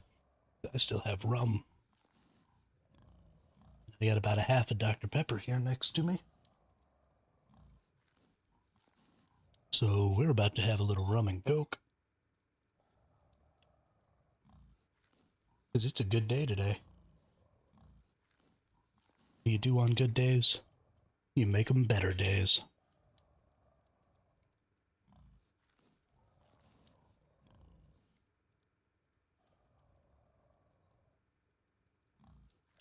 Stir that up a little with my finger there. Oh, yeah. Oh, yeah.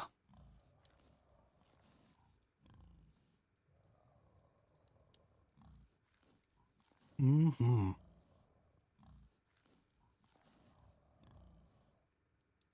Yep.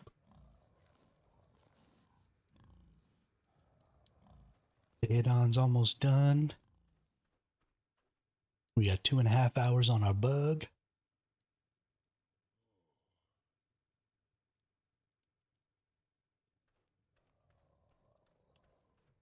Boom shakalaka. Hey, what's up, Mr. Daedon?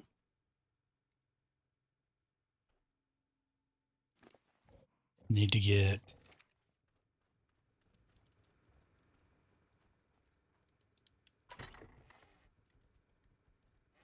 saddle. Do I just randomly have a Daedon saddle? Of course not.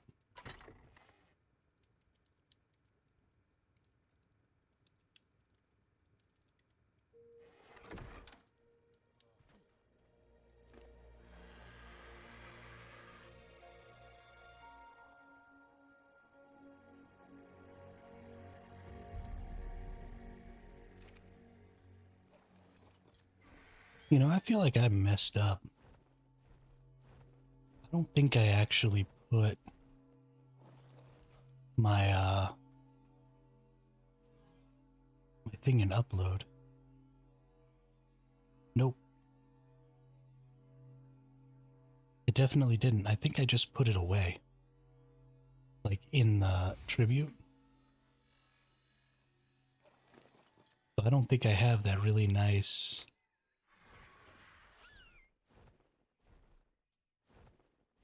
BP anymore. I think I just stuck it in a tribute. And then just let it despawn. Like a jackwagon.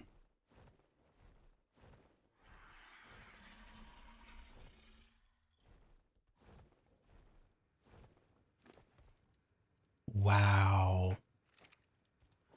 I'm gonna be so upset if that's true. The other possibility is that it's in one of these.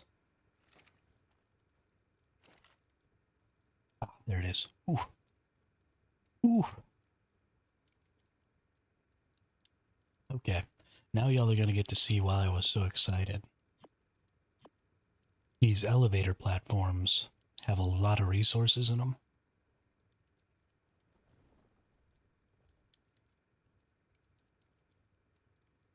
So we're gonna get the elevator track. We're gonna get all of our elevator platforms.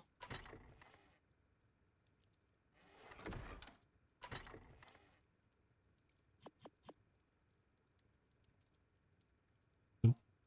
Those are just ceilings.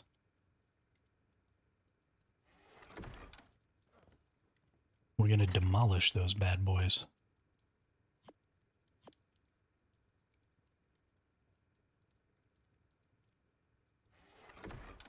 Because they are worth so many resources. I think we're gonna put this thing right out here.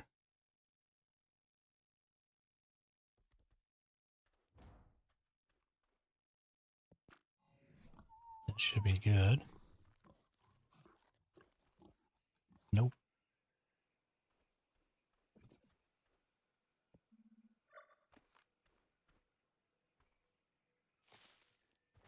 Stupid trees in the way. Okay, well let's maybe take it up this way.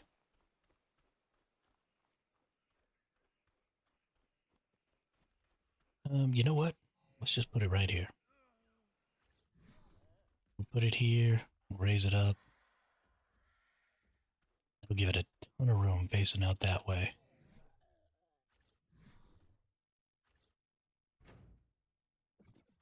And then we demolish it. 200 metal, poly, hard poly, and cementing paste. That is way too good. Let me go get my my weight RG. Throw that bad boy out. We'll get it over there. We'll get all those resources. 186 is not the weight. 115 is the weight.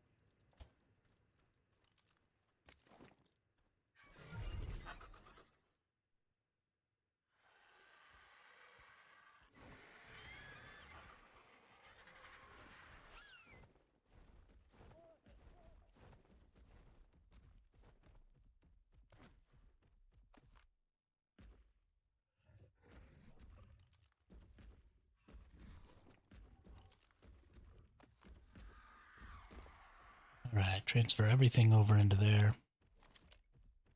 And then give me a platform.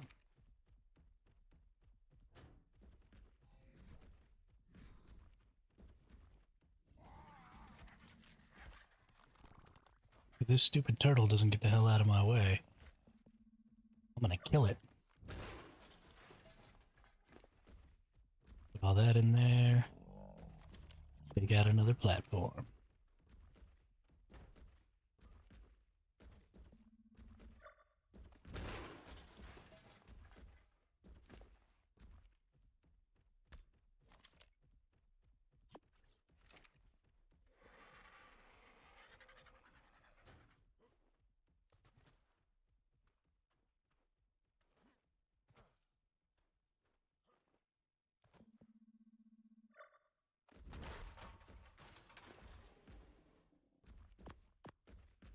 This is how you farm resources right here.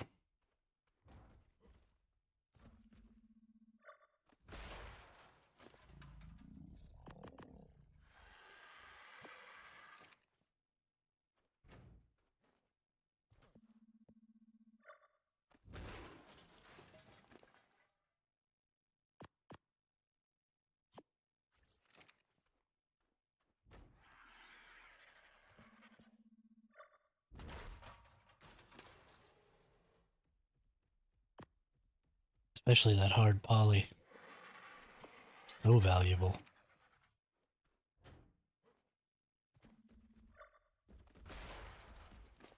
So freaking valuable.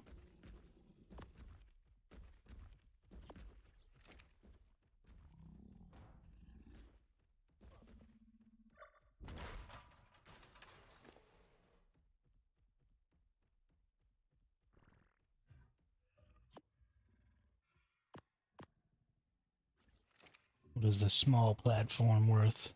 Probably not very much at all.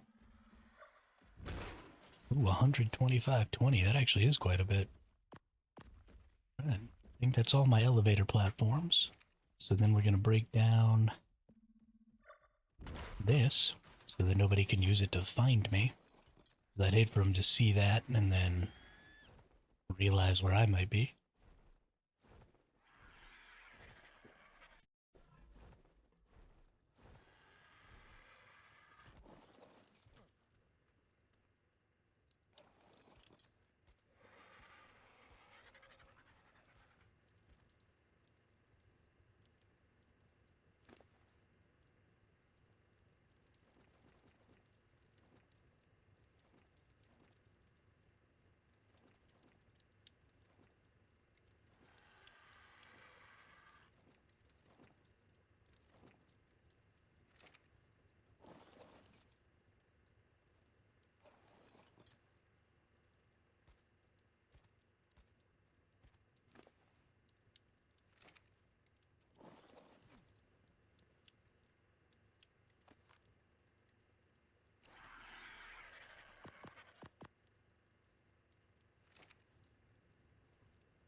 This lag is killing me right now.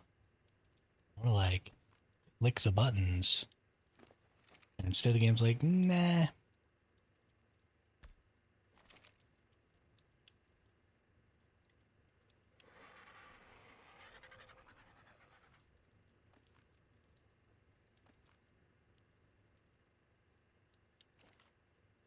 Let's take out some light stuff to put in this heavy stuff.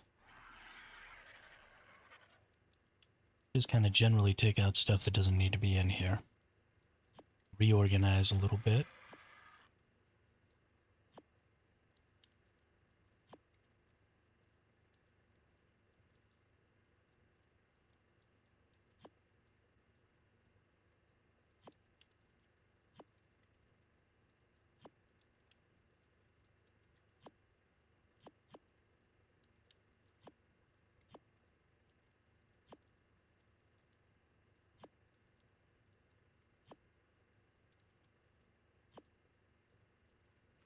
Okay. Put all that in there.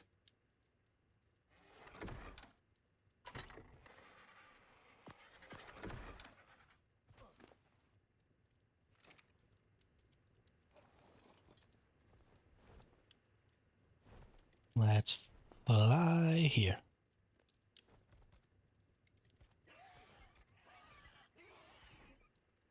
And let's throw everything out right underneath you here.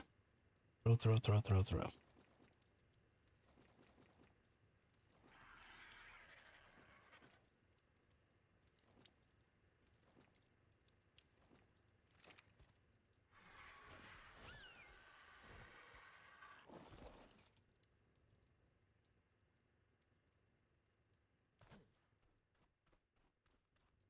Boy, things are not going easy right now.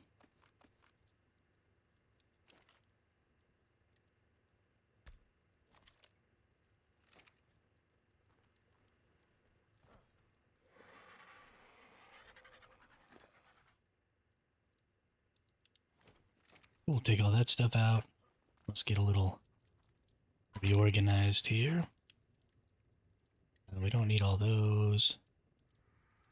Don't need that. Get stuff away. Oh. Storage box. I'm running out of storage here, folks.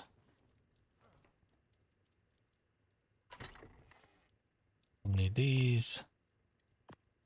We'll need this. I'm actually gonna put this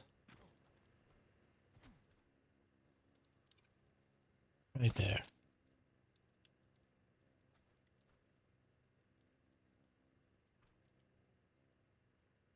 Can't access it right there. Okay. Here's hoping that when I demolish it, I get it back. Nope. Well, doo-doo.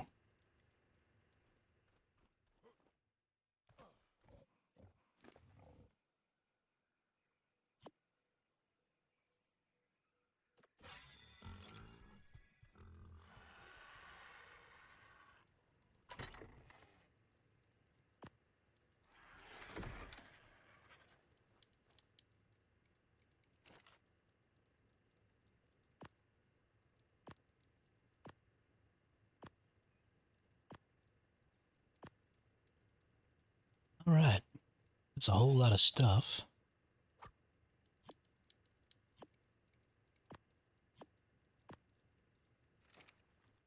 Everything's looking good in here, though. Feeling pretty positive.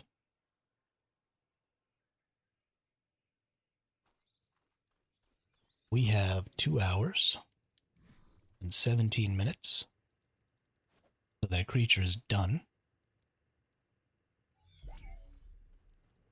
So I want to make a Daedon battle.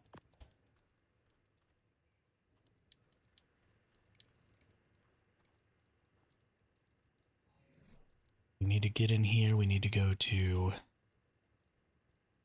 Daedon. Craft it in the smithy. Here's my Daedon saddle.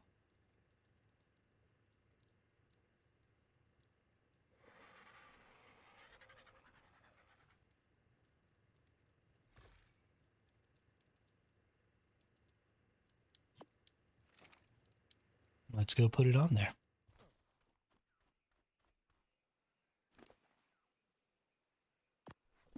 Drop all that.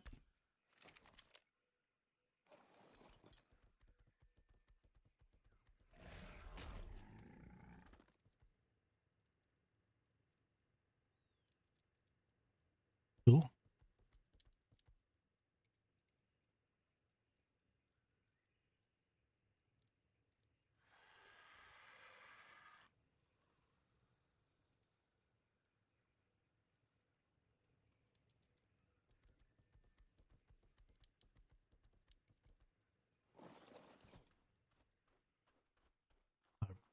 Hair Racer seems to be doing okay. Still very, very dead. Oh, now it's down to 1-8. Interesting. With as long as it has left, I don't feel like it should be this low. It should only be at about 50% health. Let's see, 1840.4. 1837, so it is losing health now.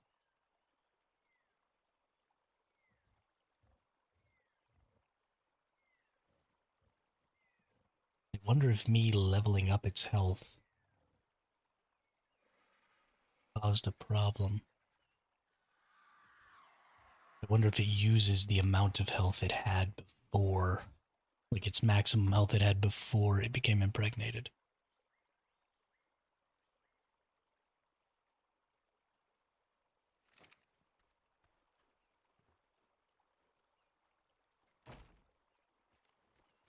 Because we're not even halfway done.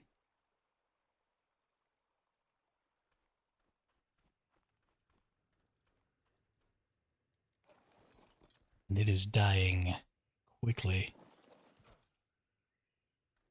Okay, I have to keep riding it for that to happen, so let's enable passive healing here.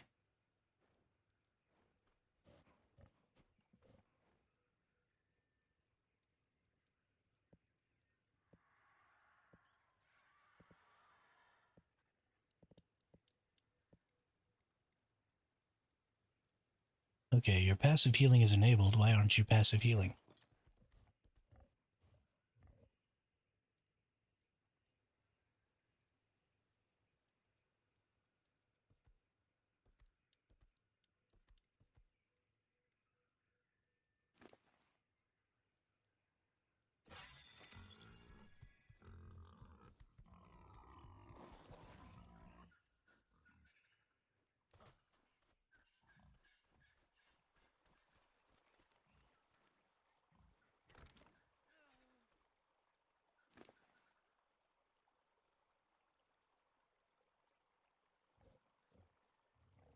Okay, well, I can heal that really well with that Daedon. So I'm gonna need to go get some more food. Um, and I mean, the next 2 hours may be kind of rough. Just getting food, stuffing it inside this trough so that this creature eats, and just keeping everything full here. But you gotta do what you gotta do. Gotta keep your creatures alive. I need my chest burster bug. It is incredibly important to have. We're just gonna run around killing big creatures like Diplos and Brontos and T-Rexes and stuff like that we can get a whole lot of meat out of.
And I was talking to myself.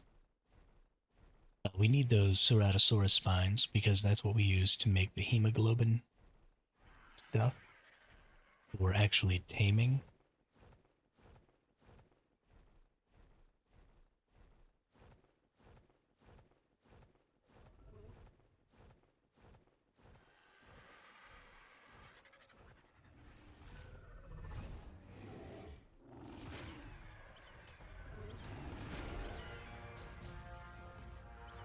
Actually, probably kill the Rex first so it doesn't. Oh, it's got baby Rexes too. Nice.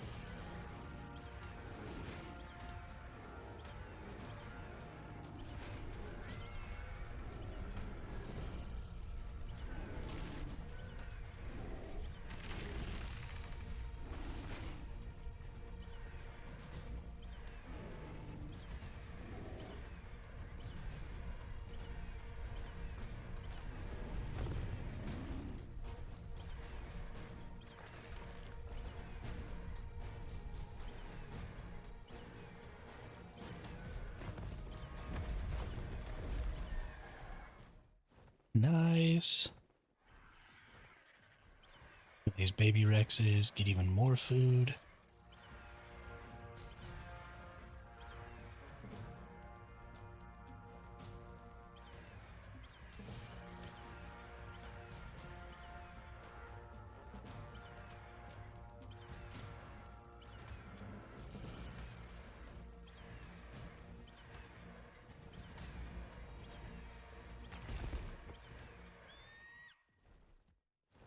We have the meats.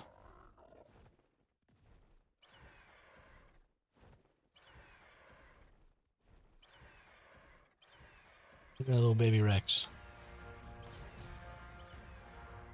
Look at him. They're like a big Rex, but just little. And they've got enormous heads.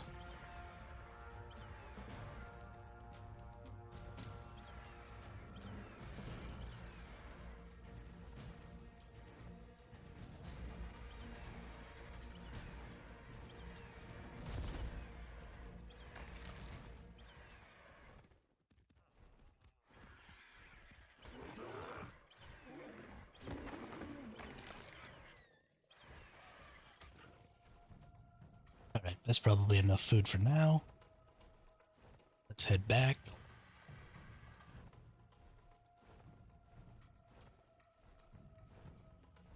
Because we need to feed.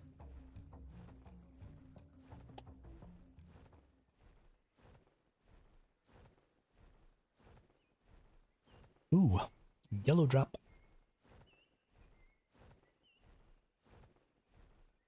Yellow drop. Gonna have some good stuff in my yellow drop now. Did it just disappear? It did just disappear. Mother fudge knocker.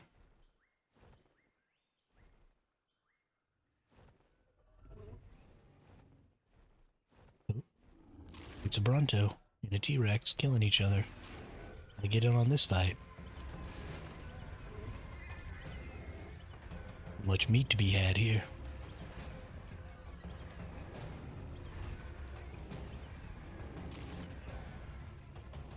Oh. Owie.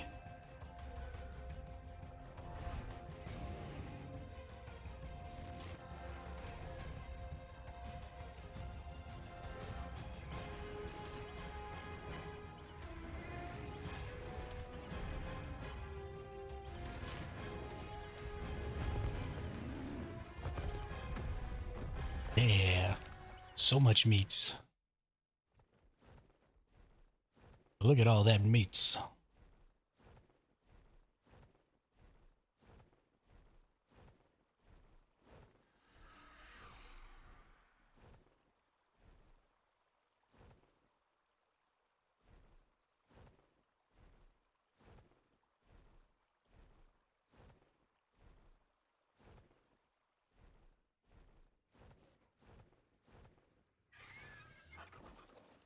Look at all that meats. Gonna take it all out of there.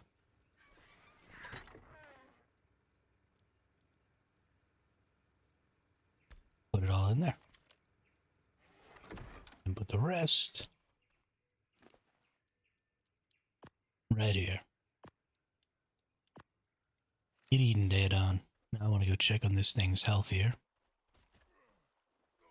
Because we've been having some issues. Wow, that was super glitchy and laggy.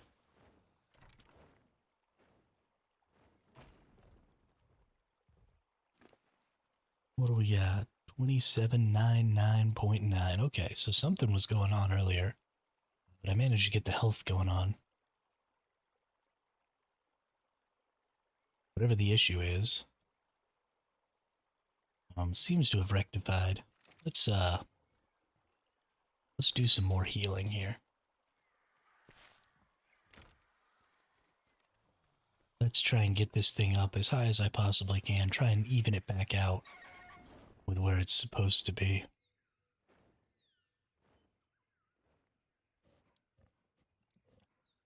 And then later, if we need to, we can do it some more.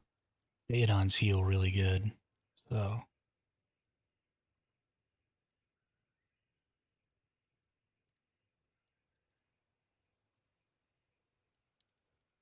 hopefully I can get this thing healed like all the way back up. And then it'll bring itself back down to half or whatever. That'll be fine.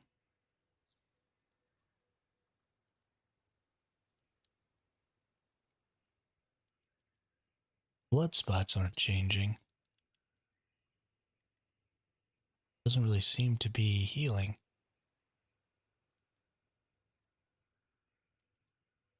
Or maybe it's just not healing really quickly.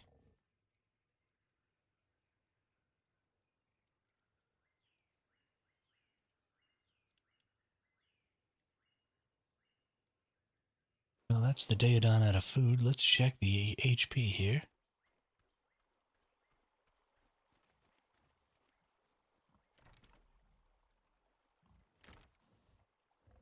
Okay, we're about half.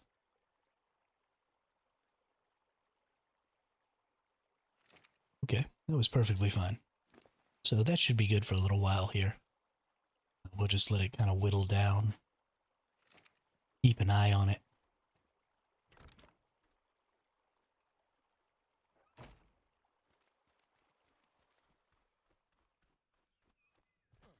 And hopefully everything goes as planned. I do want to pull this out. And go ahead and drop it in the upload. And then maybe take the time here real quick, since I've got some time, to pull everything out of my upload and then re-upload it. Maybe take a look at some other stuff that I might think is important. Maybe get rid of some stuff that I don't think is important anymore.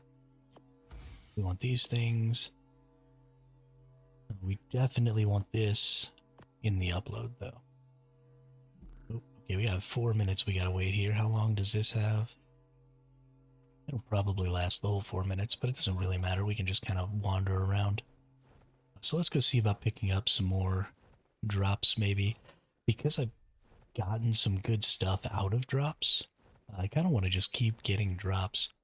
If I could get even a half-ass decent set of flak, I'd be just tickled pink.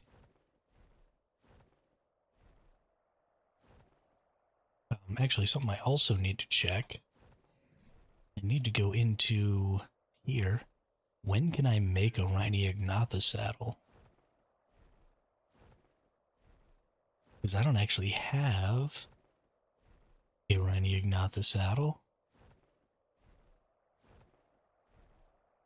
I'm gonna need one.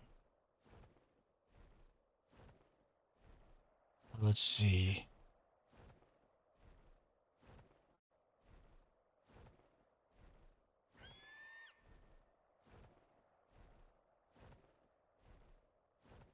Level 90. Okay. I am only in level 84.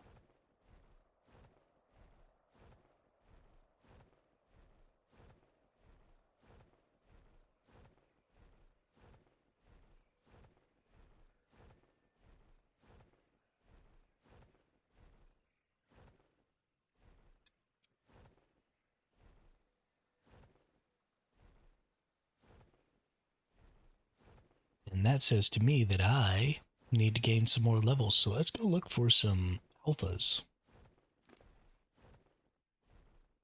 Oh my gosh, I have so many things. Alright, but let's go look for some alphas over here on Carno Island. Hopefully I can find a couple. And we'll just fly around looking for alphas, trying to level up a little here. We definitely want to get to level 90. We really want to get to level 100. Level 100 can be a little difficult. But once we have a Rhini, it'll actually be pretty easy to just go hunt down alphas. Maybe get a couple of, find out where a couple alphas are. And then go grab the extra 4 times note. And an extra 2 times note. And just go run some alphas real quick.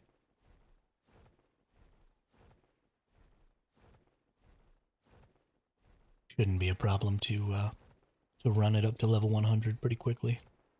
And if we don't quite make it, I mean, we could kill a Titanosaur, we could get a Thyla, and go kill a Titanosaur. Would take us up to 100.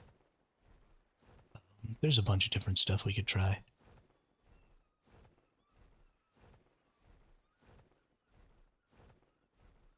So, yeah. Let's see if there's any alphas over here on Carno Island.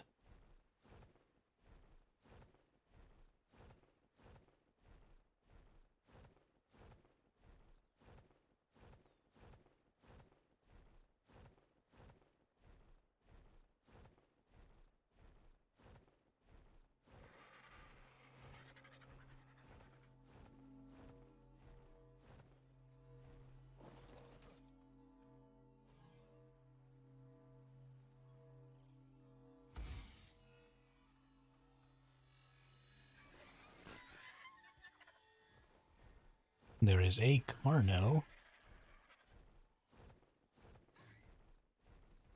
Right over here. We're just gonna go ahead and kill that bad boy. Because... Ooh. There's Ceratosaurus.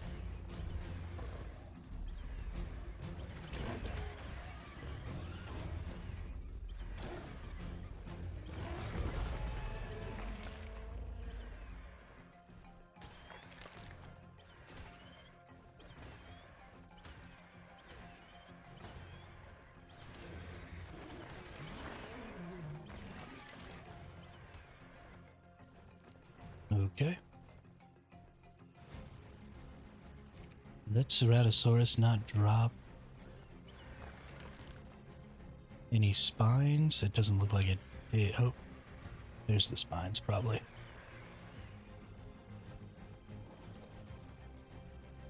The Ceratosaurus doesn't drop them. And they're usually in a bag.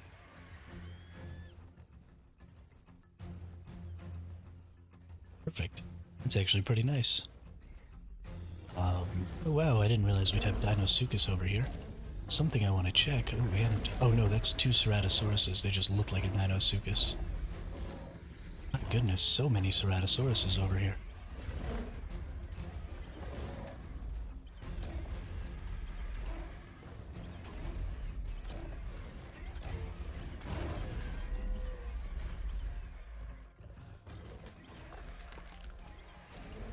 Oh, and it has a baby.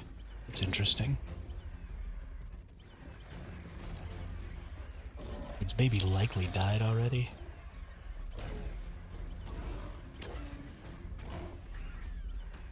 I wonder if there can be alpha Ceratosauruses.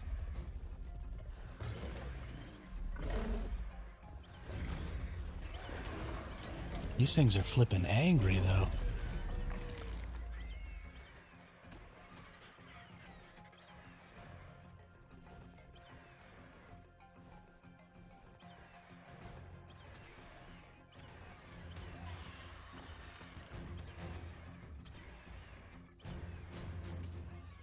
These Ceratosauruses are angry. We've got a bunch of dropped bags here, though. They're probably all of the Ceratosaurus spines. Definitely want to pick all those up.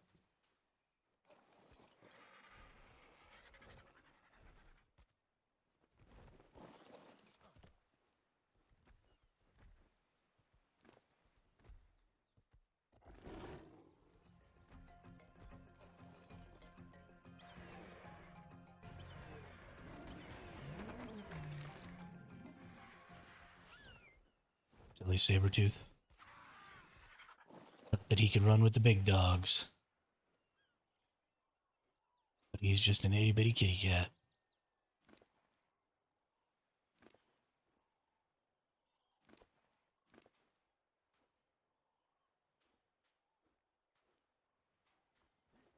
Alright.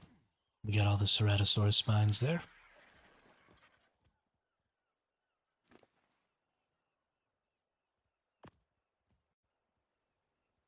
And let's go to meat.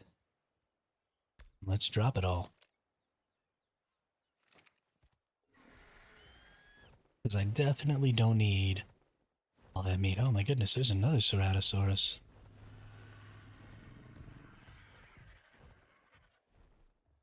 Where'd it go? There it is. It, like, teleported. We probably jumped. What level is that one? Because it's kind of cool. Got orangey spines on it.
Just come over here and fight me so I can attack you.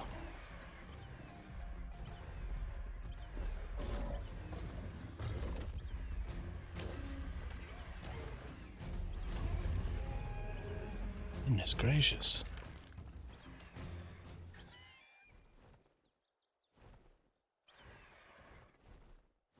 I'm gonna kill this one, Mike. Right where its parent was at.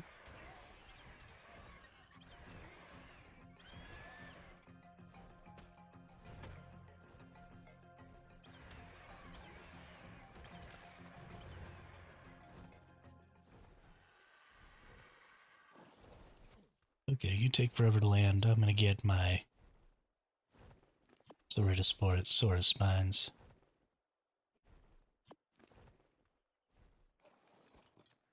Very nice.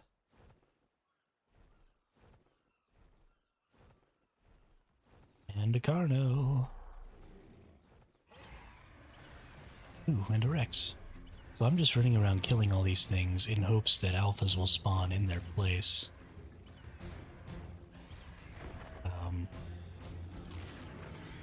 Because I need alphas, not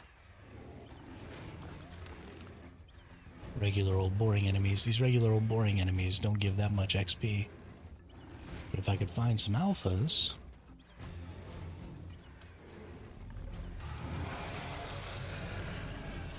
I could get some good XP.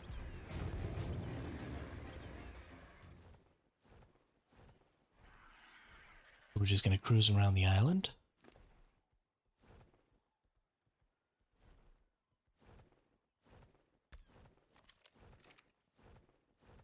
Dropping things I don't need.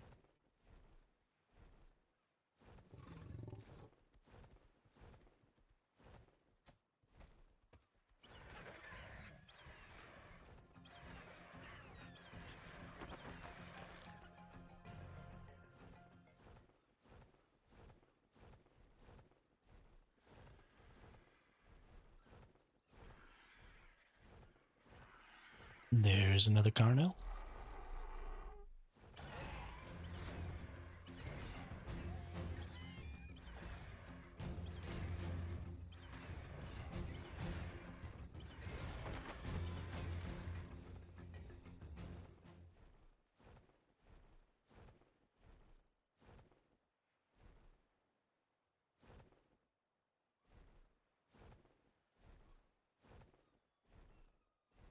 Alright.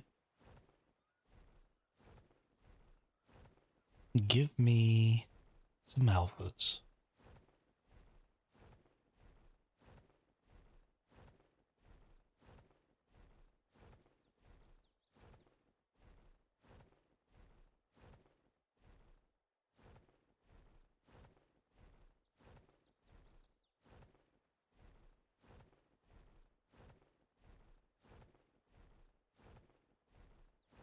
a favor.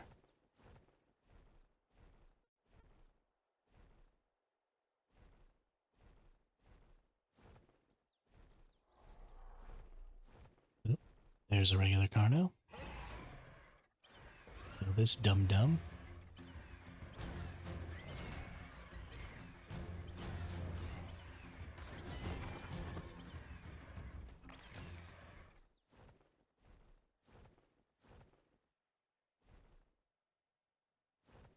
Okay, well I basically killed everything on the island. We're gonna give it a minute to respawn here. While we do that, we're gonna head back to the base. And hopefully,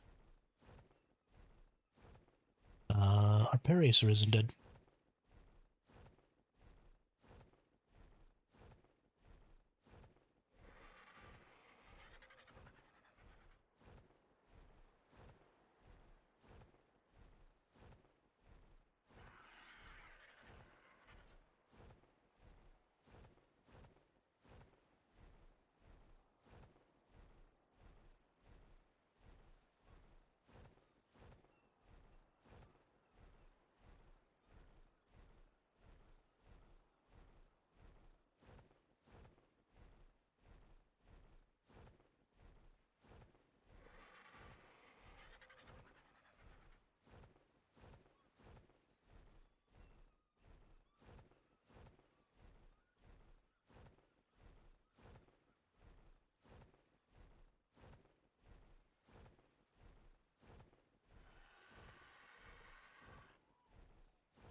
Alright, how is our little air racer?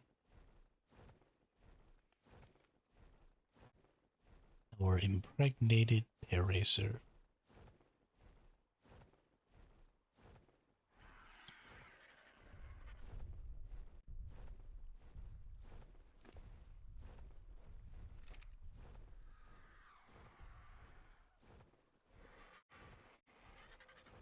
Well, it still exists. Bonus.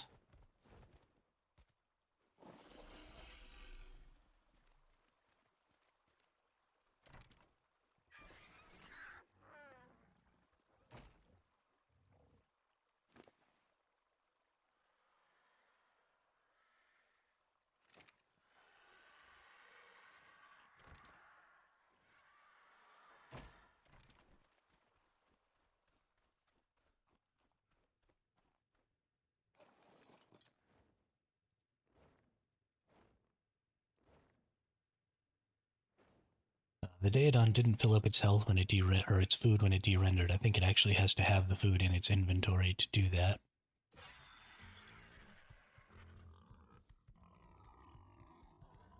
But it did eat. It did fill up its food some, so we're going to go ahead and drain its food down again. Just heal this Paracer up, and then I'll go check on my food stores. See how we're doing there. See if maybe the Daedon just ate everything, and that's why it wasn't all the way full. If that's the case, then I'll make another food run.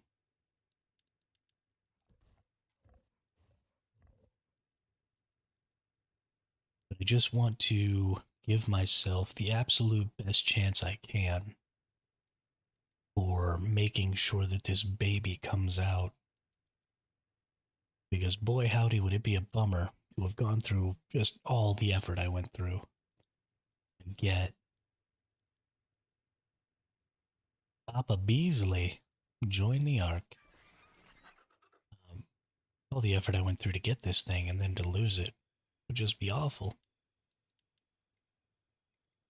But that's most of our food there. Good to go.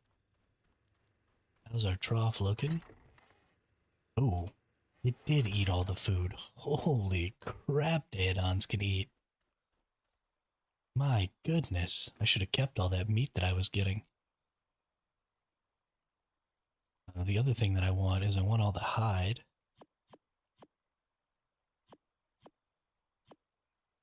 Goodness gracious.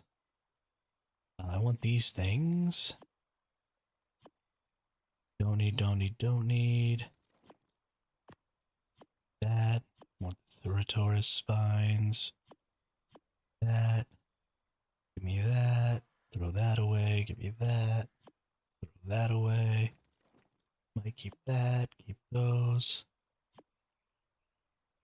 Honestly, I don't even care about the stupid metal at this point.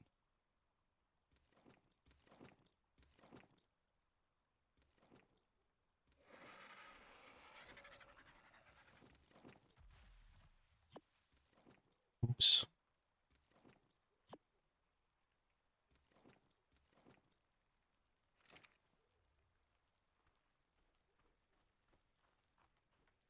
I accidentally threw something away I wanted to keep, but I'm not going to go digging through all that stuff to try and find it.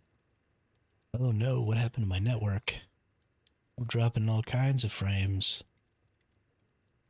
We're just going to muscle through it. I don't even care.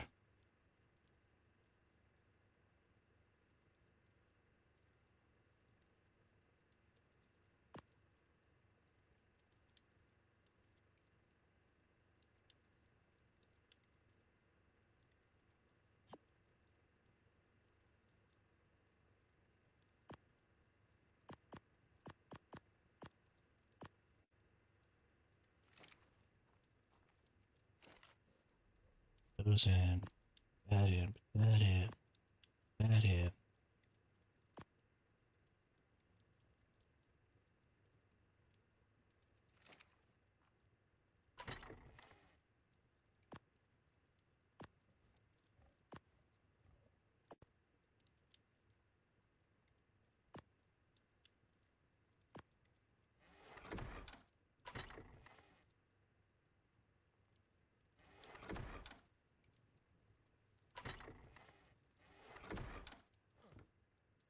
Oh my goodness.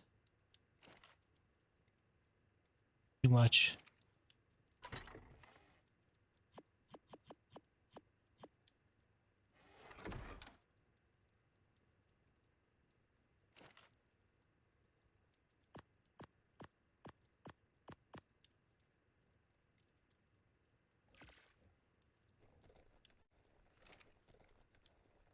I got all the things.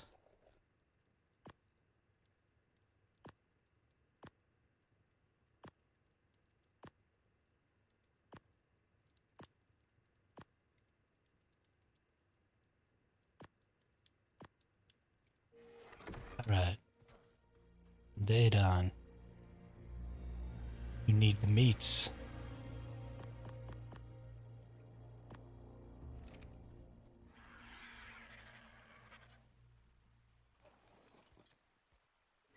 Now it's time to go kill some things. Get some more meats. From a Daedon. Ooh, it's a baby Bronto. Look at you. You're so cute. But unfortunately, you have to die.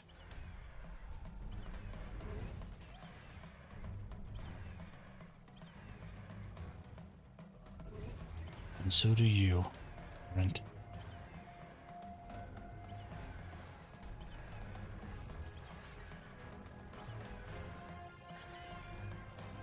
Papa's gotta die.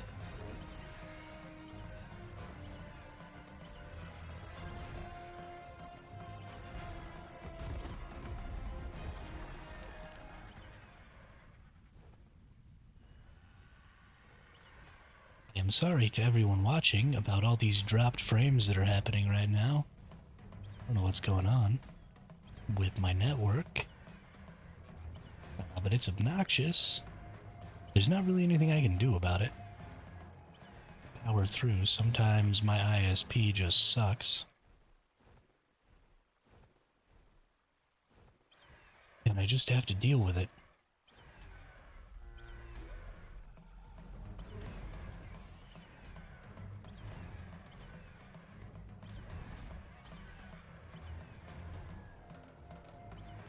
This is also apparent. There's its baby right down there. We're gonna get 4 Brontos for the price of 2 here. Lots of prime meat.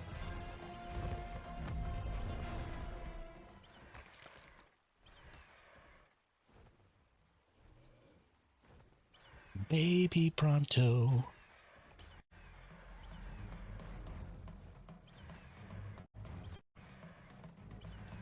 Such a cutie patootie. Too bad you gotta die. Ooh. Now my video quality is getting really shitty. On my stream. Or on my game.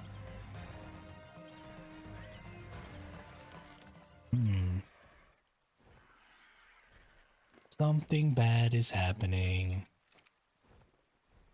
The stream is probably about to die.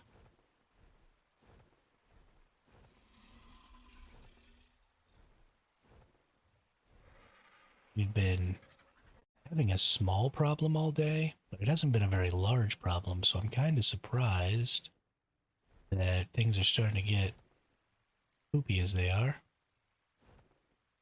But I guess that's just what happens. I can't see squat right now. Of course, if I look at what you all are seeing, or at least at my preview on my computer, the quality actually looks really good, which is kind of strange.